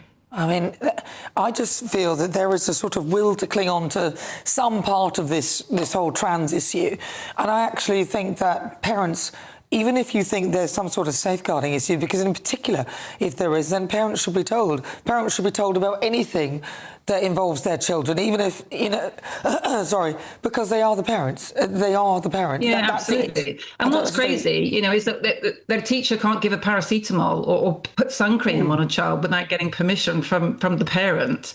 I mean, the sort of hypocrisy of the whole thing. There's no consistency with any of this. 1 minute we're telling people it's the parents' responsibility and we can't do any of these things unless the parents are sent in a note or they're standing at the door to make sure that they can be handed over their child at the end of the day. And then in another breath, we're turning around and saying something as important as this, which can have a massive safeguarding issue, the teacher can decide to take the decision to not inform the parent. And I don't think that that's right. I mean, I've got 3 kids. I've now got 2 grandchildren. I would be horrified if the teacher, decided before I did what was happening with my own kids. And again, it is once, as you said, taking the responsibility away from the parents. And it kind of puts, I think, a sort of woolly edge over the guidance that the school has been given, because one judgment of one teacher might be different to the judgment of another teacher. So it's now, again, the line is a bit muddy. It's grey, isn't it? That's the problem. And we have activist teachers, we have teachers inside the system who are extremely, LGBT-driven agendas. And I worry about that. I worry about this potential for grooming. There's grooming online, and our kids are, very susceptible to that. And then there's grooming in the classroom, and there is social contagion. I mean, there absolutely is social contagion. There are schools where, there are dozens of children identifying as trans, and then you can go to the next school, and there are absolutely none. There is a social contagion element to this, and a lot of children are thinking it makes them interesting, or if they've got issues, it enables them to fit in. It's going to magically fix all their problems, which of course it's not going to. It's going to create a whole new set of them. We're just not being honest with our kids, and the most important thing to tell children is that you cannot magically change your sex. It is impossible. Human beings cannot do that. And I think we need to be honest with our kids. Because ultimately, what is a man and what is a woman has to be a biological reality, because everything else, a description of what a man might do or how they might behave, are simply stereotypes that we've created, which would then be the only sort of guideline that you'd have to determine. It's enforcement of stereotypes, isn't it? It started obviously with social media. It started with the image industry and influencers and everybody wanting to look like Kim Kardashian. I was so lucky that I grew up in a period of time where there were so many different sorts of looks that were attractive for a woman. And I also was a terrible tomboy. I literally, broke all my teeth and scarred all my knees and did sport with the boys and was up every single treat going, broke both my arms when I was 11, had short hair, wasn't interested in skirts in the slightest. I would have been one of these kids that somebody would have been saying, oh, you must be born in the wrong body. No child is born in the wrong body. Every single child is born in their body, and it's the only body they're going to get. And it's really important that we keep that body healthy. I agree with you. I would share a little secret with you. Oh, all right, I'll tell you. When I was young, I actually wanted to be a boy, and I would try and pee standing up. And it was only because I'd seen my brother do it, and I wanted to be a boy. I wanted to be a man. I wanted to be a boy. And I would have been the first to have taken on, oh, she wants to be a man and everything. But I didn't. I just was kind of following my brother because I wanted to be like him. And that was it. But how many kids want to be, I don't know, a lion or want to be an astronaut or, it changes as well weekly. They're very susceptible children, and they mimic. And and they are sponges, and we have to be aware. And that's the whole job of a parent, isn't it? Absolutely. If we put all the power in the hands of a 12-year-old or a 13-year-old, we are going to have some serious issues, because that's what the Naughty Step is all about, and creating boundaries. And as a good parent, that is our job. Our job is to bring our children up to have boundaries, to be respectful, and to be good adults that are independent and resilient. Yeah. And we're not doing that at the moment. That's right, and it's certainly not the job of the teacher to do that bit. That's called parenting. Baroness Sharon Davies, really good to talk to you. Thank you very much.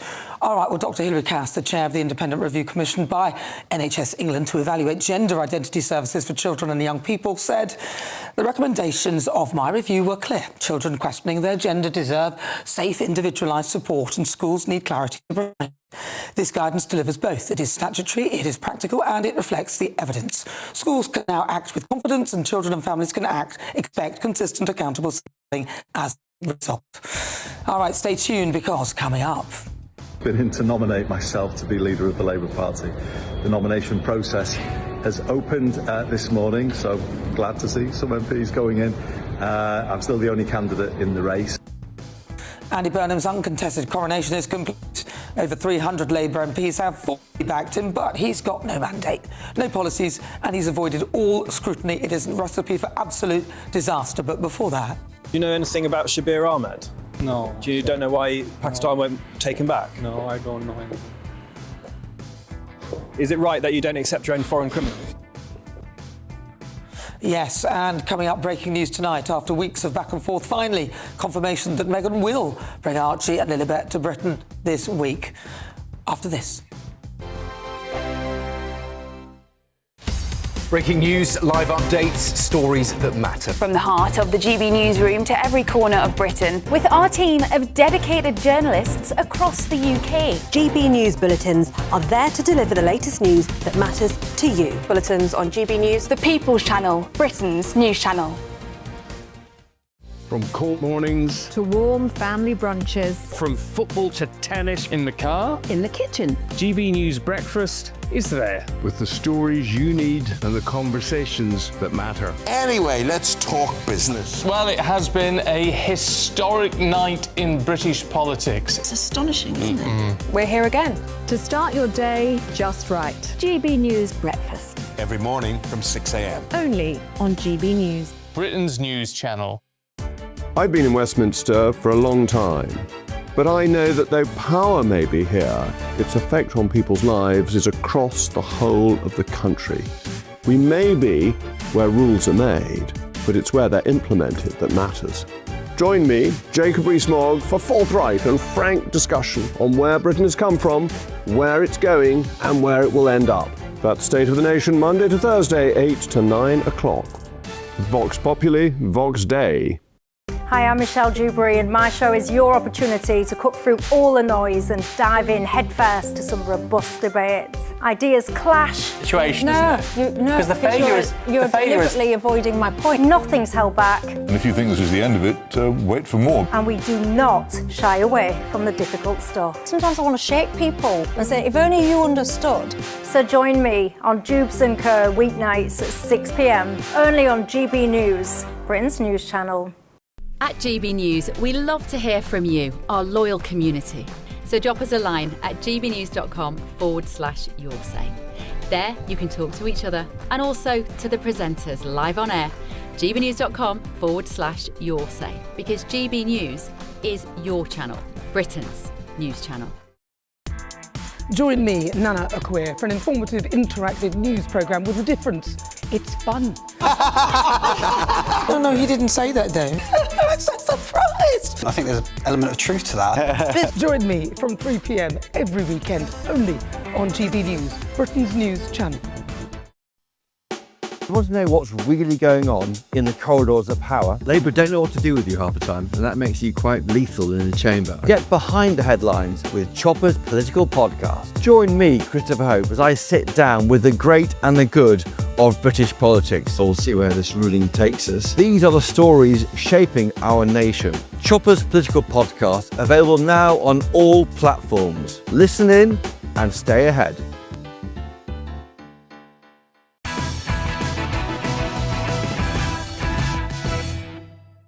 Welcome back to Patrick Patrick Christys. Tonight with me, Nana Aquer. Pakistan is reportedly refusing to take back the ringleader of the Rochdale grooming gang, despite government plans to change the law to allow his deportation. On Monday, Home Secretary Shabana Mahmood is expected to announce changes to the 1971 Immigration Act, which I hope doesn't affect other people, because I think she needs to be careful with that, closing the loophole that has so far prevented deportation of Shabir Ahmed. Now, the 73-year-old was released from prison last week after serving 14 years of a 22-year sentence for 30 child rape offences. But Whitehall sources say that even if the law changes, Pakistan is unlikely to accept him back. So what's the point? So we sent GB News national reporter Will Godley to the Pakistani High Commission to find out why. It's Will Godley here from GB News. I'm just wondering if there's anyone I can speak to about Shabir Ahmed. Shabir Ahmed? Yeah, why is Pakistan not taking him back? Yeah, you wait outside, please. Why do you think Pakistan don't want to take him back?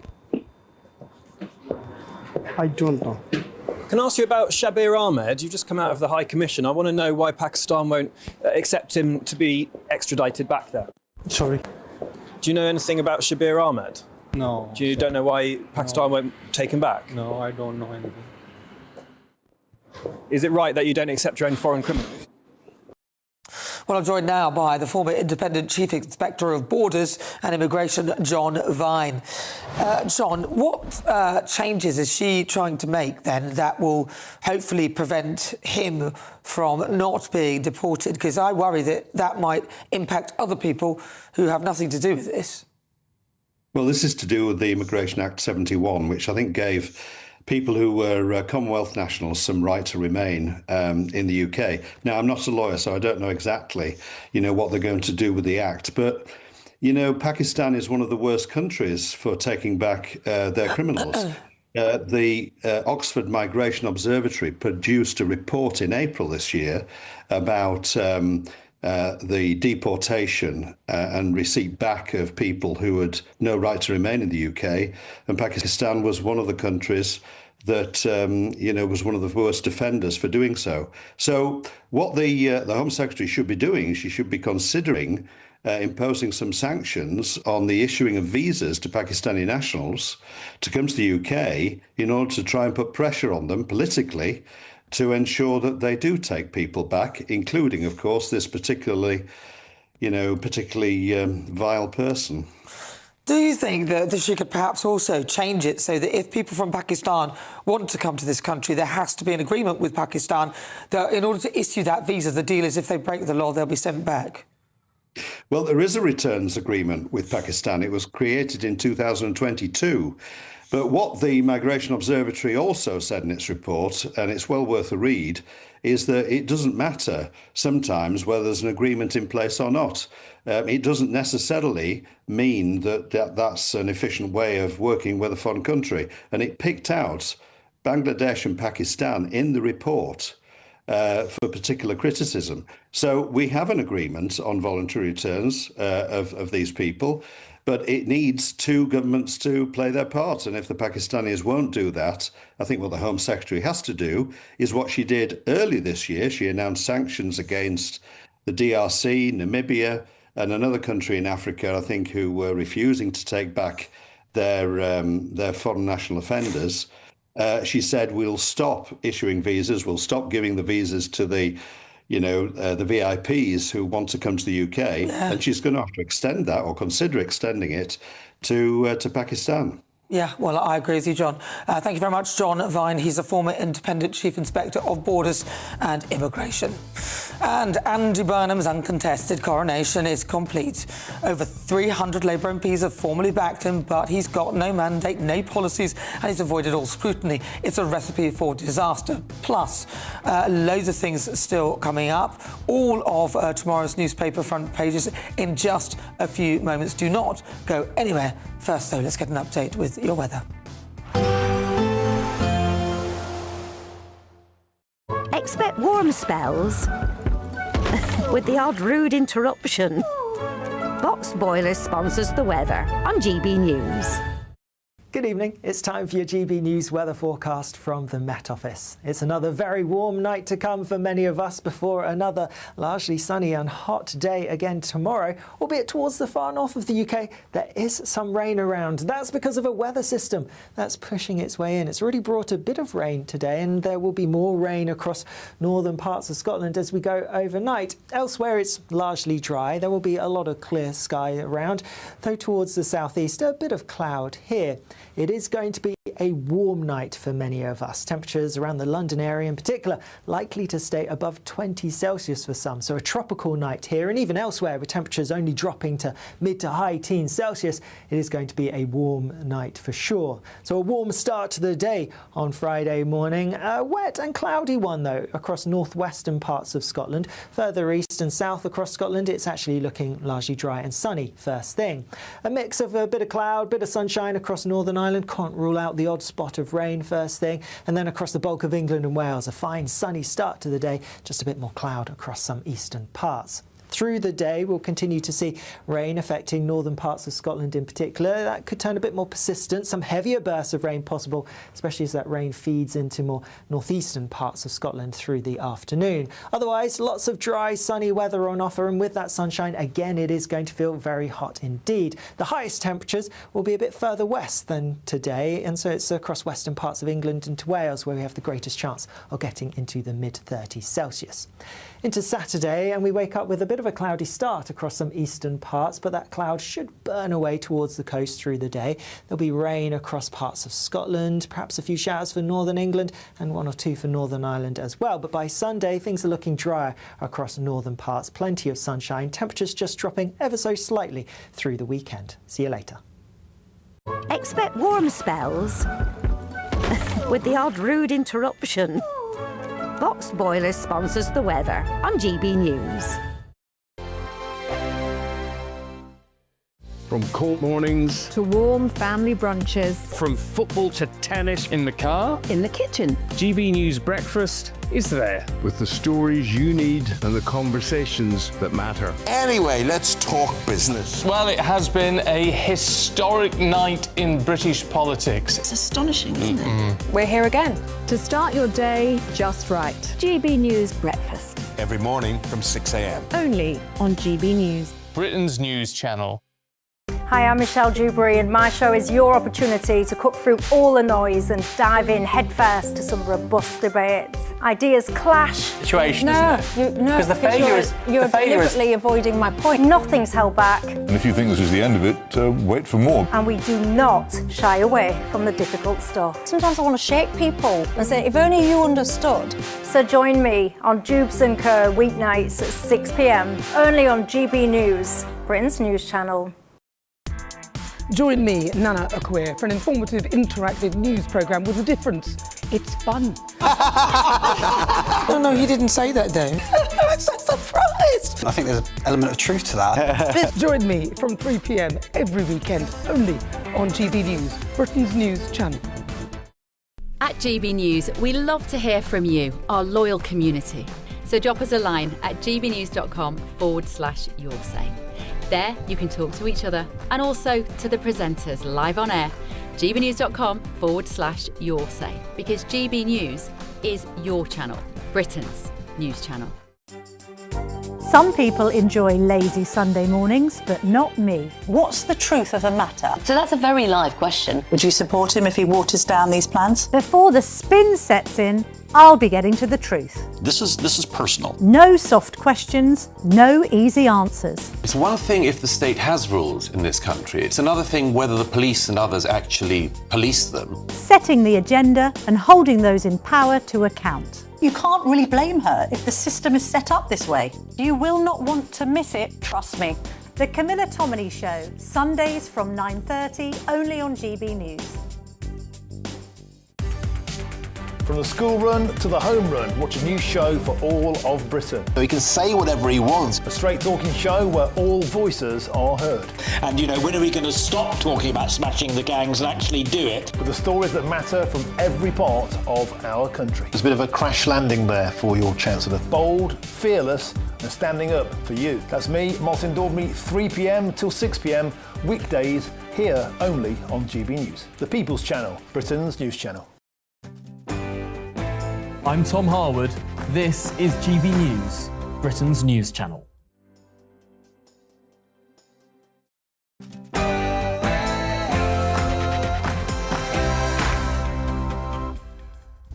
Good evening, it is 10 o'clock. I'm Nana Acquia covering for Patrick Christys.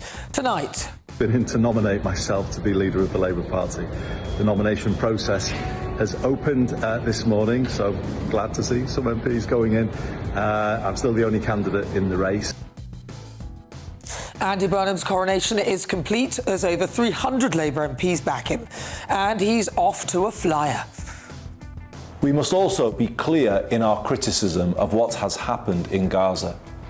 I know many people feel that at the start of Israel's military action in Gaza, my party didn't get it right, and I am sorry about that.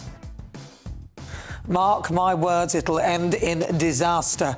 And breaking news tonight. After weeks of back and forth, finally, confirmation that Meghan will bring Archie and Lilibet to Britain this week.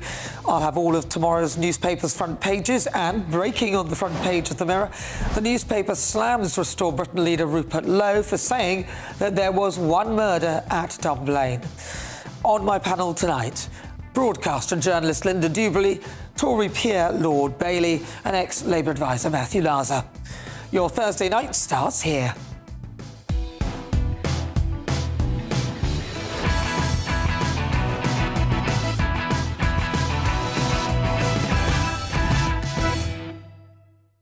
Andy Burnham's coup is complete. That's next.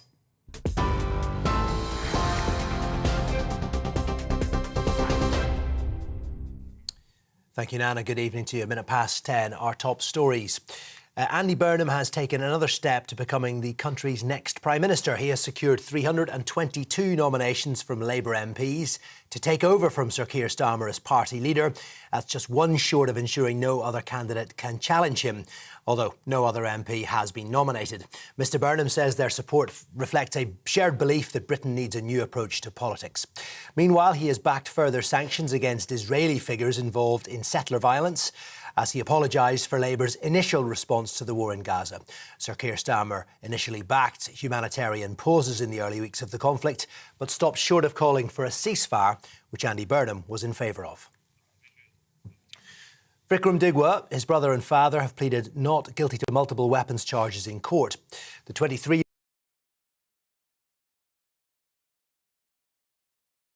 18-year-old Henry Novak in Southampton appeared in court by video link from HMP Frankland.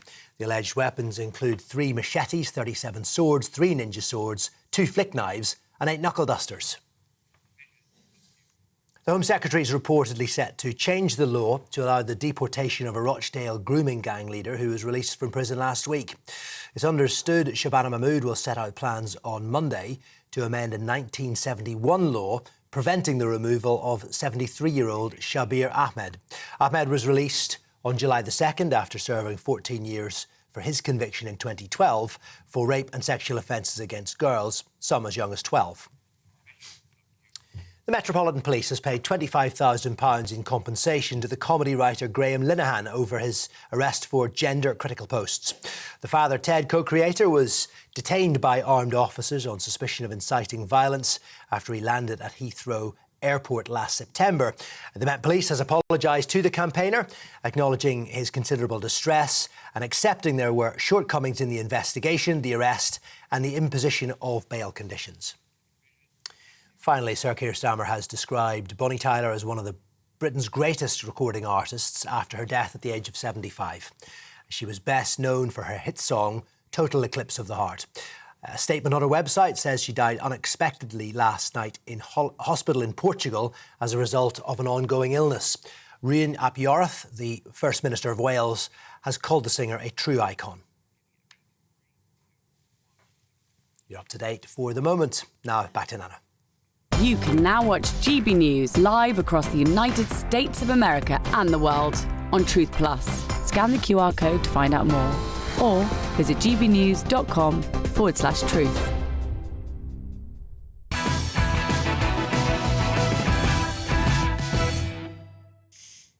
Andy Burnham's coup is complete. Tonight, 322 Labour MPs have given him their backing in an uncontested coronation. It started with a fake by-election. He forced the incumbent Makerfield MP Josh Simons into resigning so that he could sail down to Westminster after Keir Starmer scuppered his chances of ruining it in Gorton and Denton. We now come to Andy Burnham, member for Makerfield.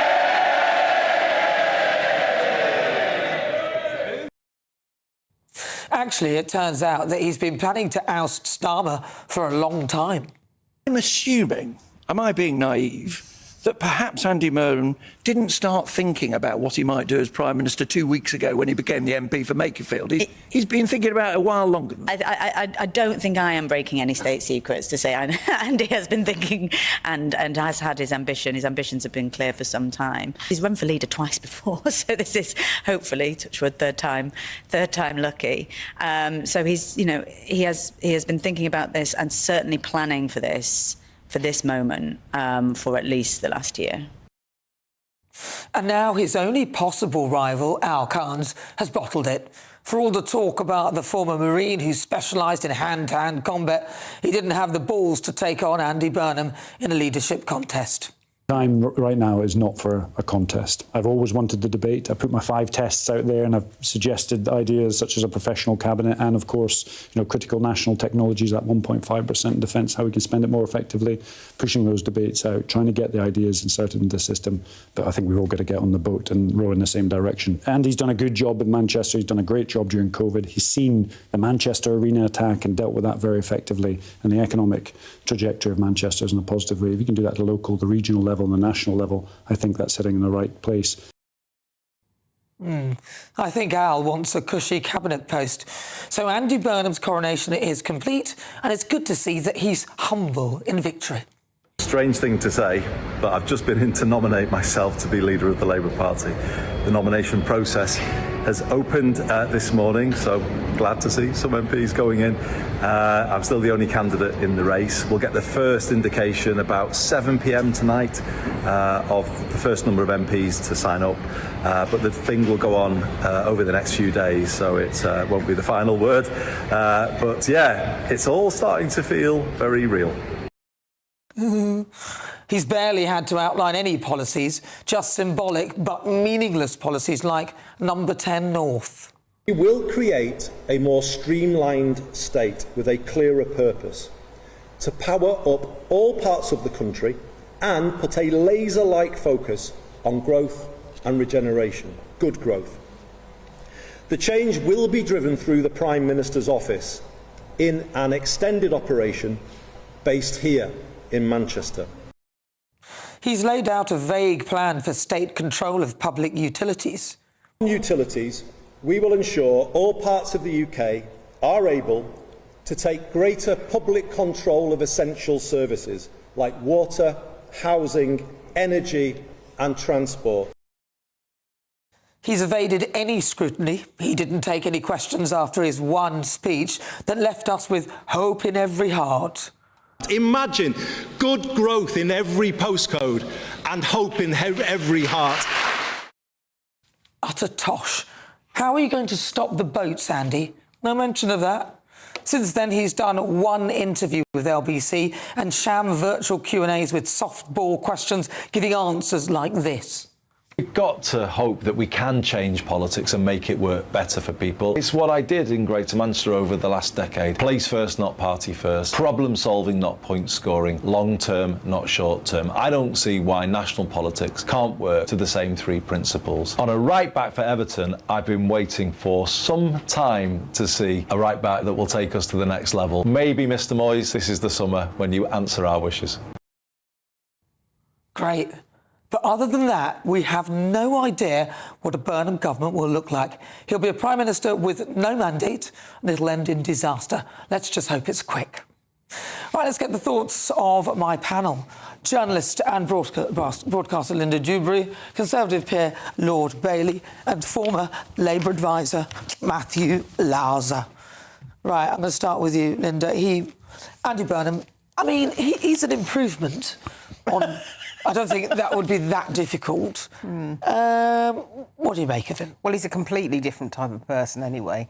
So for me, it's a different kind of worse. But I listened to that speech and, you know, in technical terms, it's a very proficient speech. He's an English Lit graduate from Cambridge, so if he can't make a proficient speech, I don't know who can. And he enjoys doing it, so he resonates far more than Sir Keir Starmer ever could. But you're right, there was nothing in that speech. And if you think about it, the big concern for a lot of people is immigration, and it was missing. It was completely missing from that speech. There were lots of nice phrases like hope in your heart, etc., and things like that. But there really wasn't anything substantial in it to grab onto. So there was no Q&A at the end. That in itself is not such a bad thing. It's a singular speech. You know, you don't always have to have a Q&A. But I think to myself, how could there have been a Q&A? There wasn't anything to do a Q&A about, was there, really? I've got to say, first and foremost, how corny is him nominating myself. That's just terribly corny. I just thought it was a little bit self-indulgent. Look, the challenge I think he's going to face is you have to have a whole plan to come and be the Prime Minister. And what he does have in common with Keir Starmer, he has no plan. And the reason I'm positive he has no plan is because he hasn't put any plan he has to the Labour Party. Forget the country, and we know Labour backbenchers are belligerent if they think you're putting them at risk. And if he really is going to put country before self, country before party, he's going to have to do some things that Labour backbenchers are not pleased with. I personally think he's going to have to get rid of the triple lock. He's going to have to stop people being able to get PIP for things like anxiety and acne. He's going to have to get on top of those things.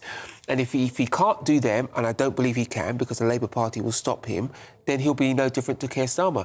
And like Kemi said, she didn't call for election because when we were in a similar position, she never called for election then, yeah? She said if he doesn't fund the defence plan, then we should have an election. Let's see what he does about that. Yeah, that's true. Yeah. Matthew Larser, hope in every heart. Well, I have hope in my heart. Stop the boats. How are you going to do that? Well, I mean, he's clearly going to have to talk about things other than devolution, which I think is important, and I think there's lots to learn from what he's done in Manchester. But yes, he's going to have to set out speeches on a whole range of things. He had an article published in the Times today, which set out actually quite interesting things on how he's going to pay for defence, saying that politicians have got to own up with the country. It's not going to be easy, and that sacrifices are going to have to be made. Specific about. I read that. No, I think the next stage, I think that's setting the groundwork. So, I mean, I think, for example, that might indicate that he thinks we're going to have a defence levy, which is what the Dutch government did. But it's the same so I think things are going to come. It's the same old thing, though, isn't it? There's no new way of approaching things apart from let's create another tax. Yeah. How about we cut some spending? Well, I think as our earlier discussion on welfare, I think welfare will be the big test for him. The first thing he's done, and I know what you mean about the video, it's not to everybody's tastes when he's doing that, but what he has done is energised the Labour Party, and I think that was designed more for his core vote. The big question will be, how does he break out? I'm sure over the next couple of weeks we're going to see something of a bounce as sort of people who are naturally Labour who may have gone to the Greens sort of come back. So he'll leap a few percent. The big question is, can he break out beyond that to establish a continuing lead? He will get a bounce because people are just happy that Starmer's gone. I'm not so sure he's going to be any better than Starmer. There's a big possibility he's worse.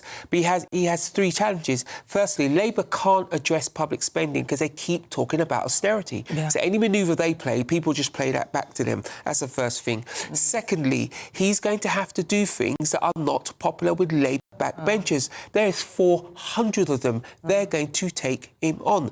And thirdly, he's going to have to get around Kemi. Keir Starmer couldn't get around Kemi. I'm intrigued to see if he can. Yeah, I think we're in a situation now where it's now so serious that it's not a matter of personality. This won't be solved by having a different guy in charge. Correct. I mean, I think we can all see that he's much more charismatic. Yes. But that's not we know difficult, that. is That it? is not. But that's not difficult. I'm sorry.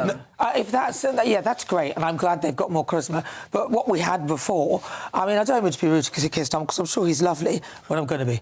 He was like a cardboard cutout with just a mouth moving slowly, and he's not monotone. the most I couldn't listen. Yeah, I mean, he's not the most charismatic person in the world. Absolutely. I think what it will be different, actually. And Sean, of course, we've seen rebellions by the backbenchers, but I think actually the backbenchers realise that if they want to be MPs, be on the next election, the party has to deliver and they have to unite around. And the problem with Keir is, because of the circumstances we elected in when Boris had just had his massive victory, Labour was at the bottom, and then COVID happened, he actually, he never really, the Labour Party never fell in love with him, never mind the country. The country obviously didn't. It gave him a sort of loveless, but large, but loveless majority. And I think with Andy, the party feels his vibe, as it were. He's energised the party. Now he needs to show that the country, that he's got as much to offer the country, and that's his challenge. I think he'll rise to it. You say that that he has to. He's got MPs and he's got to get the MPs on side, and because of his particular personality, he may be able to resonate with them, and all of that may be true. But when push comes to shove, those MPs have to take tough policies back into their constituencies, and there's the rub. Yeah, that's the problem. I absolutely agree. That's the huge test. And let's be clear. The public never fell in love with Keir Starmer, but at least they had an opportunity to vote for or against Keir Starmer.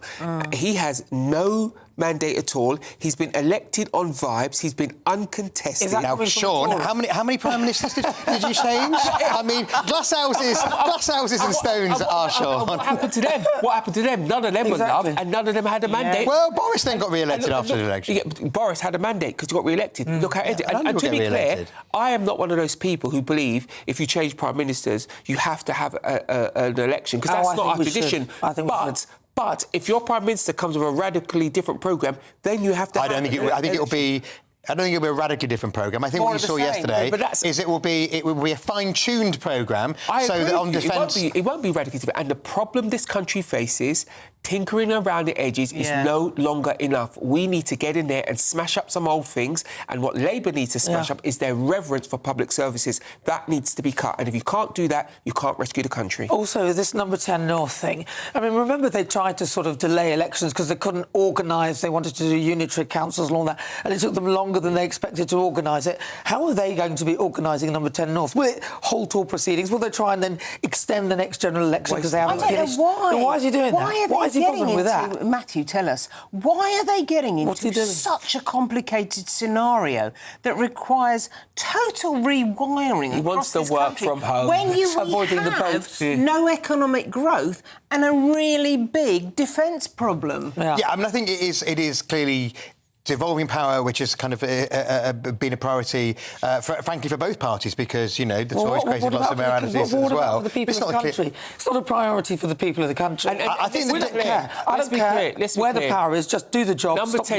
Number 10 North is a distraction. If you want to devolve power, we have many a mechanism. You could devolve it to the new mayor of Manchester. There's unitary... Well, that's what it's intended to do. No, but he talked about Number 10 because it's a distraction. Yeah. It's a load of nonsense. And if he actually... It is a load of nonsense, and if he actually does something, it will just cost more money. Give that money to the local authorities. It's not going to... I mean, are already there. Let's just be clear. I mean, first of all, the Number 10 is... The whole of Number 10 is just a couple of hundred people. And so we're talking about having, 20, 30 people extra based in Manchester rather than based in London. It's not going to cost any extra money. It's a waste of money. It's a headline, therefore, and a cosmetic. I think having people... I mean, look, I used to work at the BBC, and I do think that having, senior management based outside London makes a difference. Yeah, but clearly it's not the only solution to the country's problems. The people of Manchester, Scunthorpe or wherever, they elect their politicians, give their politicians the power, the money... Well, that is part of the plan. To carry on. You don't need to form another office... Because what Number 10 North does is keep the power centralised, because it's an adjunct of Number 10, and they are from the centre. If you want those people up north or down south, wherever it is, to run their affairs, give them the power, don't set up a new office. Yeah, it just seems a bit... Well, it's building on... I mean, Rishi Sunak set up the Treasury campus in Darlington, where 500 Treasury civil servants are there. Saves money, ultimately, because you're moving people out of London, where you don't have to pay London waiting. There are other government departments in Sheffield. I think it's a good idea. Is it the solution to all of the country's problems? Of course not. Nobody minds that, because they're government departments, so you can spread those around the country. But when you're talking about the sort of centre of power, and you're saying you're going to shift it elsewhere, you don't have a mandate for that. And whilst you're doing all this, what about illegal migration? We're waiting for them to do something. He didn't even mention it. What about the high taxation? He's talking about more tax. What's going on? What about the ballooning welfare? I think the cabinet choices will be very important. And clearly, keeping Shabana Mahmood at the Home Office will send a signal that he's sticking with the Get Tough plan. And I can see the point in having a couple of our major cities much bigger and much more powerful the way they are, for example, in Germany or in France. It's not that or in simple. Spain. They have federal It's not that system. simple. It takes. Do you know what you do for It's not by no means it is the solution. If you wanted to help Manchester Act, they should have done for Manchester. That nonsense that they're doing HS2, they should have linked Manchester and the Northern City. To be fair, he's always said that. That's what they need. They don't He's always need said number that. 10 North. Don't need people in it for their business. They just need the power to get on with what they do. I personally believe the people of Manchester are more than capable of administering their affairs. They don't need some ne'er-do-wells from number 10 to do it for them. Well, what do you think? Time now, though, for the Great British Giveaway. Your chance to enjoy a gold bar and also £60,000 in tax-free cash. Here are the details. What would you do with £60,000 cash? What would you do with a real gold bar? Well, both have to be won in our Golden Summer celebration. First, there's £60,000 in tax-free cash to bolster your bank account this year. You could spend it on treats, splash out on the family, or just save it for a rainy day. It's entirely up to you. Plus, we'll also give you a fine gold bar worth over £5,000. That's genuine gold that you could gift to a loved one or just lock up in your own personal vault. The gold and the cash really could be yours. For a chance to win £60,000 in tax-free cash and a real gold bar, text GOLD to 63225. One entry costs £2.50 plus one standard network rate message, or text BONUS to 63225. 5 entries cost £5 plus one standard network rate message. Go to gbnews.com/win. Entry start at £2.50. Call 0903 686 3232. Calls cost £2.50 plus your network access charge, or post your name and number to GB22 PO Box 8690 Derby DE1 9TT. UK only. Entrance must be 18 or over. Lines close at 4 p.m. on the 21st of August. This is a network giveaway. Entries will be pulled. Please check the closing time if listening or watching on demand. Good luck. Good luck indeed. Right, coming up, I'll have all of tomorrow's newspaper front pages and breaking news on the front page of The Telegraph. Badenoch purges MPs who back net zero and rejects former Conservative MPs as candidates for her party at the next election. But before that, breaking news tonight after weeks of speculation, confirmation that the Duchess of Sussex will bring Prince Archie and Princess Lilibet to the UK this week. But the big question on everyone's lips tonight is, will they meet the King? I'll find out next.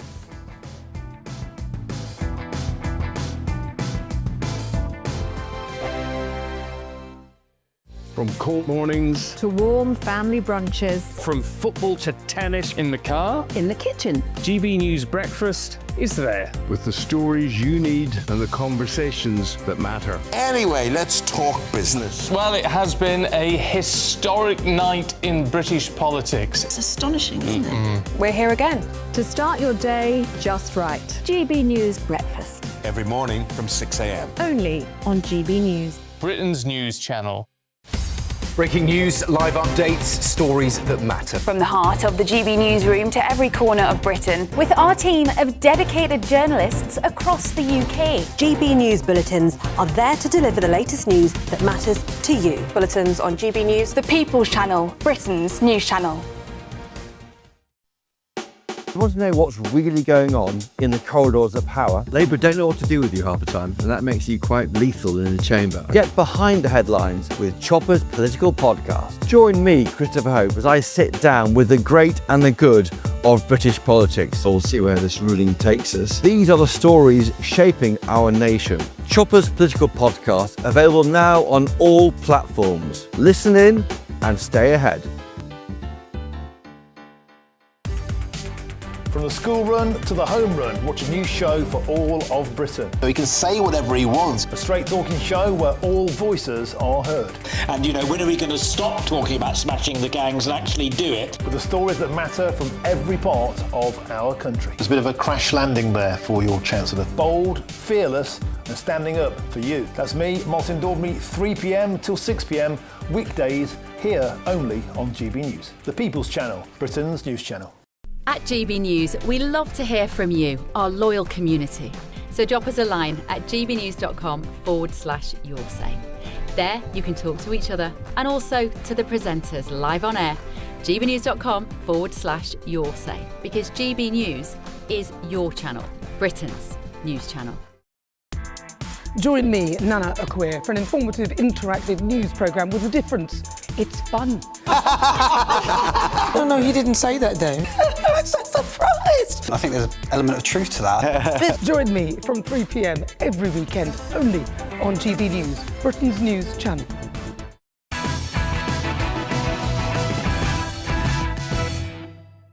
Welcome back to Patrick Christys Tonight with me, Nana Acquia. Now, all of tomorrow's newspaper front pages coming up shortly, but first, breaking tonight. After weeks of confusion over security, accommodation and whether they are coming at all, reports tonight suggest that the Duchess of Sussex will travel to Britain this week with Prince Archie and Princess Lilibet. Nevertheless, Meghan Markle is no longer expected to appear alongside Prince Harry at an Invictus Games event in Birmingham, and neither she nor the children are expected to make any public appearances. But their arrival raises the prospect of the private, potentially, reunion between the children and King Charles. Wow, that would be great, wouldn't it? Well, we're joined by the editor at the Digital Spy, Sarah Louise Robertson. Sarah, welcome. All right, so she will now. So this is the big announcement. Oh, my gosh, breaking news. But she's not going to come out, which I think is probably a good thing. And hopefully she'll do the right thing.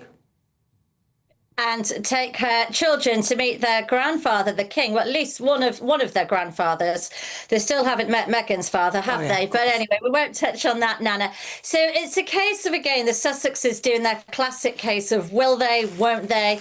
They love to keep the media guessing. They know very much how to keep themselves in the spotlight, how to keep everybody hanging on to what their diary could possibly contain. And so now we have the breaking news tonight to the tabloid newspapers that Meghan will be coming over with Archie and Lilibet. And there's apparently hopeful discussions that the two grandchildren will meet with King Charles this week. Apparently, the King has had a very brief conversation with Prince Harry and has instructed his senior aides, this is the King, not Harry, has instructed his senior aides to try and find time in his busy diary in order to meet with Harry and the grandchildren. Now, when we talk about the royals finding time, we're not talking about an all-day together appearance. They're not like normal people, Nana. They're not like you and I.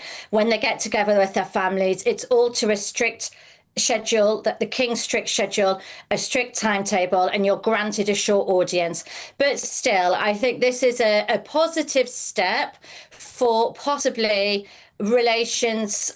They've been very cool recently. We obviously know Harry really throws himself out. He hasn't painted himself in fallow with how he's treated his father and the rest of the royal family. But this could maybe be a little bit of the thawing in the ice between the Sussex camp and the Windsor camp. But still, Nana, this is the royals. This is Meghan and Harry. Yeah. Things can change in a second. So while we've had these conversations tonight and we're hearing these reports this evening, tomorrow it could all change again and the whole thing could be called off. Do you know, I think that Meghan Markle listened to one of my monologues in my niggle. I think she heard me say, because I think they do watch everything, don't they? That they do. What you should be doing. And they comb through social media. Sorry, Nana. Yeah. No, go on. No, I'm saying they comb through social media. They know everything that's said about them. I mean, that was one of the lies that dripped from Meghan's lips when she said, oh, I don't pay any attention to what's said on the internet. I don't read anything. Rubbish. Baloney. That woman scrutinises every single sentence that is written about her, said about her. Harry's the same. He's very thin-skinned. He goes through social media. He looks at what the public are saying. He takes it very seriously. But Meghan is doing what she used to do when she was an actress. And what's interesting, her and Harry separated their business interests last year. I don't know if you can remember that, Nana, to go on separate paths. Well, now we're seeing more briefings to the tabloids, the hated tabloids, and that's coming from Meghan's side, not from Harry's side, from Meghan's side. So we're going to see more of a divergence, their paths diverting away from each other further in the months to come, and it's starting now with these separate briefings to the media. But how do we know that they read all the stuff? I mean, I imagine they do because they seem quite thin-skinned, but do you have actual evidence that, have they ever said somewhere that they read through and came through the media? Well, they've slipped up, and during other interviews, when they've been given interviews to chosen outlets, they have slipped up and alluded to things that they would only possibly know had they read it and seen it. And other sources who have spent time with them have said that, yes, they are aware of what's been written about them, what's been said about them. Meghan in particular likes to know. Of course she does. She's an actress. She's part of the Hollywood circle. She wants to know what's being said about her. She feeds off it. It's like saying someone like Katie Price, when these people go on and talk about, oh, I hate being in the media, I hate being in the press. Well, it's their currency. It's how they make their money. It's how they keep their brand alive. Without the media, who would Meghan Markle be? Well, Tell exactly. me, Nana, who would she be? Well, without us probably, talking about I won't say because it's what she is now. But listen, I do think, though, because in my niggle, I said that nobody cares. Why didn't you just bring your children to see the King and make it a private thing instead of having it to tie it alongside something that you're doing like the Invictus and all that? And it seems that, hopefully, they're actually doing that, and wouldn't that be great? And she's not going to come out, so that's another good thing. She's not going to be doing any sort of promotional events or anything, and they're going to stick it to a family reunion for the children, I hope. Well, I mean, you've just said it there. Why? And it's been a long time coming, but it's not really that private, is it, Nana? Because we've been told about it. So had they not said anything at all, then it would be completely private. And this is why the rest of the royal family, Queen Camilla, Prince William, have had these grave concerns about having Meghan and Harry back close to them. Not that I'm saying they are getting close to them, but certainly closer to the royal fold than what they have been in the last few years. And it's the fear of leaks. Any information that she can glean from the King, glean from him, from being within the royal palace walls, which of course that's where the meeting's going to take place. It's not going to be in a neutral location. It's going to be in probably either Windsor Castle or Clarence House, I expect. But any information that she can glean out, that's currency for her, Nana. Do you know, I can almost feel a book. That could be a TV show. I can feel our viewers saying enough already on these people, so I'm going to have to leave it there. Sarah Louise Robinson, thank you very much. Really good to talk to her. She's the editor at The Digital Spy. Thank you. All right, coming up, all of tomorrow's newspaper front pages and breaking news on the front page of the Daily Mail. What a shameless stitch-up. Burnham will be Prime Minister after 322 Labour MPs, but voters still know nothing, almost nothing, about what he stands for. That is next. I forecast a perfect holiday in the sun. Weather looking good then? For sure, and no worries about our travel insurance. All Clear Travel Insurance sponsors GB News Travel Destinations Forecast. Sunny skies for most of Spain and Portugal. Plenty of sunshine in Italy, where the heat continues to build. 1 or 2 showers possible across the south of France. A bit more clouds spilling down towards Madeira later on Friday. Sunny spells for the Canaries. Chance of 1 or 2 showers over the Pyrenees, but as I said, most of Spain dry and sunny, along with the Balearics. Heat in Italy as Rome gets to the mid-30s. Plenty of very warm sunshine in Greece as well. A continued threat of heavy showers in Nice this weekend. All Clear Travel Insurance sponsors GB News Travel Destinations Forecast. I've been in Westminster for a long time, but I know that though power may be here, its effect on people's lives is across the whole of the country.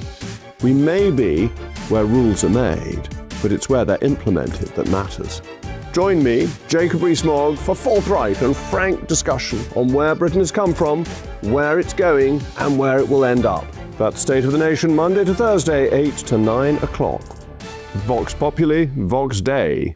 Britain deserves a newsroom that puts the facts and your voice first. Well, and that's what you get on GB News. Lively debates, lively conversation. And we're not afraid to hold power to account. And each other. So join me, Andrew Pierce. And me, Miriam Cates, for Britain's Newsroom, weekdays from 9:30 on GB News. 5 hosts, 5 opinions, 5 fearless debates, 5 unfiltered takes on the day's news. 5 reasons not to be anywhere else on Saturday night. This is the Saturday Five. You got me. You got me good there. Britain's biggest Saturday night TV show. It's not a bad brand. Yeah. Uncensored. Very, very racy tonight. On the unpredictable. What does she say? Can you translate it for us? And always entertaining. And how can a country go from being led by William Wallace Saturday nights from 6 p.m. only on GB News, the People's Channel. Britain's news channel. You're going to want to stay tuned, trust me. Hi, I'm Michelle Dewberry, and my show is your opportunity to cut through all the noise and dive in headfirst to some robust debates. Ideas clash. Situation, isn't it? Because the failure is you're deliberately avoiding my point. Nothing's held back. And if you think this is the end of it, wait for more. And we do not shy away from the difficult stuff. Sometimes I want to shake people and say, if only you understood. So join me on Jubes & Co. weeknights at 6 p.m. only on GB News, Britain's news channel. Breaking news, live updates, stories that matter. From the heart of the GB newsroom to every corner of Britain, with our team of dedicated journalists across the UK. GB News bulletins are there to deliver the latest news that matters to you. Bulletins on GB News, the People's Channel, Britain's news channel.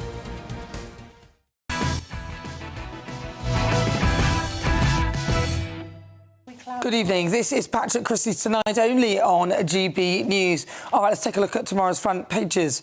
The Metro leads with Nige votes a 2-fox race. On the front cover of The Mirror, one word: ignorant. Express, Kemi, only Tories have serious policies. The Daily Telegraph leads with Badenoch purges MPs who back net zero. Well, joining me is broadcaster and journalist Linda Dewberry, Conservative peer Lord Bailey, and former Labour advisor Matthew Lauser. All right, let's take a look at the front cover of the... Should we go for the... Where should we start? Should we go for the Daily Telegraph, leading with Kemi Badenoch purging MPs who back net zero. Yeah, interesting that, because a lot of people would say that net zero is a waste of money. She wants teachers and builders as candidates, not failed politicians. It's two things I'd say. I think the purging of net zero supported MP, I think that's probably a little bit of exaggeration, but what she's showing is she's preparing to actually answer the country's problems, dealing with the net zero. We're fighting the climate change, but we can't do it at our expense. We can't deindustrialise to do that, and she's sending a message to do that.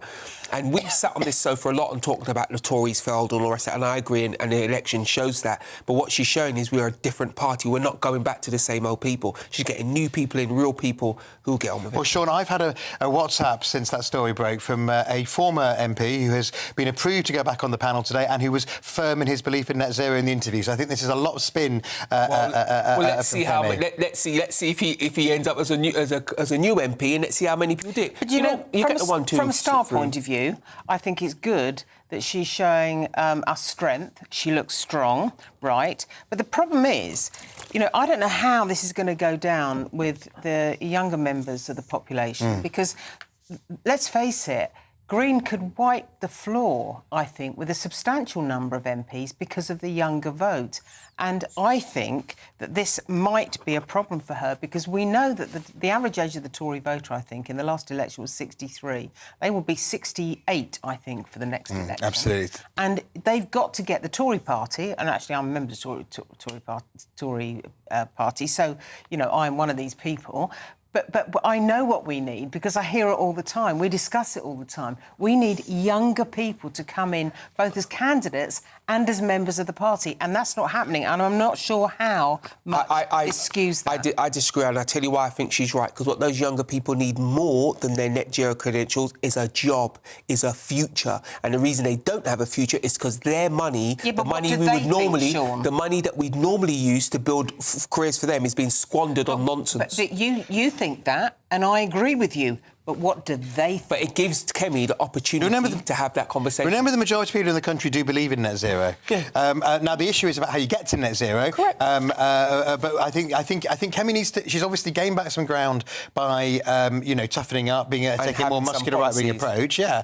But, on the other hand, you don't want to scare off those people. You've still got 80-odd Lib Dem MPs, and in huge, more prosperous parts of the country, people are worried about net zero, and they may keep voting for the Lib Dems. times across that swathe of the home counties. And also, I was reading something by Sam Friedman. I don't know if you ever read. He's a fantastic analyst and commentator. But he was saying that Kemi was way ahead in the polls personally, but that was not true of the party. Yeah. That's always and her no, it's not always like that. She has really, really resonated now with the public, but the Conservative Party has not, and that will not happen, he says, until policies are actually outlined, because that's how people change their mind. They won't necessarily change their mind on the basis of her personality. I have to make... Where I will make you right is the Clegg. You remember when we had Clegg Mania and it didn't manifest itself at all at the ballot box? So you may have a point. But I still think Kemi's onto the right thing, because you have to make a decision. Oh, no, I'm not saying she's wrong, I'm saying she's right. The point I'm saying, you have to make a decision. The way net zero is being administered right just now is de-industrialising our country, which is wiping out the future of young people. By doing this, Kemi will be able to demonstrate, I'm trying to rebuild your future, then we can all pay for net zero. And what you might have is... obviously, the unions have been, when it's been partly to influence the next choice of Chancellor, have been very clear that they're worried about some of the net zero policies affecting industrial jobs. You might see that Burnham feels that he can maybe just make a more subtle approach to the way you get to net zero. And certainly I think he'll be keen on those industrial jobs, especially as they're in the north, which is obviously his number one passion. Well, he's got the unions on his back as well, because obviously a lot of the unions are saying, well, they're our jobs are going for this claptrap. So you may see, I think may well see a different approach. All right, well, let's have a look at the front cover of the Mirror. It leads with Rupert Lowe ignorant.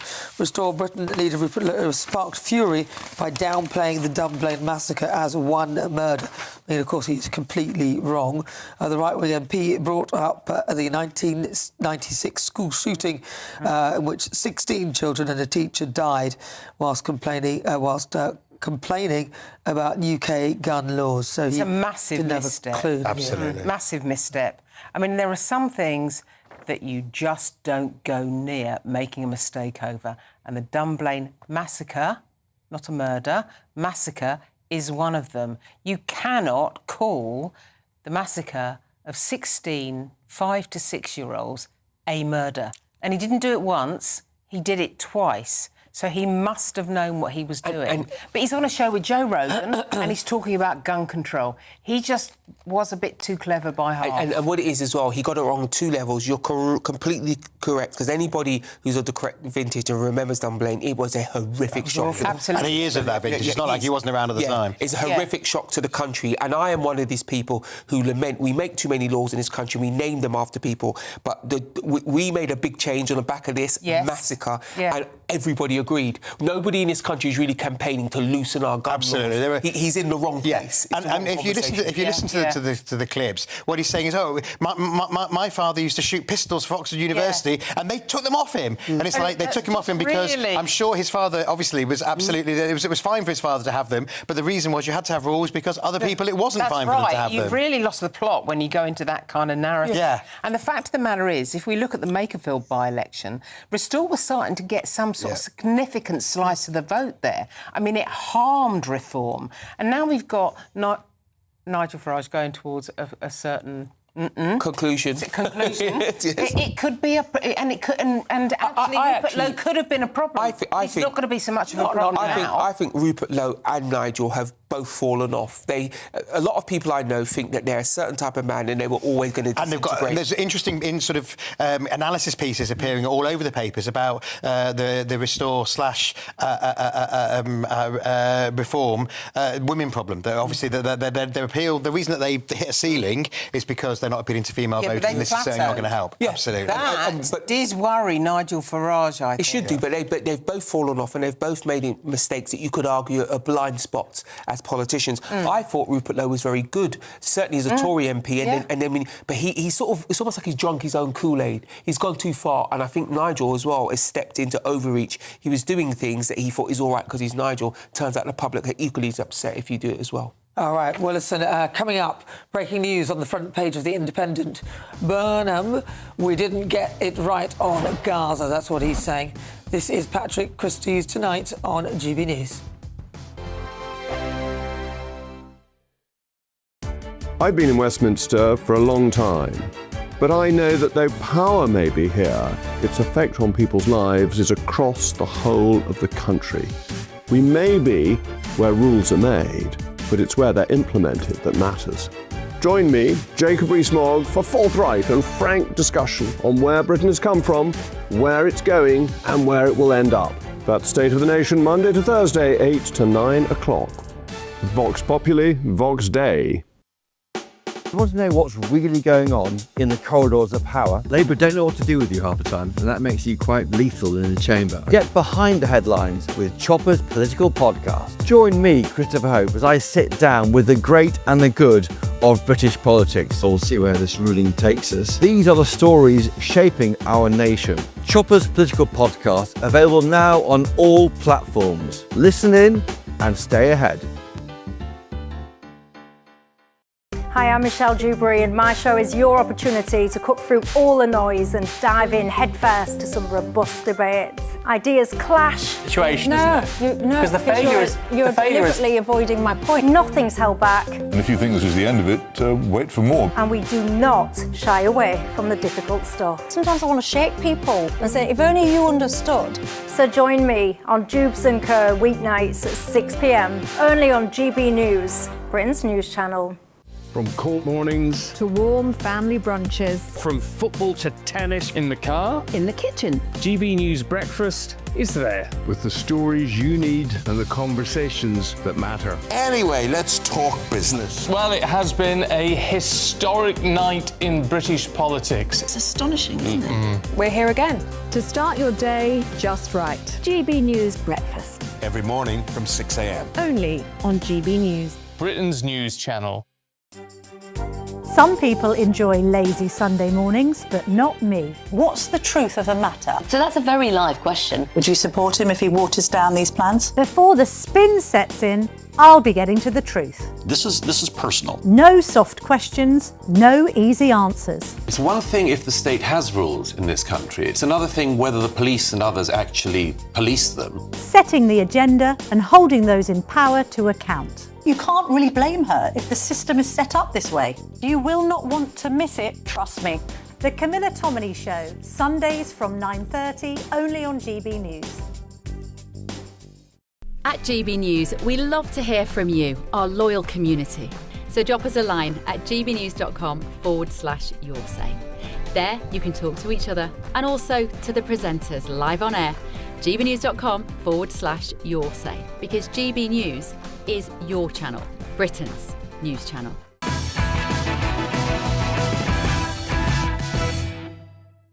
Good evening, this is Patrick Christys. Tonight with me, Nana Acquare, only on GB News. Well, let's take a look at more of tomorrow's front pages. The Sun, ban out of order. The Guardian leads with police investigate donors from mother of Farage ally to reform. On the Daily Mail, what a shameless stitch-up. The Times, Met inquiry into 500k donation to reform. The Independent, Burnham, we didn't get it right in Gaza, on Ghana. All right, let's go straight to the Independent. We didn't get it right on Gaza. So Andy Burnham is sort of apologising for the Labour stance on the conflict and signals stronger responses to Israel, including further sanctions and trade embargo on West Bank settlers. I mean, why is he opening this can of worms? What's interesting about this is when you listen to the whole thing, because people may just sort of read that and see the headline and think, oh, he's just rolling over on Gaza, he's just saying, the sort of things that the hard left are saying. He actually, he basically makes 2 points. One is about the settlers, which is outrageous that the people of the new wave of settlers. The other one is, remember when Starmer right at the beginning made a stupid, crass comment about, we should not give war, we should basically not give water to people in the occupied territories, etc. But he would not use the genocide word. He said, it's not for me to say genocide. It's, there is a literal international legal definition, etc. on genocide. So he's not just rolling over and giving everybody... He's actually getting the balance right, because we did get some things wrong on Gaza. There's a wider piece. People will read this. Is he fishing for support in areas where there's big... Of course that's what Well, he wouldn't use the genocide word, which I think you need to do that. You're missing the point. You're talking about the detail. I'm talking about how it actually appears to some people, how it could appear. And there's, are you just fishing for support in certain areas of the country where you think the population might be after this? And there's other people who are neutral who'll be saying, why are you making your premiership about an international issue right now? What you should be talking about is cost of living. What you should be talking about is net zero. Exactly. We're going to do better about all the children who are neat in this country. We're going to do better the well, that's what his big speech was about. Yeah, but he's made a big headline of this, and I think he could lose some support. He will absolutely on this. I think Matthew's right that he is correct in going into the detail of this and into those 2 points you mentioned. But you know, the public, it's not just about what you're implying, it's about what's inferred. And the problem is, exactly as you say, the public are going to read that and they're going to think one thing and one thing only, that he is mentioning this right now so that he can curry favour in certain well, actually, I think a lot of the public think this, and therefore I think that he's going to get support, but not covering favour with particular communities necessarily, but actually speaking up on what the British people think, which is that frankly that Israel has gone too far on Gaza. He is absolutely clear, by the way. He condemns the attacks quite rightly, absolutely. As we all do. And everyone has their different opinions on that, but I'm not sure how that's got anything to do with stopping the boats, the high taxes in this country. It's not... I don't want to be funny. I'm not being funny. I don't want to hear this. I don't want to hear this. He is supposed to be representing this country. I have every sympathy for what's going on in Israel and, of course, in Gaza. But, I'm sorry... I want him talking about the boats. And what's he does talk... Why is he wasting my time? It is about Britain's stance. It's we didn't get it right. It's not... The priority's wrong. There's a number of things he should be talking about before he gets... Exactly. And he's talked about them. His big speech is about the economy. He hasn't. That's the big thing that we need to hear from him next. Absolutely. I agree with that. It should have been now. Why is he talking about Gaza and Israel and not even talking about... Well, he's doing interventions on all different policies in the next week until he becomes... We need to talk about this now. He could have talked about the very poor guidance that the education department is giving to schools around child safety and gender issues and things like that. This is the wrong pitch. This is a pitch to people in the Labour Party. This is a pitch to people who've been captured by certain campaign groups. He has to appeal to the whole country. And if he's going to be of any use to us at all, and I want to be clear, I want him to succeed because our country's been at loggerheads for too long. But if he's going to succeed, he needs to talk about us, not them. He's going to talk about a whole range of things, including immigration, in the days leading up to him being Prime Minister. Why is it taking so long? Because he hasn't mentioned it. But I think Sean's right. We're at 5 to midnight. There is even some consensus amongst different political parties that actually we just need to get the future properly mapped out. We need to be achieving stuff. We need to build economic momentum. We need to get things going so that we've got more money going to the exchequer, because we will have vast expenses going forward in the next 3 years. This was not the thing to concentrate on today. There's certain parts of the Labour Party have been captured, and he's reflecting that. I really hope that he's beyond factionalism. I really hope he can stand up to the party and say, look, I know we have a left and a right in our party, but we're going to have to go down the middle for the country. I think, and what he's doing is expressing what he actually feels and what he believes. And I think one of the problems with Starmer is sometimes you felt that Starmer was being, forced into a box and focus grouped to death. This is Burnham being the real Burnham, and it'll be for the British people to judge that. Well, if the real Burnham is talking about other issues in other countries and stop not focusing on what the majority of the British public are really concerned about, then I think that is a real issue for me. And I'm sure a lot of the voters, I don't know why, like as I said, I have every respect and sympathy for those in these areas in this conflict, but it's not happening in the UK and he needs to think about that. All right, well, listen, thank you very much to my brilliant panel, journalist, broadcaster Linda Dewberry, Conservative peer Lord Bailey, and former Labour advisor Matthew Lauser. All right, who's coming back with me? Me and Linda. Hey, unfortunately, I need a lay say down. bye-bye to the lovely Sean Bailey. Don't go anywhere, a whole boatload of news after this.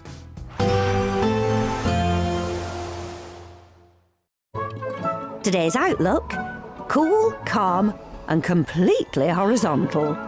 Boxed Aircon sponsors the weather on GB News.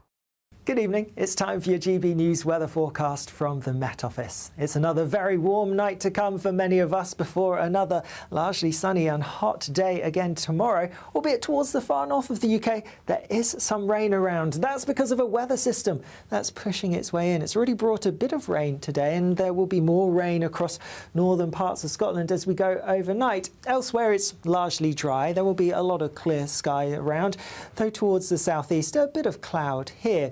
It is going to be a warm night for many of us. Temperatures around the London area in particular likely to stay above 20 Celsius for some, so a tropical night here, and even elsewhere with temperatures only dropping to mid to high teens Celsius, it is going to be a warm night for sure. So a warm start to the day on Friday morning. A wet and cloudy one though across northwestern parts of Scotland. Further east and south across Scotland it's actually looking largely dry and sunny first thing. A mix of a bit of cloud, bit of sunshine across Northern Ireland. Can't rule out the odd spot of rain first thing, and then across the bulk of England and Wales a fine sunny start to the day, just a bit more cloud across some eastern parts. Through the day we'll continue to see rain affecting northern parts of Scotland in particular. That could turn a bit more persistent, some heavier bursts of rain possible, especially as that rain feeds into more northeastern parts of Scotland through the afternoon. Otherwise, lots of dry, sunny weather on offer, and with that sunshine, again, it is going to feel very hot indeed. The highest temperatures will be a bit further west than today, and so it's across western parts of England and to Wales where we have the greatest chance of getting into the mid-30s Celsius. Into Saturday, and we wake up with a bit of a cloudy start across some eastern parts, but that cloud should burn away towards the coast through the day. There'll be rain across parts of Scotland, perhaps a few showers for northern England and one or two for Northern Ireland as well. But by Sunday, things are looking drier across northern parts. Plenty of sunshine, temperatures just dropping ever so slightly through the weekend. See you later. Today's outlook: cool, calm and completely horizontal. Boxed Aircon sponsors the weather on GB News. Well, coming up, we'll be looking into those papers. Of course, on the eye, Burnham said we didn't get it right on Gaza. I mean, this is a story that he's kind of talking about when we've got boats and everything else going on here, but he doesn't fancy mentioning those. Daily Mail, what a shameless stitch-up, Burnham, Prime Minister, after 322 Labour MPs back him. Andrew Lowe is being called ignorant because he said there was only one murder in Dunblane. We'll look at tomorrow's front pages in just a moment in Patrick Christys' late edition next.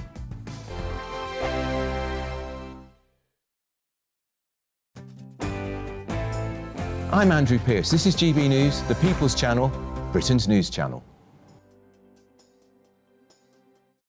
Britain deserves a newsroom that puts the facts and your voice first. Well, and that's what you get on GB News. Lively debates, lively conversations. And we're not afraid to hold power to account. And each other. So join me, Andrew Pearce. And me, Miriam Gates, for Britain's Newsroom, weekdays from 9:30 on GB News. Westminster's full of talk, but out here, it's the real world. Am I allowed to talk now? No, that's it. This is where it matters, real people and real lives. That's what politics is all about. The fact has Trump made a good start? No. Straight answers, no spin, and just a couple of pints. How many fingers have I got up? About 10. So join me for Lee Anderson's Real World every Friday at 7 p.m, only on GB News. The People's Channel, Britain's news channel. Some people enjoy lazy Sunday mornings, but not me. What's the truth of the matter? So that's a very live question. Would you support him if he waters down these plans? Before the spin sets in, I'll be getting to the truth. This is personal. No soft questions, no easy answers. It's one thing if the state has rules in this country. It's another thing whether the police and others actually police them. Setting the agenda and holding those in power to account. You can't really blame her if the system is set up this way. You will not want to miss it, trust me. The Camilla Tominey Show, Sundays from 9:30, only on GB News. At GB News, we love to hear from you, our loyal community. So drop us a line at gbnews.com/yoursay. There you can talk to each other and also to the presenters live on air. gbnews.com/yoursay, because GB News is your channel, Britain's news channel. From the school run to the home run, watch a new show for all of Britain. He can say whatever he wants. A straight-talking show where all voices are heard. And, you know, when are we going to stop talking about smashing the gangs and actually do it? With the stories that matter from every part of our country. There's a bit of a crash landing there for your Chancellor. Bold, fearless and standing up for you. That's me, Martin Daubney, 3 p.m. till 6 p.m, weekdays, here only on GB News. The People's Channel, Britain's news channel. Join me, Nana Akwe, for an informative, interactive news programme with a difference. It's fun. No, he didn't say that, Dave. I'm so surprised. I think there's an element of truth to that. Join me from 3 p.m. every weekend, only on GB News, Britain's news channel. I'm Michael Portillo. This is GB News, the People's Channel, Britain's news channel.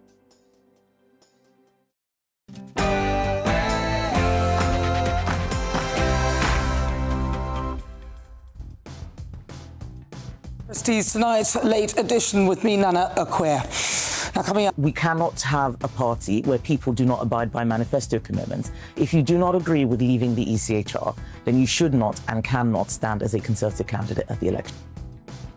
A major reset for Kemi Badenoch and the Conservative Party tonight, as she says that she will not allow anyone in who wants net zero or wants to stay in the ECHR. But stay tuned for her thoughts on those who defect to reform. Curtsied as though I was like...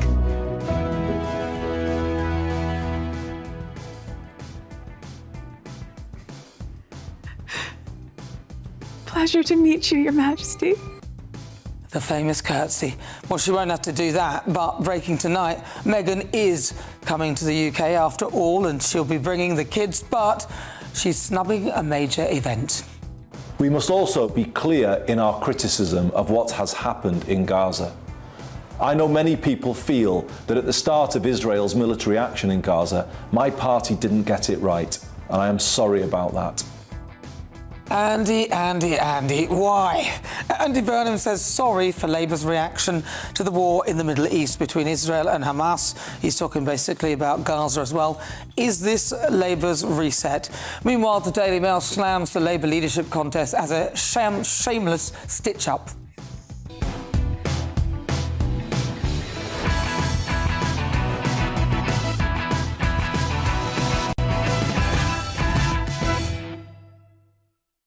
Joining me this evening, broadcaster and journalist Linda Dewberry, ex-Labour advisor Matthew Larser, and GB News presenter Josh Howie. But first, let's get your latest news with Aaron Armstrong.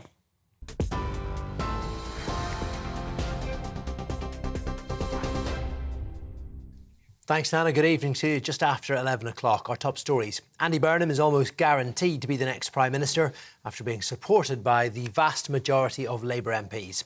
322 have nominated him to take over from Sir Keir Starmer, including the Chancellor Rachel Reeves, Deputy Prime Minister David Lammy and the Foreign Secretary Yvette Cooper. Mr Burnham says their support reflects a shared belief that Britain needs a new approach to politics. Meanwhile, he's apologised for Labour's initial response to Israel's military action in Gaza, saying the party didn't get it right.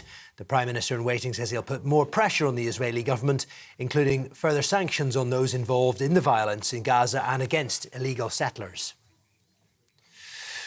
The war between the US and Iran is threatening to escalate further after President Trump ordered airstrikes on Iran's railways, disrupting the burial of the country's supreme leader. Ali Khamenei was killed on the opening day of the war. The 6-day funeral, which culminated in Mashhad, was delayed for 8 hours after a bridge connecting the holy city with Tehran was struck by the US on a second day of American attacks. Iran responded with attacks on Bahrain, Kuwait and Qatar and fired 10 ballistic missiles at a US airbase in Jordan. Vikram Digwa, his brother and his father have pleaded not guilty to multiple weapons charges in court. The 23-year-old, who was sentenced to life with a minimum of 21 years for the murder of 18-year-old Henry Novak in Southampton, appeared by video link from HMP Franklin. The alleged weapons included 3 machetes, 37 swords, 3 ninja swords, 2 flick knives and 8 knuckle dusters. The leader of Restore Britain's been urged to apologise after describing the Dunblane school shooting as one murder. Rupert Lowe was a guest on one of the world's most popular podcasts when he told Joe Rogan handguns were banned in the UK because of one murder in Dunblane. In fact, 16 children and their teacher were killed in the mass shooting at a school in Scotland in 1996. The SNP has described the comments as beyond despicable. A number of heat health alerts have been extended to cover almost all of England as the third heat wave of the year continues. Temperatures have already gone past 35 degrees in the south of England. It is the 8th day this year. Temperatures have gone past 34 in the UK, which is a new record, beating the 7 days in 1975 and 2020. Cambridge Water has announced a temporary hosepipe ban for its 350,000 customers. And the England defender Jarrell Quansah has been banned for 2 matches following his red card in their last 16 victory over Mexico at the World Cup. Quansah was sent off after a VAR review for a reckless challenge on Jesus Gallardo. He'll miss England's quarter-final against Norway on Saturday and the semi-final if they make it through. The Prime Minister, meanwhile, has strongly hinted there will be a bank holiday, an extra one, if England win the World Cup. You're up to date with the headlines. Now it's back to Nana. You can now watch GB News live across the United States of America and the world on Truth Plus. Scan the QR code to find out more or visit gbnews.com/truth.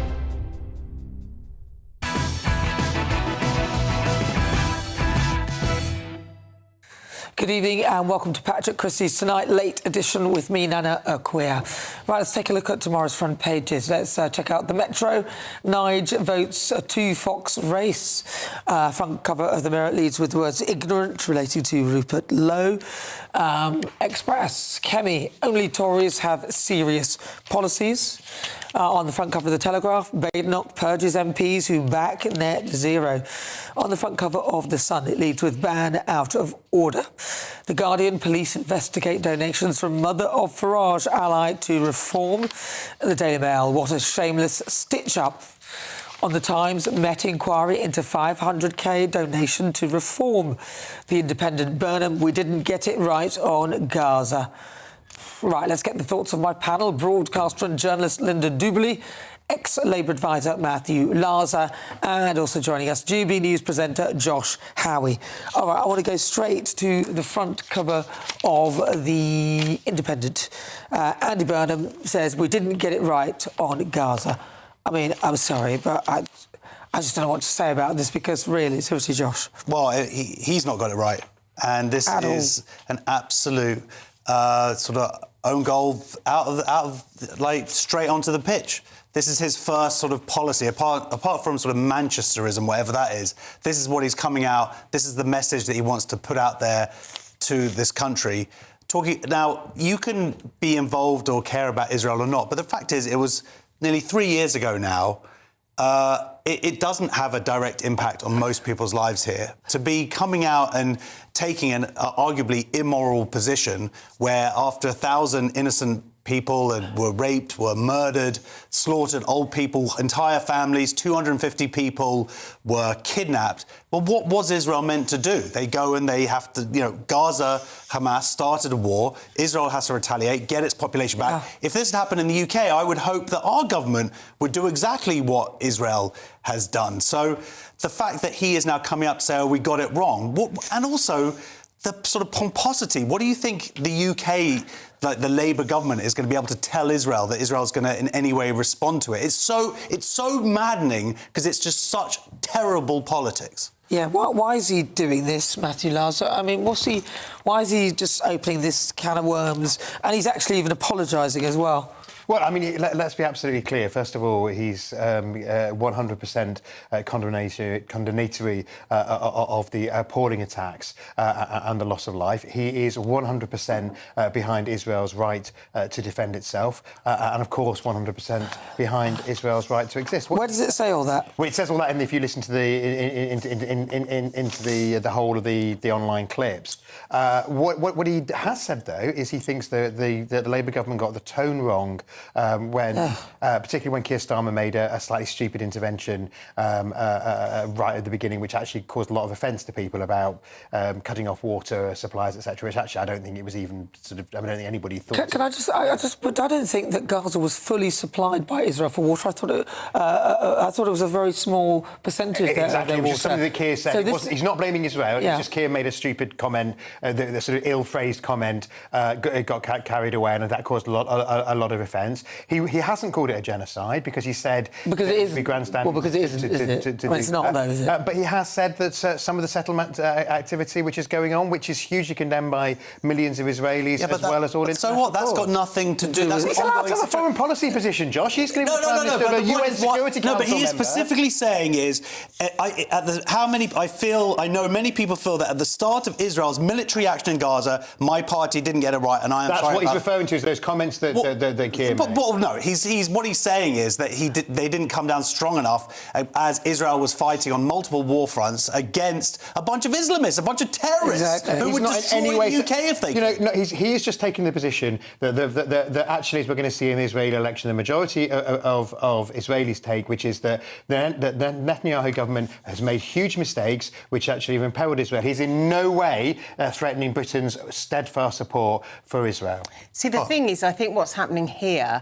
is that Andy Burnham is indulging in performative politics. This isn't real in substantial terms. It is designed to appeal to a certain section of his party. That's what it's all about. And you're right, Josh, when you say that most people in this country do not care.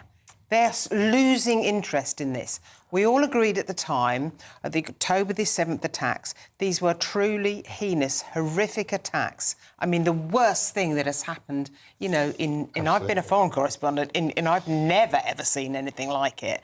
But I do think, Josh, that Israel's response was disproportionate, actually. Okay. There we are.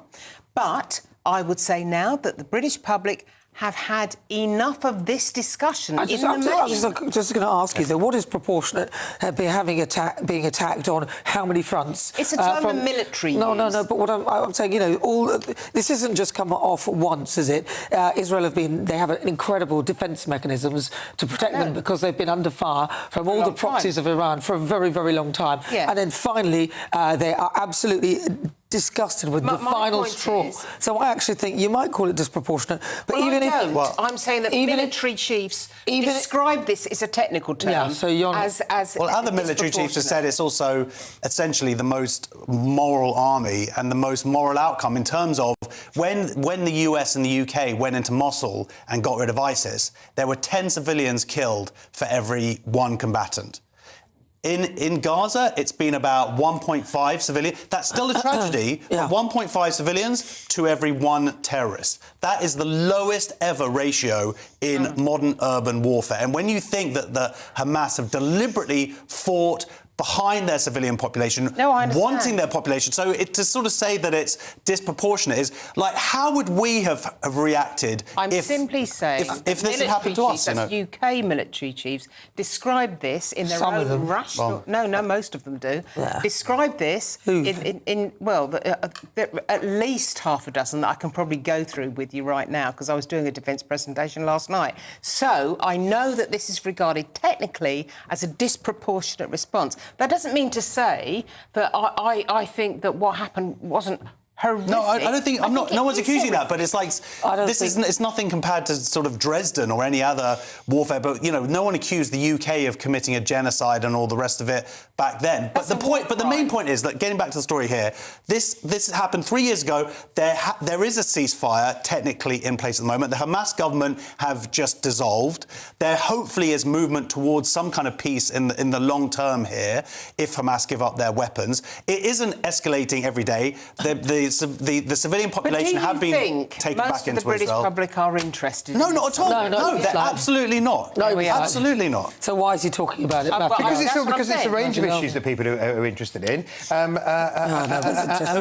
He was getting criticism 3 days ago for not talking about foreign policy. Which people are interested in this? Apart from Jews.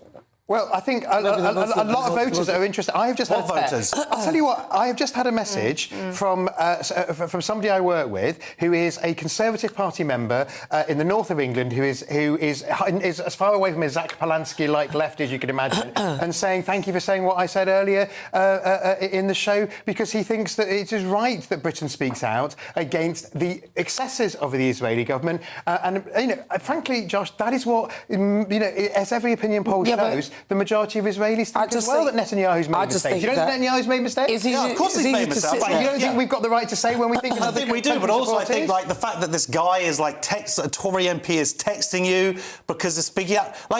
what does it matter? That's so weird. Because it does matter to people. It's not weird. Why does it matter? You just said that nobody cares about it. I'm just saying I was completely surprised to get a text because... I'm surprised. A lot of people are... I think that guy's a crank whoever texted you.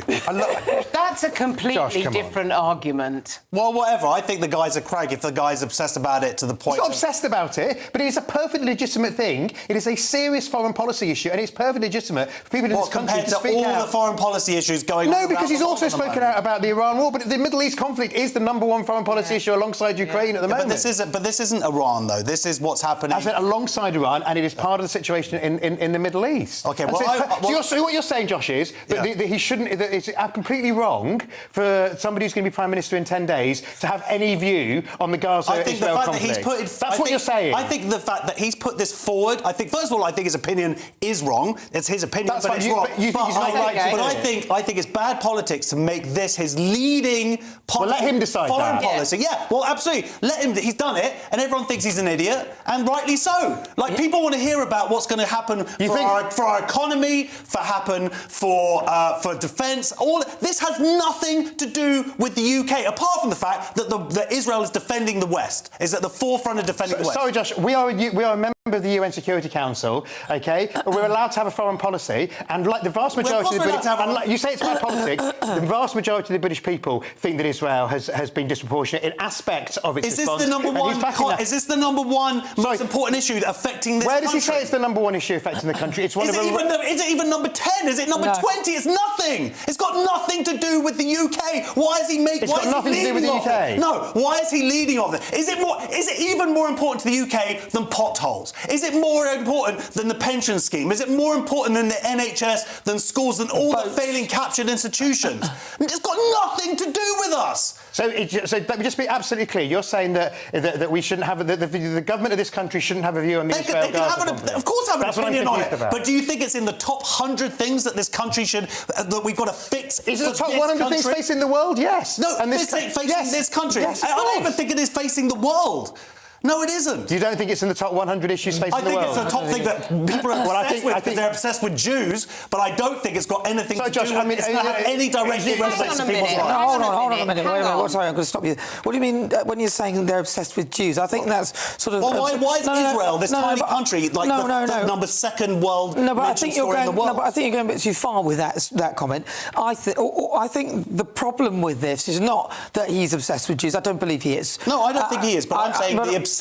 But I don't believe that is the basis of this. So I believe that the basis of this is some pious, weird, sort of very left-wing mindset that wants to focus on these poor people and detract from the things that are happening in this country, like the boats. And so anything, and also I think it's about garnering a certain part of a certain vote sector. I think that's all this is about. That is absolutely true. But what I'm talking about is the fact that Israel, I believe, is the third. Look at these front pages here, and nothing's actually happening right now in Israel and Gaza. Right? There's nothing happening. Yet it's still across our front pages. It's an obsession that has got nothing to do with any relevance to our actual day-to-day lives. I would question why he's making this a focus, because I don't really get it. I am confused about that. Yes, it may be an issue, and it could be part of his foreign policy, but I would suggest to Andy Bernard that he focuses on actual policy right now. It's a question of timing. I would say that this is a badly timed conversation, announcement, however you choose to characterise it. But to say that instability in the Middle East, in Gaza, in Israel, in Iran, is not at the top of geopolitical Yeah, but he's not talking about concerns. Iran here. Iran, absolutely. Iran, absolutely. Cannot unknit what is going on in Gaza with Iran, because Iran has been fighting its war via various a war against proxy... Jews. And the West. Yeah, by various proxy organisations all over the Middle East. And to say that the Middle East does not I didn't say the Middle East. He didn't I didn't say say that. I'm talking about Gaza specifically and Israel. Gaza. Also, Josh, just say that... let's talk about Gaza, because the Middle East is a big place. Josh has basically accused Andy Burnham of, I don't want you, of being obsessed with Jews. I think that was your exact... I think he's appeasing people who are obsessed with Jews. Well, I think what Andy Burnham has done politics. is been massively supportive of the Jewish community in Manchester. He's massively supportive of Israel. Well, the one that just got two Jews killed a couple of months ago because of the same people who are obsessed with Jews. But to be fair, that's because not... Andy Burnham. No, hold on. Sorry. Hang on, sorry, people. Josh, please. No, Andy Burnham has not got anything to do with that. So that doesn't, for me, that's just... I don't get where that comes from and why it's joining up with this.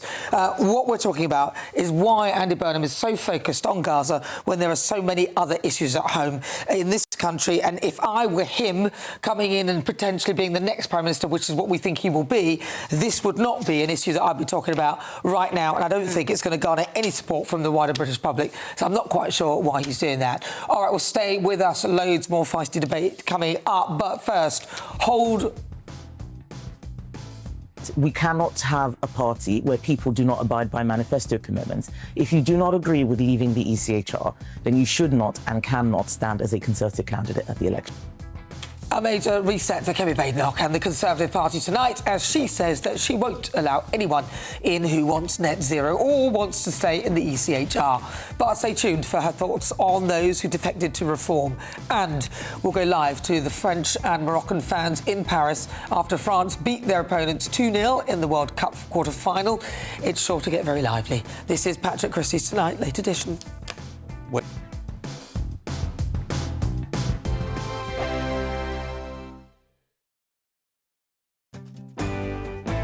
I'm Tom Harwood. This is GB News, Britain's news channel. Some people enjoy lazy Sunday mornings, but not me. What's the truth of the matter? So that's a very live question. Would you support him if he waters down these plans? Before the spin sets in, I'll be getting to the truth. This is personal. No soft questions, no easy answers. It's one thing if the state has rules in this country. It's another thing whether the police and others actually police them. Setting the agenda and holding those in power to account. You can't really blame her if the system is set up this way. You will not want to miss it, trust me. The Camilla Tominey Show, Sundays from 9:30, only on GB News. Westminster's full of talk, but out here, it's the real world. Am I allowed to talk now? No, that's it. This is where it matters, real people and real lives. That's what politics is all about. The fact that Trump made a good start, no. Straight answers, no spin, and just a couple of pints. How many fingers have I got up? About 10. So join me for Lee Anderson's Real World every Friday at 7 p.m, only on GB News. The People's Channel, Britain's news channel. Britain deserves a newsroom that puts the facts and your voice first. Well, and that's what you get on GB News. Lively debates, lively conversation. And we're not afraid to hold power to account. And each other. So join me, Andrew Pierce. And me, Miriam Cates, for Britain's Newsroom, weekdays from 9:30 on GB News. Breaking news, live updates, stories that matter. From the heart of the GB Newsroom to every corner of Britain, with our team of dedicated journalists across the UK. GB News bulletins are there to deliver the latest news that matters to you. Bulletins on GB News, the People's Channel, Britain's news channel. From the school run to the home run, watch a new show for all of Britain. So he can say whatever he wants. A straight talking show where all voices are heard.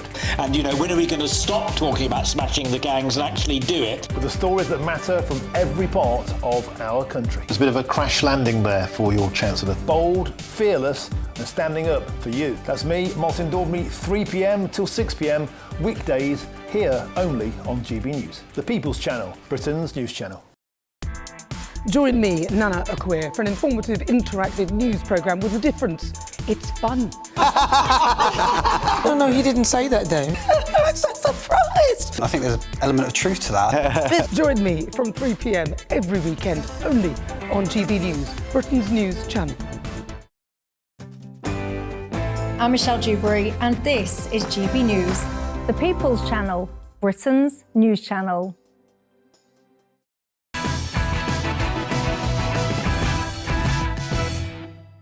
Good evening and welcome to Patrick Christys Tonight, late edition with me, Nana Acquia. Right, Kemi Badenoch has rejected former Conservative MPs as candidates for her party at the next election, as they still, if they still support Net Zero and the ECHR. Writing in tomorrow's Telegraph, Kemi Badenoch says that she's building a party for the future, a team that can deliver radical change in the 2030s, not a retirement home for failed politicians. I'm not going to make any jokes about that. It's understood that several former Tory MPs have been rejected as candidates for the next election for refusing to align with her views on net zero and Britain's membership to the ECHR. Mrs Badenoch says that her party will be ready if Andy Burnham calls a snap election after taking office on July the 20th, revealing that she's vetting more than 2,000 parliamentary hopefuls over the summer, and in response to defectors to reform, she said, so be it. Right, let's get the thoughts of my panel. All right, I'll start with you. Linda Jubilee, what do you think? I think Kemi Badenoch is actually ploughing the right furrow here. I think she's being strong. I think she's being firm. I think that she is standing out now amongst other politicians and other political leaders because she's not doing anything that's performative. She's actually coming out. She's starting to come out with very clear policies, and she's standing firm, and she's standing firm on her line. Now, I'm not saying that I'm in 100% in agreement with this, but I'm saying what the public respects is a leader who has vision, because they know that that leader will therefore have a strategic plan that will pull us forward into the right space. So I'm right behind her at the moment. And of course, that story, Kemi, only Tories have serious policies, that's on the front cover of the Daily Express and also the Daily Telegraph. They're talking about that as well. But I don't know. I mean, she said a retirement home for politicians. I mean, I just have to be careful with that and not say anything, Matthew Lazar.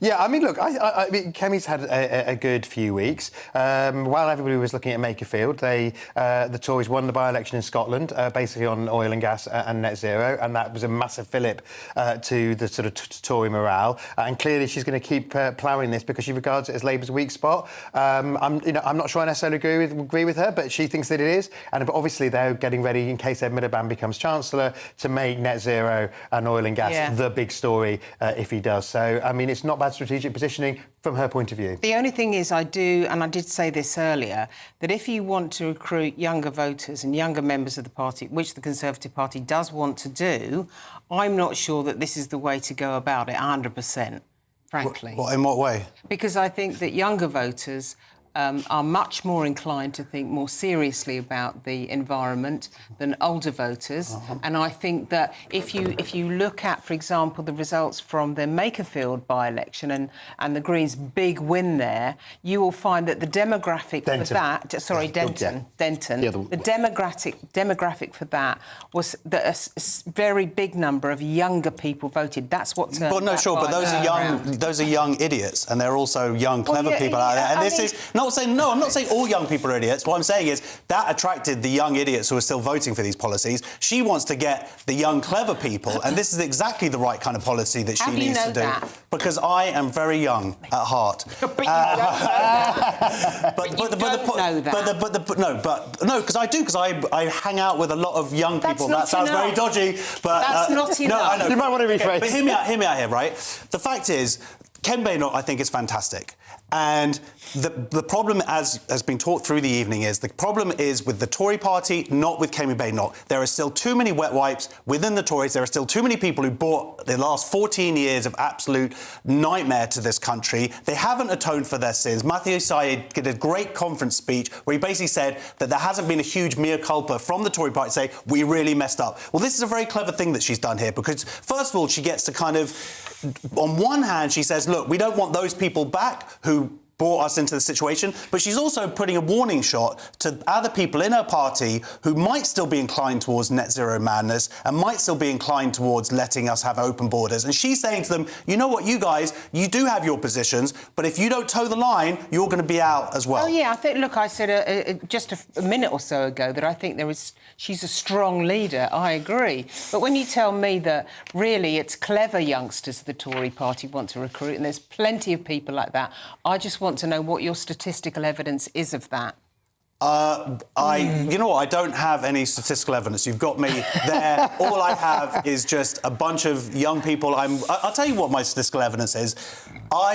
You're not going to believe this in terms of the sort of, you say like, oh, it's just sort of your lived experience. Well, I am around a lot of children because I have a lot of kids who are teenagers who are going to be voting in the next election. And there is a huge shift going on where they are coming out of the sort of 10 years of woke madness, and they were indoctrinated within it, and they think it's stupid. Yeah. They think it's all mad. So when you're saying, do I have a statistic? No. All I can say is that pretty much every young person I meet just thinks it's all ridiculous. They are so tuned up to what's going on. Anecdotal evidence. I have lots of anecdotal evidence. There we go. Oh, well, you know what? That's that then, isn't it? No, but I think the problem with the Tories is that they are kind of the arbiters of net zero. It's Theresa May who ended up enshrining that 2050 into law, which forced everyone to go along with it. So when Kemi Badenoch is talking about this, in my mind, I'm hearing we're going to be conservative now, which they haven't been for a long time. So that's about time, but it may be a bit too late for that. No, I don't think so. You don't think so? No, and I think she's showing herself to be a fine leader. I think right now, when we are surrounded by what I would describe as non-serious politicians, she is head and shoulders above other people. I'm simply saying there is a point of concern in my mind that you do... and I know this because I'm a Conservative Party member, and I know what the concern is, factually, about attracting younger voters. And that's my. So, what percentage of younger voters do think the environment is the number one issue and want net zero? Well, I mean, every poll has the. Let Linda answer that. Sorry. So, I know that when I go to meetings, an executive council meeting in my area, and it's only one constituency, I know that we believe there is a large proportion of youngsters that we could recruit to the party, but we at the moment. That isn't happening because the average age of the voter last time round was 63. By the time we get to the general election, it'll be 68. And so younger people that are attracted to the Tories are very much... So, Linda, what I'm going to say is anecdotal. Every poll of young people... Well, I think if I've got a first-person account about what's going on inside the tent... It's worth repeating. Okay, I'm just saying you don't have statistics about young people either. In every opinion poll of young people, the Greens are on top. Clearly, what they're saying is appealing to young people in a way that what the Tories isn't. And, you know, by shoring up support with older voters, Kemi does... I wish it wasn't that way. 63 ain't that old, it's still young. I agree with that. Absolutely. Because I'm heading towards it. No, I'm not that old. I'm silly. Some way to go, yeah. Yes, exactly. All right, well, listen, stay with us because coming up... Had we not gone out when we did... Our security was being pulled. Everyone in the world knew where we were. I said, we need to get out of here. God, those two. Breaking tonight, Meghan is coming to the UK after all, and she'll be bringing the kids, which is good. But she's snubbing a major event. Also, the top names for boys and girls have been revealed. You won't believe the most popular male name. I will reveal it next. This is Patrick Christys Tonight, late edition.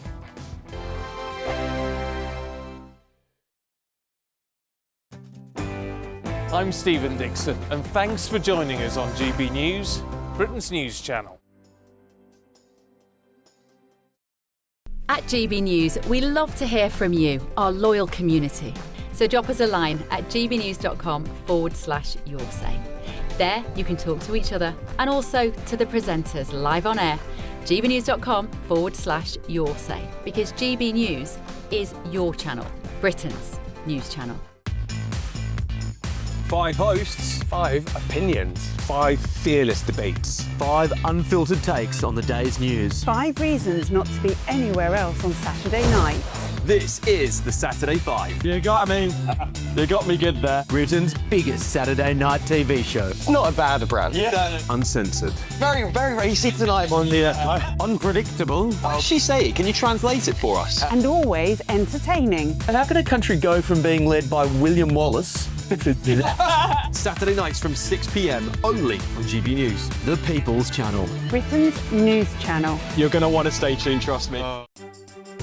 Some people enjoy lazy Sunday mornings, but not me. What's the truth of the matter? So that's a very live question. Would you support him if he waters down these plans? Before the spin sets in, I'll be getting to the truth. This is personal. No soft questions, no easy answers. It's one thing if the state has rules in this country. It's another thing whether the police and others actually police them. Setting the agenda and holding those in power to account. You can't really blame her if the system is set up this way. You will not want to miss it, trust me.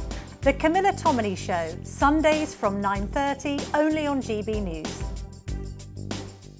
From cold mornings to warm family brunches. From football to tennis. In the car. In the kitchen. GB News Breakfast is there. With the stories you need and the conversations that matter. Anyway, let's talk business. Well, it has been a historic night in British politics. It's astonishing, isn't it? We're here again.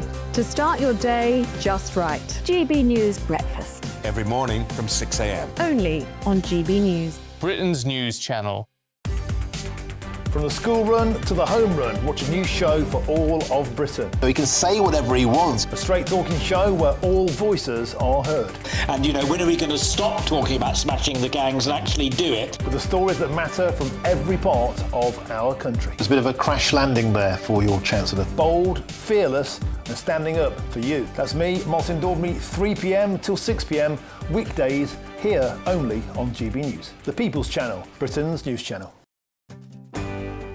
I'm Michael Portillo. This is GB News, the People's Channel, Britain's news channel.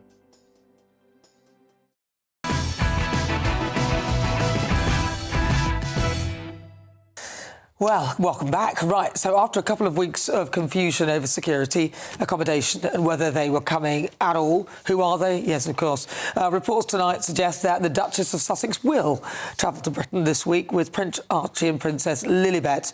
Nevertheless, Meghan Markle is no longer expected to appear alongside Prince Harry, possibly because she's scared of being booed at the Invictus Games event in Birmingham. Also, it might detract from the actual event, and neither she nor the children are expected to make any public appearances, but their arrival does raise the prospect of a first private reunion between the children and the King in years. All right, so let's see what my panel make of that. Matthew Larser, do you care? The honest answer is I don't massively. I mean, I care in the sense that I feel sorry for both the kids and the King because obviously a grandparent's relationship with their grandchildren is important for both sides. I am absolutely bored of Harry and Meghan kind of, spinning will they, won't they. I mean, as we saw in the revelations from the court case, they're not above a little bit of press relations and clearly the sort of the on-off saga we've had for 10 days. Well, we know that's been briefed from somewhere and we know where it's been briefed from, and I think that is beyond annoying, and it's just a desperate attempt to keep them relevant. Where's it for the viewers and listeners? Where's it been? Well, I think clearly it must have come from Team Sussex, as it were, because otherwise, I mean, literally, they're coming, they're not coming. Who could be saying that apart from Team Sussex? Because it's Team Sussex's travel movements, and so it's not coming from the palace. I'm sure the palace has made mistakes in the past, but on this one, it's Team Sussex saying, oh, they're going to come, oh, they're not coming, oh, security's not enough. Just get the grandchildren and their granddad together. That's it. That's all we care about. The central point is, I think, Archie may have seen his grandfather once. I'm not sure about that. Yeah. Lilibet has never met her grandfather. Never. That's an extraordinary I wasn't sure whether she did it during the coronation. Potentially. Once at most. I think potentially, because I think the children did come, but I mean, she would have been very young, so she wouldn't remember it. It's catastrophic. I mean, in any family, this kind of fracture between a grandfather and his grandchildren would be terrible. But to have this rolling out in the public arena, the monarchy aren't doing themselves any favours at all by doing this. I think neither side is right here. I think both sides are acting like idiots. I don't know. I think one side is completely idiotic and the other one's perfectly Well, neither fair. side's thinking of the children. Well, I think one side isn't thinking of the children. It's just, you would think of your own children. Yeah, I mean, look, call me cynical, but he loses the court case. Oh, now we're going to come over and guess what? We get to be in the news and we've got our kids here. That feels wrong to me. Of course, a grandparent and their grandchildren. I mean, surely that's the great pleasure of life, isn't it? I'm trying to get my 17-year-old to get someone pregnant now. I can't wait to be a grandparent. You didn't just say that, did you? Really? Oh, dear. I think it's kind We of... won't show them the clip, Josh. Then you won't Stop it. God. No, I just couldn't really give two hoots about the pair of them. I don't mean to be funny. I just think it's great now, though. I'm glad that the children will get to see, That's hopefully. And I'm glad, because I said in one of my niggles, my monologue, that if you could come here any time privately. You don't need to put it on the back of something to see the king and introduce the grandchildren properly to the king. Yeah. They won't thank you for not doing that when they get older. They'll be like, why didn't you do that? Also, you could meet or go to another country when he's doing some travels. Just go, oh, yeah, you know what, we're going to pop and meet you in Spain. Yeah, but their relationships now is in tatters. It's so far gone now that you won't be able to do any of that. But surely you could just... I mean, you're right. They say, look, we don't have to have a chat, but why don't you have a couple of hours with the grandkids? But also, it has the danger for Meghan and Harry that when they grow up, they turn against Meghan and Harry because they've been denied part of their family story. Well, I actually think that I did read somewhere that, you know, they may well be running out of money, Harry and Meghan, because it costs them an absolute fortune to live in that big mansion in Montecito, and also they're paying for their own security, which I think when they're in LA, obviously that's right. It's a very frightening place that everyone can carry guns. But doesn't she make marmalade? There's billions in marmalade. I think it's jam. Jam. That's a huge growth industry. She sprinkles petals over things. Oh. And bird seeds as well. Bird seeds, what's that about? Oh, dear. Yeah, I don't think I've got anything else to say about that one, do you? I think we've done that one. I think that's the end of that. Let's go back to Israel. No, let's not do that. Although there was one clip I wanted to play of Andy Burnham going on about Gaza. Oh, that's tricky. Which we could always dig for that clip there. And Josh is going to give us his Bonnie Tyler impression later. Oh, no, I love Bonnie Tyler. I love Bonnie Tyler. Oh, my God. It's so sad. I've got the wig. I've got one as well. I've got quite a few of them. You can try them on. All right, well, let's have a look at that and listen to the clip of Andy Burnham on Gaza. Let me start by saying the unbearable suffering in Gaza is a scar on our collective conscience. It's completely unacceptable that innocent Palestinians, including children, continue to be killed. That there's still a humanitarian crisis with too little aid getting in, and that the Israeli military continues to expand the area it controls in Gaza. We've got to do more to put pressure on the Israeli government. I want to repeat what I've said before about the actions of Hamas and the monstrous October the 7th terror attack, which I condemn as strongly today as I did in the immediate aftermath.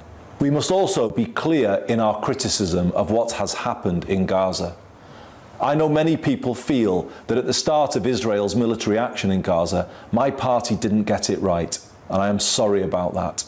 The response has too often not been good enough. We need to do better. Do you know what I think? He's been watching too much of the BBC. That's all they talk about, seriously. Josh, so that is Andy Burnham. I thought I'd play that clip because we didn't play it earlier. And he's talking... I didn't think they were still fighting in Gaza. What's he talking about? Is that what's happening? Or? Well, there is now a sort of a... It's a ceasefire as such. But like I said, I just don't think that it's a concern for most, or really any British people. I mean, unless you've got family in Israel, of course, or in Gaza. Yeah. But I would like to have seen a clip about the boats, about pension schemes, about the welfare bill. There's just so much more that we have to get to grips with as a country, that we have to get serious about actually solving the issues that are affecting people's lives. We've only got to look at the amount of money we should be spending on defending our country to know that that is a... If you cannot defend your country, everything else comes second. It is the biggest priority of any government, is the defence of the realm. So that is the top topic. If he's going to take any lessons, he should take the lesson from Israel on how to protect the country, because Israel have, they have the Iron Dome, they've got the David Sling. I mean, obviously they work with America on all of these defence mechanisms. One of them obviously is their own, but we have nothing. And I remember talking to people about the fact that we have no protection from ballistic or any missiles whatsoever. We have a hollowed-out army, limited defence spending. Yeah. As I said earlier, we've got to get to 5% of GDP, and that's what NATO agreed this week.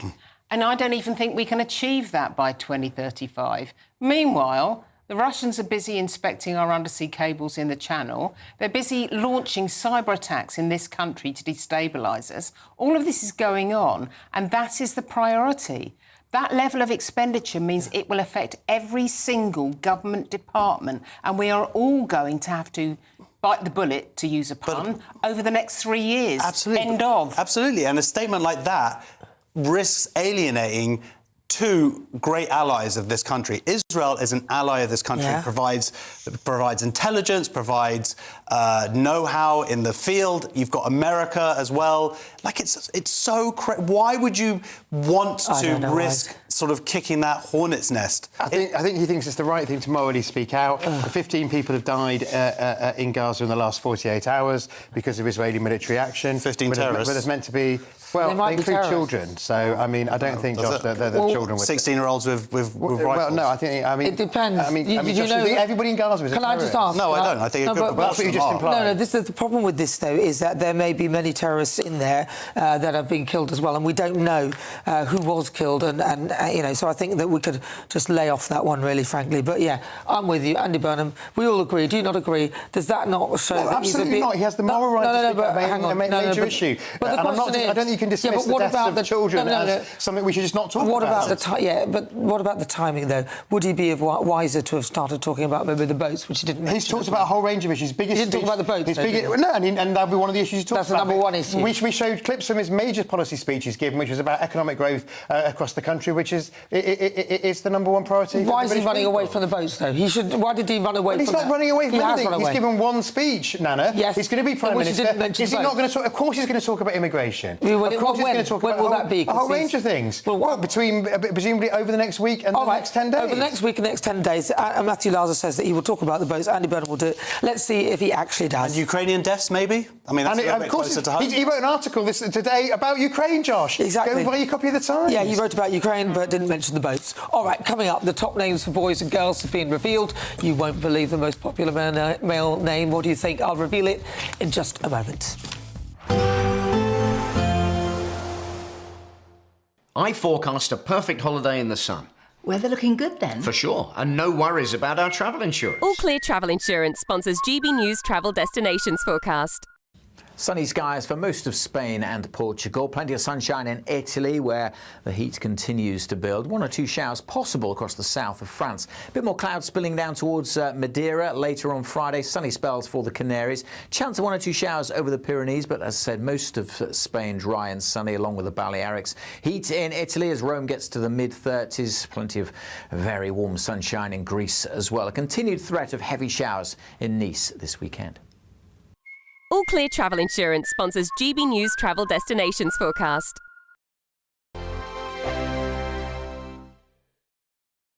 Hi, I'm Michelle Dewberry, and my show is your opportunity to cut through all the noise and dive in headfirst to some robust debates. Ideas clash. Situation, isn't it? Because the failure is... You're deliberately avoiding my point. Nothing's held back. And if you think this is the end of it, wait for more. And we do not shy away from the difficult stuff. Sometimes I want to shake people and say, if only you understood. So join me on Dubes & Co. weeknights at 6 p.m, only on GB News, Britain's news channel.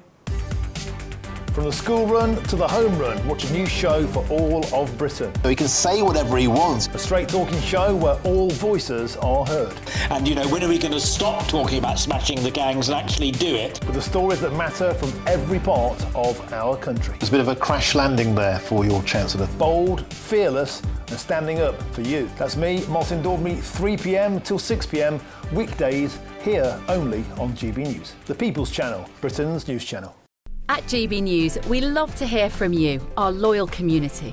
So drop us a line at gbnews.com/your say. There you can talk to each other and also to the presenters live on air. gbnews.com/your say, because GB News is your channel, Britain's news channel. You want to know what's really going on in the corridors of power? Labour don't know what to do with you half the time, and that makes you quite lethal in the chamber. Get behind the headlines with Chopper's Political Podcast. Join me, Christopher Hope, as I sit down with the great and the good of British politics. We'll see where this ruling takes us. These are the stories shaping our nation. Chopper's Political Podcast, available now on all platforms. Listen in, and stay ahead. Join me, Nana Akweer, for an informative, interactive news programme with a difference. It's fun. No, he didn't say that, Dave. I'm so surprised. I think there's an element of truth to that. Join me from 3 p.m. every weekend, only on GB News, Britain's news channel. Breaking news, live updates, stories that matter. From the heart of the GB newsroom to every corner of Britain, with our team of dedicated journalists across the UK. GB News bulletins are there to deliver the latest news that matters to you. Bulletins on GB News, the People's Channel, Britain's news channel. From cold mornings to warm family brunches, From football to tennis in the car, in the kitchen. GB News Breakfast is there. with the stories you need and the conversations that matter. Anyway, let's talk business. Well, it has been a historic night in British politics. It's astonishing, isn't it? We're here again. To start your day just right. GB News breakfast. Every morning from 6 a.m. Only on GB News. Britain's news channel.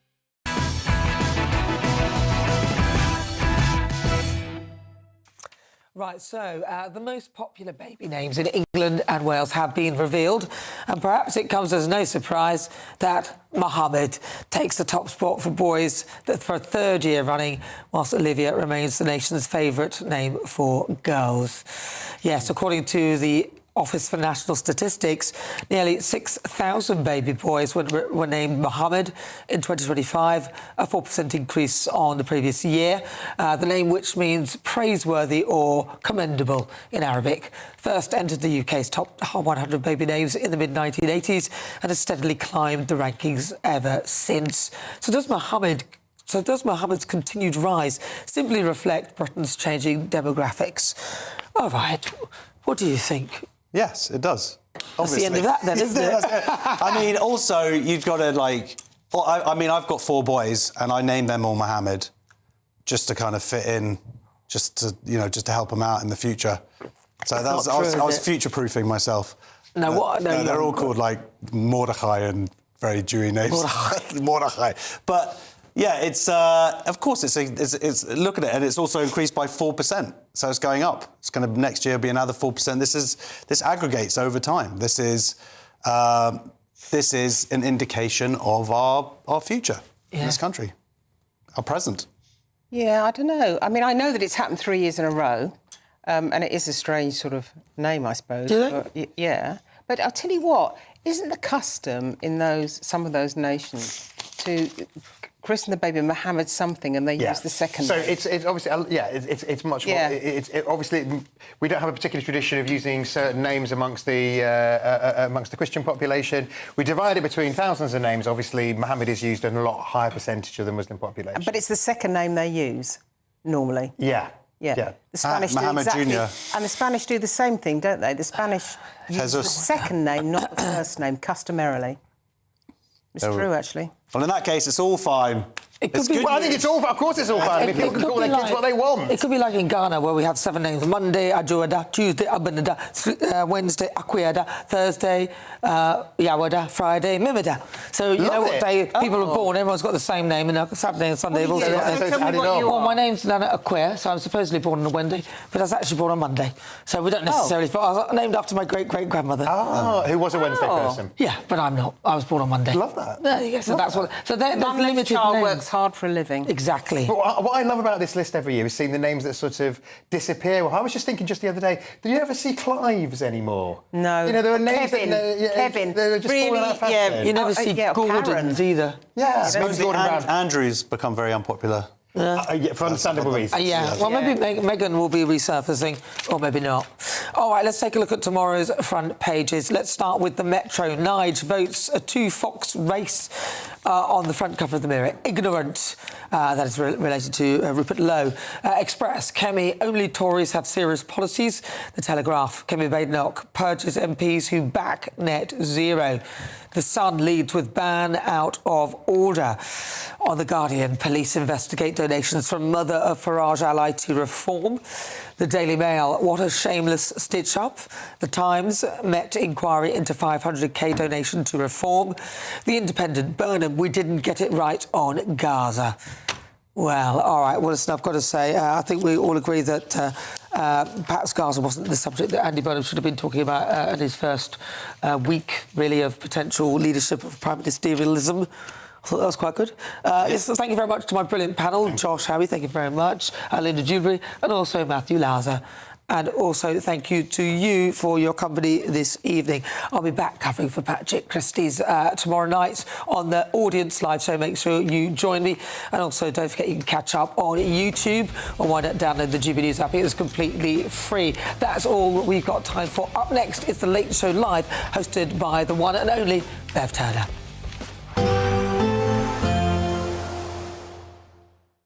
Expect warm spells with the odd rude interruption.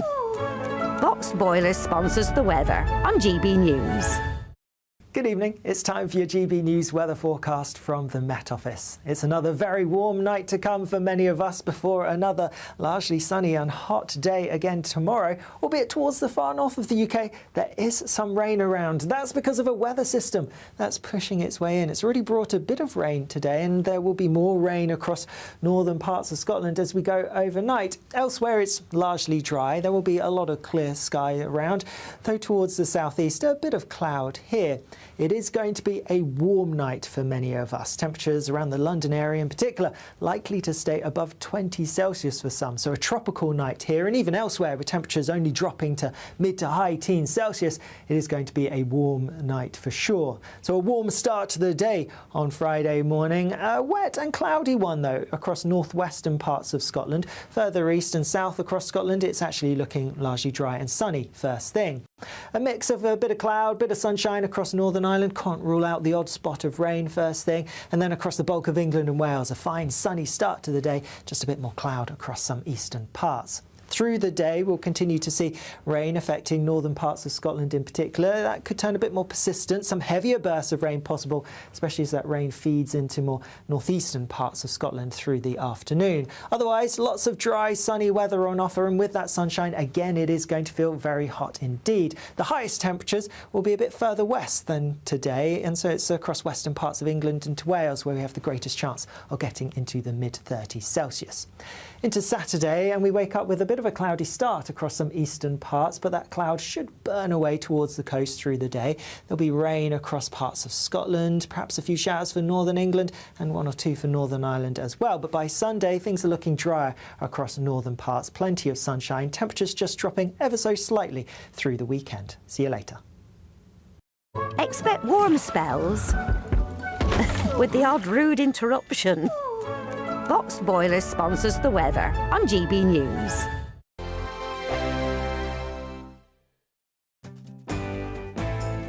I'm Andrew Pearce. This is GB News, the People's Channel, Britain's news channel.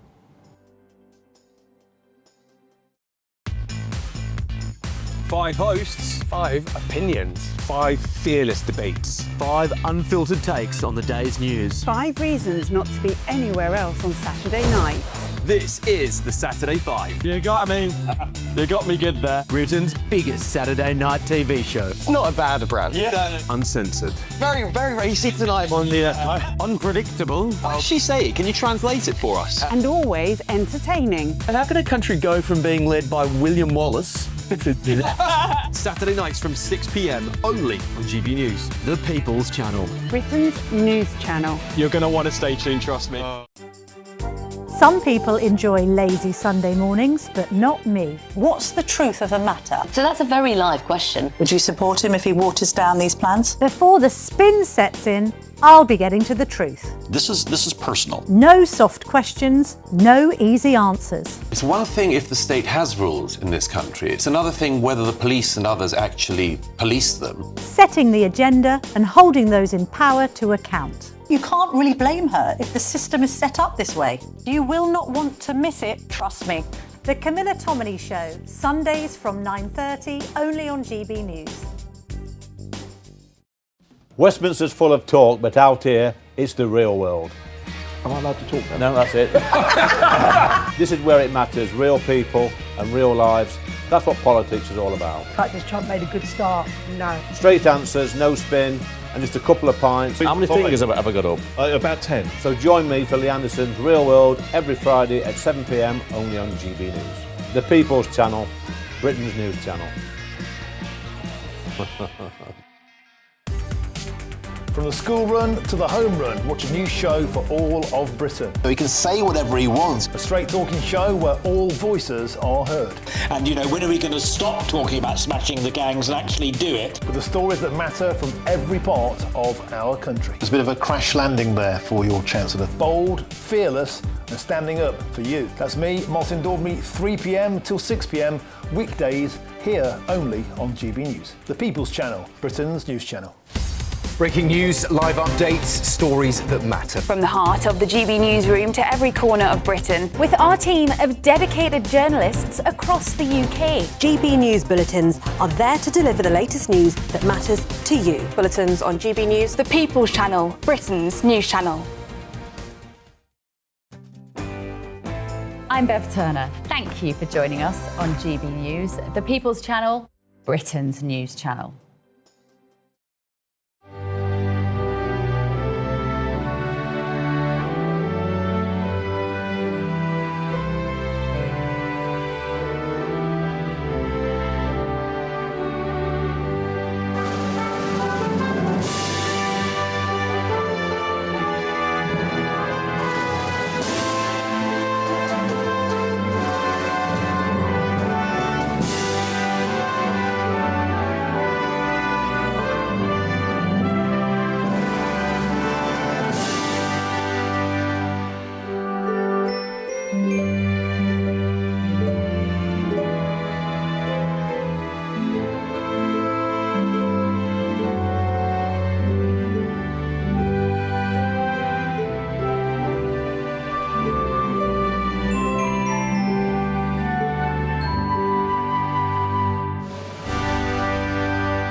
Well, breaking news this morning as it's announced Anne Widdecombe, the former MP and MEP, has died at the age of 78.